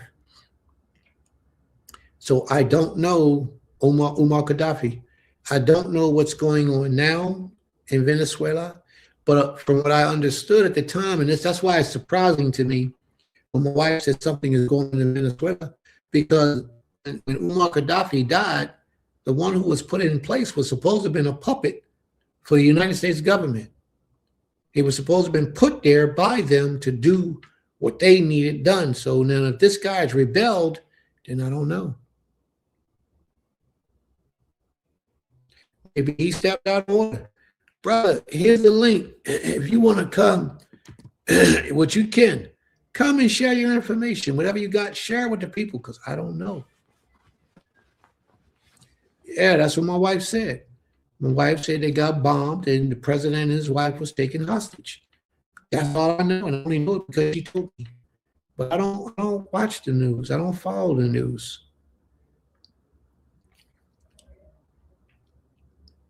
And the reason why I don't watch the news and follow the news, because in my opinion, it stresses you out. Stress causes you to get old and age faster.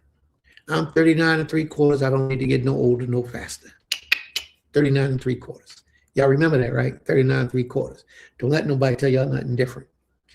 I truly believe, I do though, I truly believe that as a man thinketh, so is he. And if you keep following these ages and allowing people to dictate to you about the appropriate age of an individual, that's a problem. You know, unless you see what they call old as a young age, which I do, because I believe that men are supposed to live as old as the trees, eat right, think right, live right. You'd be surprised at the mind, the power of the mind, and how strong it really is. Muammar Gaddafi, yes. Libya. Venezuela. I thought Gaddafi was Venezuela. Oh.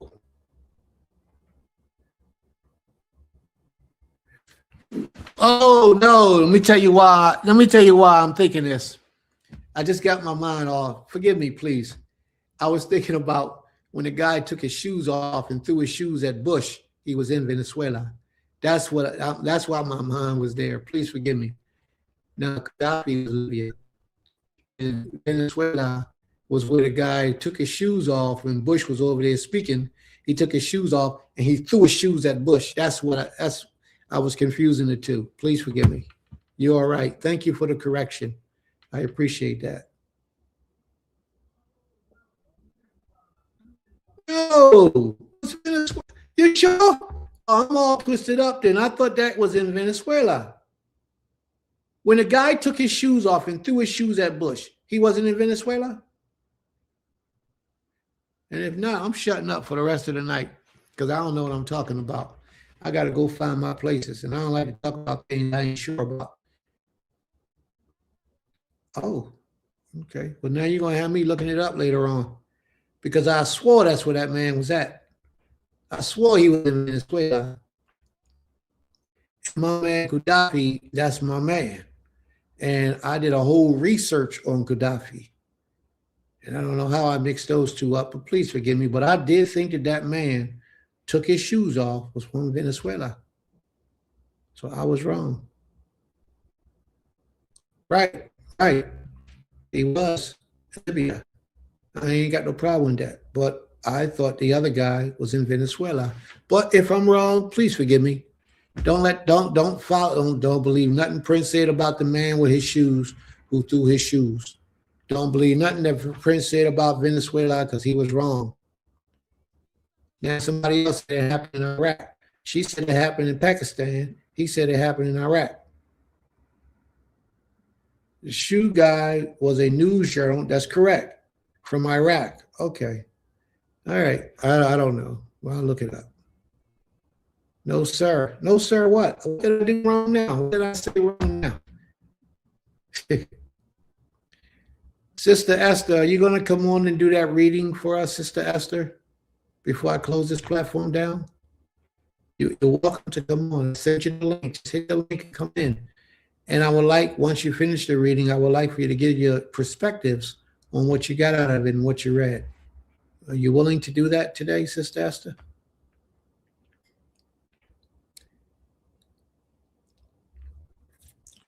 Y'all got me going to look this up. Gaddafi. Her voice is not too good.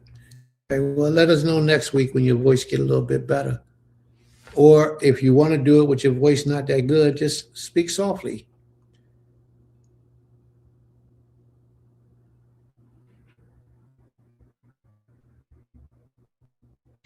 Sister Natalia, Shabbat Shalom. Shabbat Shalom. Tell your husband I said Shalom, please. May the Most High be with you both. So if your voice is not that bad, you can speak softly, or you don't have to do it. You can do it next week. Your voice might be a little bit better. Just let me know what you want to do. Okay? Do we have any volunteers to close us out with prayer? Do we have any volunteers to close us out with prayer?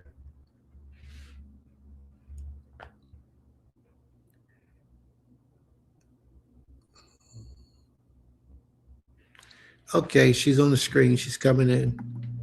And we're going to let her read something that she found in the scriptures and then give us her little rendition of it. But family, be patient with her, please, because she says her voice is a little scratchy. All right, sis, whenever you're ready.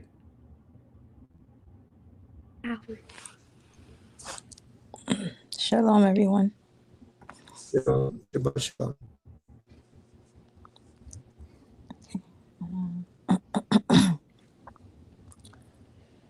So this is a conversation between a teacher and a student. Do you see it? Asked the teacher. Behind the rock? I replied. It was a snake, brown and black and slithering in the desert sand. What do you know about snakes? The teacher asked. I know to avoid them, said the student. Nothing more? Not much. What you should know is that snakes are cold-blooded. And the student asked, why is that important? The teacher responded, you're warm-blooded. And because you're warm-blooded, you can run and keep running. But a snake, being cold-blooded, is limited in its ability to endure, to keep going. Therefore, you can outlast it. That's good to know, I replied. In the scriptures, the serpent is a symbol of Satan and evil. Why is that? Not because snakes are evil in themselves, but because they provide a representation of evil. They often move by twisting, and so the nature of evil is to twist. A lie is the twisting of the truth. The impure is a twisting of the pure, and evil itself is the twisting of the good. So then, if snakes are cold-blooded, then so in some way is it evil? Yes, said the teacher. Evil is cold-blooded. What that means is this: though evil may have its day, its victories, its time to move and strike, it remains cold-blooded. Therefore, it can never endure. No matter how powerful the evil may appear, no matter how triumphant and unstoppable it may seem, it cannot last. Deception is cold-blooded. Hatred is cold-blooded. Slander is cold-blooded. Oppression is cold-blooded. All evil is cold-blooded. And so the power of evil is only for the short term and the momentary. Its days are always numbered, and in the long run, it always fails. But the good is not cold-blooded, I said. Yes, he said. So, in the end, the good will outlast the evil. Therefore, preserve in the good. Keep focused on what is good and true. Keep standing for what is right, and you will overcome and prevail in the end. The mission is that in the face of whatever evil, trouble, attack, or sin you're dealing with, don't give in, don't give up, but press on in the good and in truth. And the reference scripture is Isaiah 54:17 at the end of it. Hold on a second.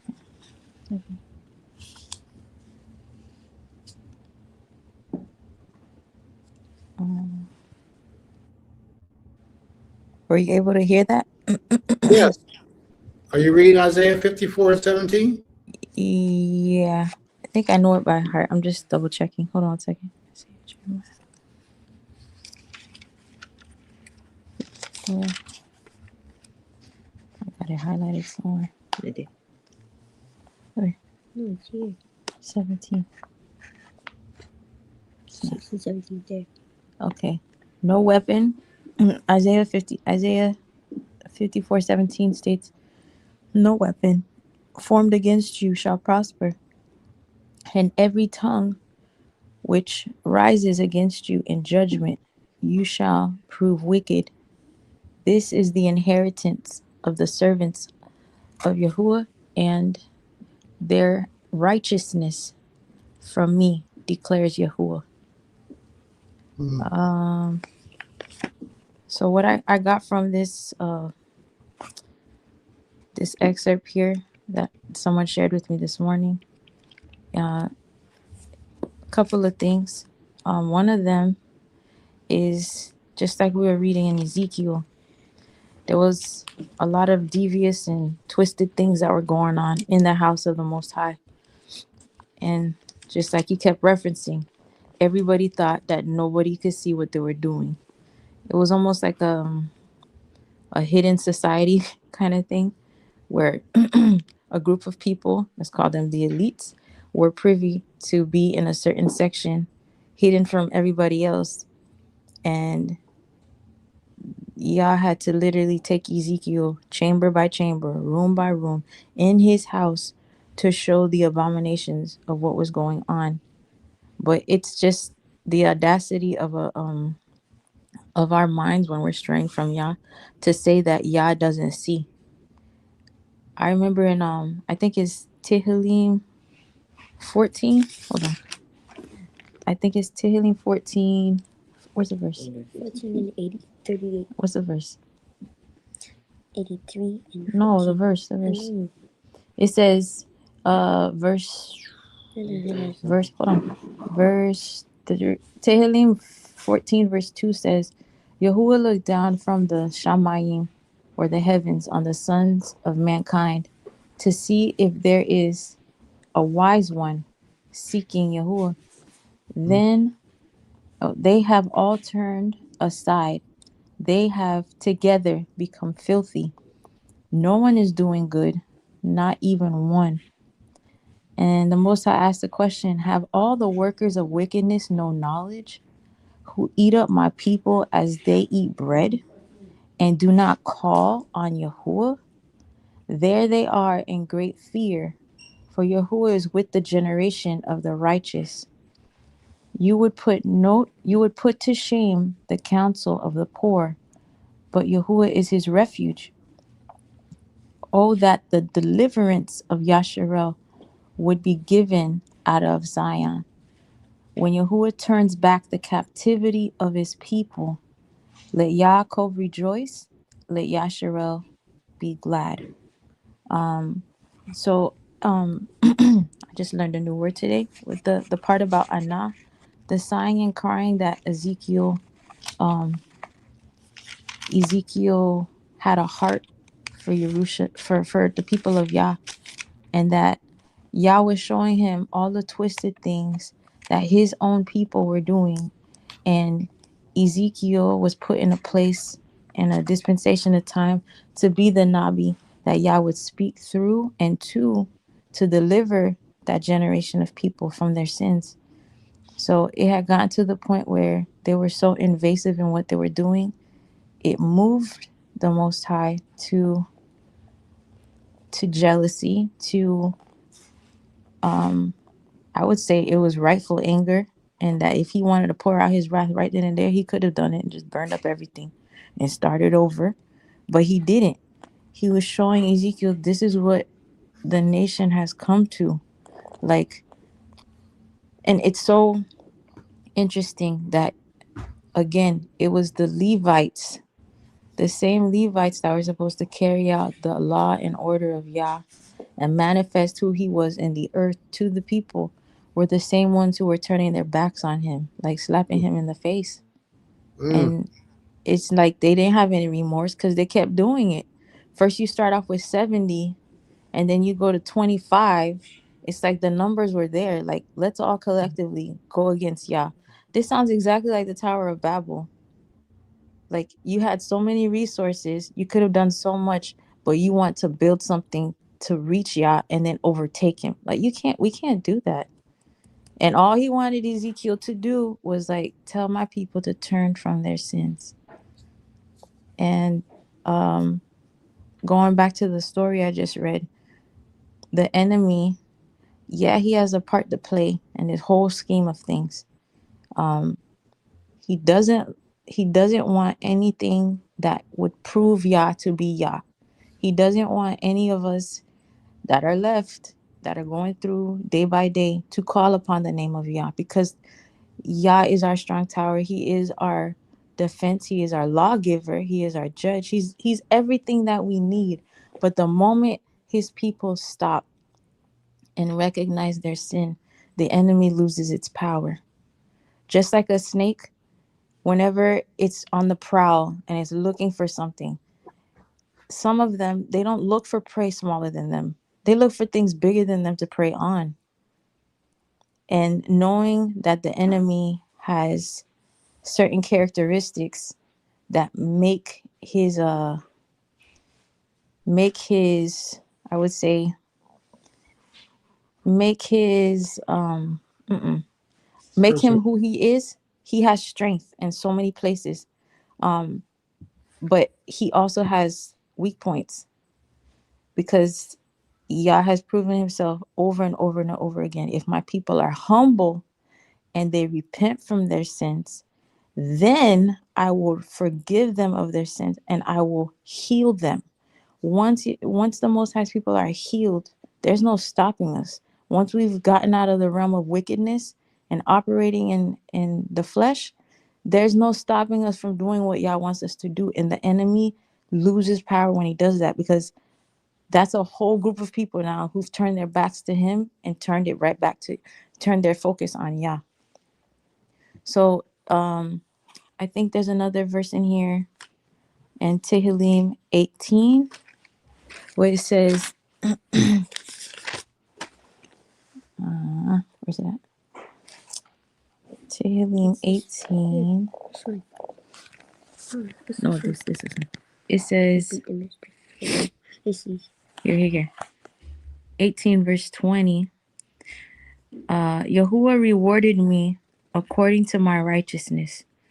According to the cleanliness of my hands, he repaid me. For I have guarded the ways of Yahuwah and have not acted wickedly against my Eluah. It says Elohim in here. For all his right rulings are before me, and I did not turn from his laws, and I am perfect before him, and I guard myself from my wickedness. And Yahuwah repays me according to my righteousness, according to the cleanliness of my hands before him. And verse 25 and 26 says, with the kind, you show yourself kind. With the perfect one, you show yourself perfect. With the clean, you show yourself clean. And with the wicked, you show yourself twisted. So the same craftiness that the enemy has, he's also a created being. And when he twists certain things, Yah brings it right back to him. And sometimes, yes, he may use his ministering spirits, or what they call the angels or whatnot, to bring recompense upon or vengeance upon something that the enemy thought he was about to go do. And sometimes Yah uses his own people to show himself twisted to the enemy. So when we're walking in obedience and hating and in anguish of the wickedness that's going on around us, our lives being in obedient harmony with the Most High will cause detriment to the enemy and his establishment and everything that he's trying to do. So yeah, he's like serpent like, and he's crafty, and we know a lot of ways and things that can be implanted in the mind to go against the Most High. But the Most High says that righteousness always wins. The good that we do in his name and through his Ruach, his spirit, it will always prevail over what the enemy thinks that he's going to get away with. Let's put it that way. And just going back through Ezekiel, he was shown so many things, and it was revealed to him so many things that really hurts the Most High to see that his people would get to a place to debase themselves to do such things, knowing their history. It's no different from where we are right now. There's a lot of people who are coming to the truth that the Most High is who he says he is. He has not changed from Adam until now. And he's still seeking for a righteous one, someone who wants to revere his laws and to forsake the traditions of men. And for us to have this long a period of time of Yah just being patient with us, it's I can't, there's so much patience in him and compassion that he would want all of us to come to the full knowledge of who he is, and to know that his laws weren't done away with, to know that he stands alone, and we are, I would say, little representations of him and his spirit. And again, once our mind and our actions line up with his word, there's no stopping what he can do in the time we have left. And sadly, there's many of his people who are perishing daily because the heart of repentance is just not there anymore. So I think that's it. You think that's it, huh? I hope that's it, because I can't talk. May the Most High be praised, Total Rabbah. And that's your understanding. That's your understanding. My brother Kezu, look like you're ready to come on the screen, brother Kezu. You had some opinions that you want to present to the family. Are you coming up? Great job, sis. Great job. And also, do we have anybody that wanted to close out with prayer today?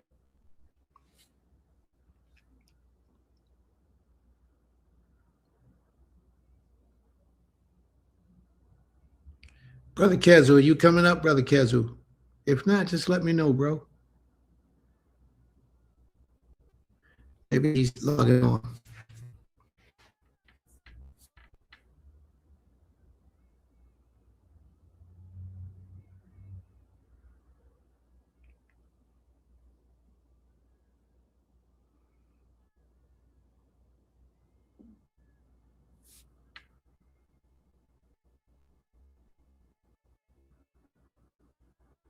Okay. He's not responding. He's not logging on. He might be busy. He might not even hear me. All right. So, is there anyone else who wants to close us out with a prayer? No? All right. Then we're going to do it. We're going to close out with prayer. And the Most High be praised. I thank you all for coming in today.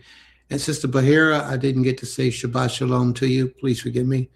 But you are one of those who are regular here. And the Creator put it in my spirit to say Shabbat Shalom to you, even if you didn't make it today. Shabbat Shalom. And Shabbat Shalom, Sister Nina. Shabbat Shalom, Sister Nina, as well. May the Most High be with you all, strengthen you all, and bless you all. And Ima, who was that Ima we supposed to be mentioning in our prayers? Should we do it now or do we do it later? Because we can do it tonight and when we make prayer tonight.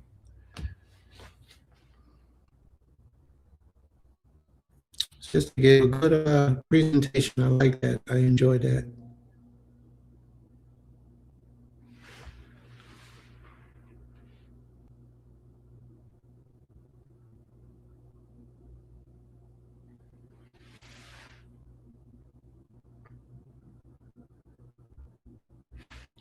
Okay, bro.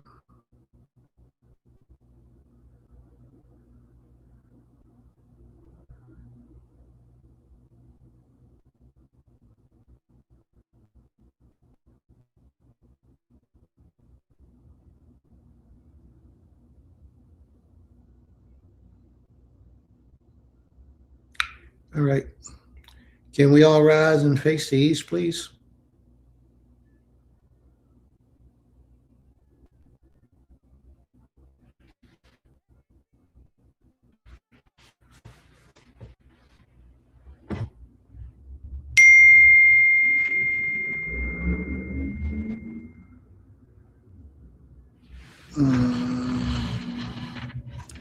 Rise and face the east as we go before the Most High's throne.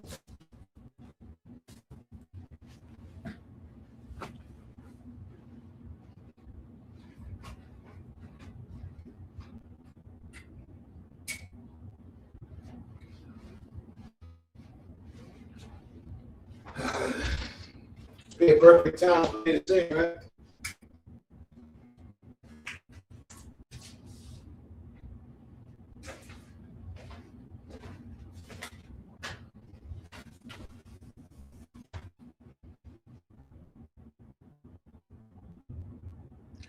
I thought you said you couldn't, bro. All right, well, hit the link.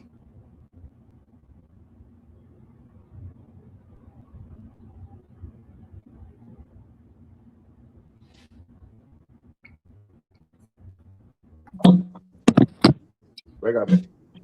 All right. It's on you, bro. Hallelujah.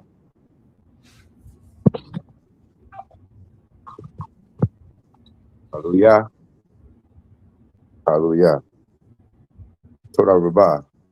Ya Eloheinu. Elohe Avotenu. Elohe Abraham. Elohe Yitzchak. Elohe Yisrael. Alaknu. Anaknu. Lifneka. Lemolaka. Toda Rabah. Bishvil Hayom Hashaba Hazeh. Bishvil Kol HaMorim. Kol HaAm. The Osei Shabbat. Thank you, Yah, for even allowing us to be before you. Thank you for creating this beautiful day, even an opportunity to reflect on your greatness, Yah, and even the goodness that you bring on us day in and day out. And ask that you would even have found acceptable our efforts before you this day, even continue to keep Israel, Yah. We thank you for your mercies, for without them, we would be naught. Naya, Tikwa Bel to feel obtainable, cool, comfort, audits. That is, would you please receive the prayers that are coming up to you from all the corners of the earth, Yah, from your beloved people. May you even find them acceptable, may you even forgive us now, Yah. Salak Lanu, for any iniquity or transgression we may have committed before you that would even cause us not to be favorable. Thank you, Yah, for your laws, your Torah, your guidance, and your protection, and even your correction and measure. Torah Rabbi Shoko Devarim, Kiata, Natatalanu, Ko Yeshtanu. You give us everything we have, Yah. Ko Kavolaka, that is all glory, Ko Hallel, all praise. The God, Slika, to Lashem Godlaka, to your mighty revered name. Hallelujah, hallelujah, hallelujah. Hallelujah. Selah. I be praised. Torah. And God, and the bar, Torah Rabba, Yah, hallelujah. Blessing us with your presence. Likewise, Prince. I miss y'all. Yom Tov, Yom Tov. Enjoy the rest of the day, everyone. Shabbat Shalom, Lakem. Shabbat Shalom Lakah. Most High be praised. Torah.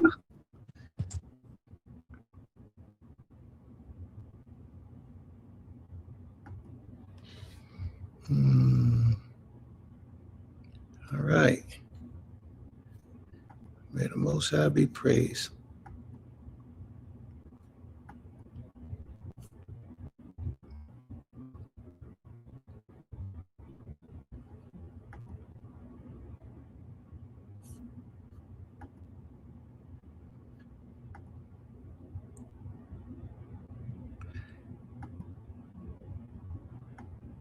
All right. Thank you all for coming out, spending your Shabbat day with us. We greatly appreciate it. Sister Dozaya popped up out of nowhere. Thank you, sis, for coming in, spending portions of your Shabbat with us. We greatly appreciate that as well. What I really like about everything is the participation that you all give, the activities that you all do while we're here. And I only pray that the teachings and the education is coming forward, that you embrace it, incorporate it into your spirit, and allow it to help to change you from the inside out. That the Most High will be pleased with you in all of your actions, all of your thoughts, and all of your deeds. Because that's it. That's ultimately what this is all about. And keep in mind, family, keep in mind that we're building a community of righteous individuals. The Most High says, and you're going to read when we get to the 11th chapter, the Most High says that he will be a small sanctuary to us in our captivity. And this is what we're praying for. But in order to incorporate the Most High's good blessings, we have to be on our best behavior at all times. So the Most High will be the king and the ruler of all things, and we will just be his subjects, his servants, his children, falling in a proper alignment with his will. So if you all are willing, let us know, and you can put your application in, and if you approve, you're welcome to come. And if you're not, then we'll talk to you about it and tell you why. May the Most High be praised. Shabbat Shalom, family. Shabbat Shalom, Lekim. Shalom, Shalom.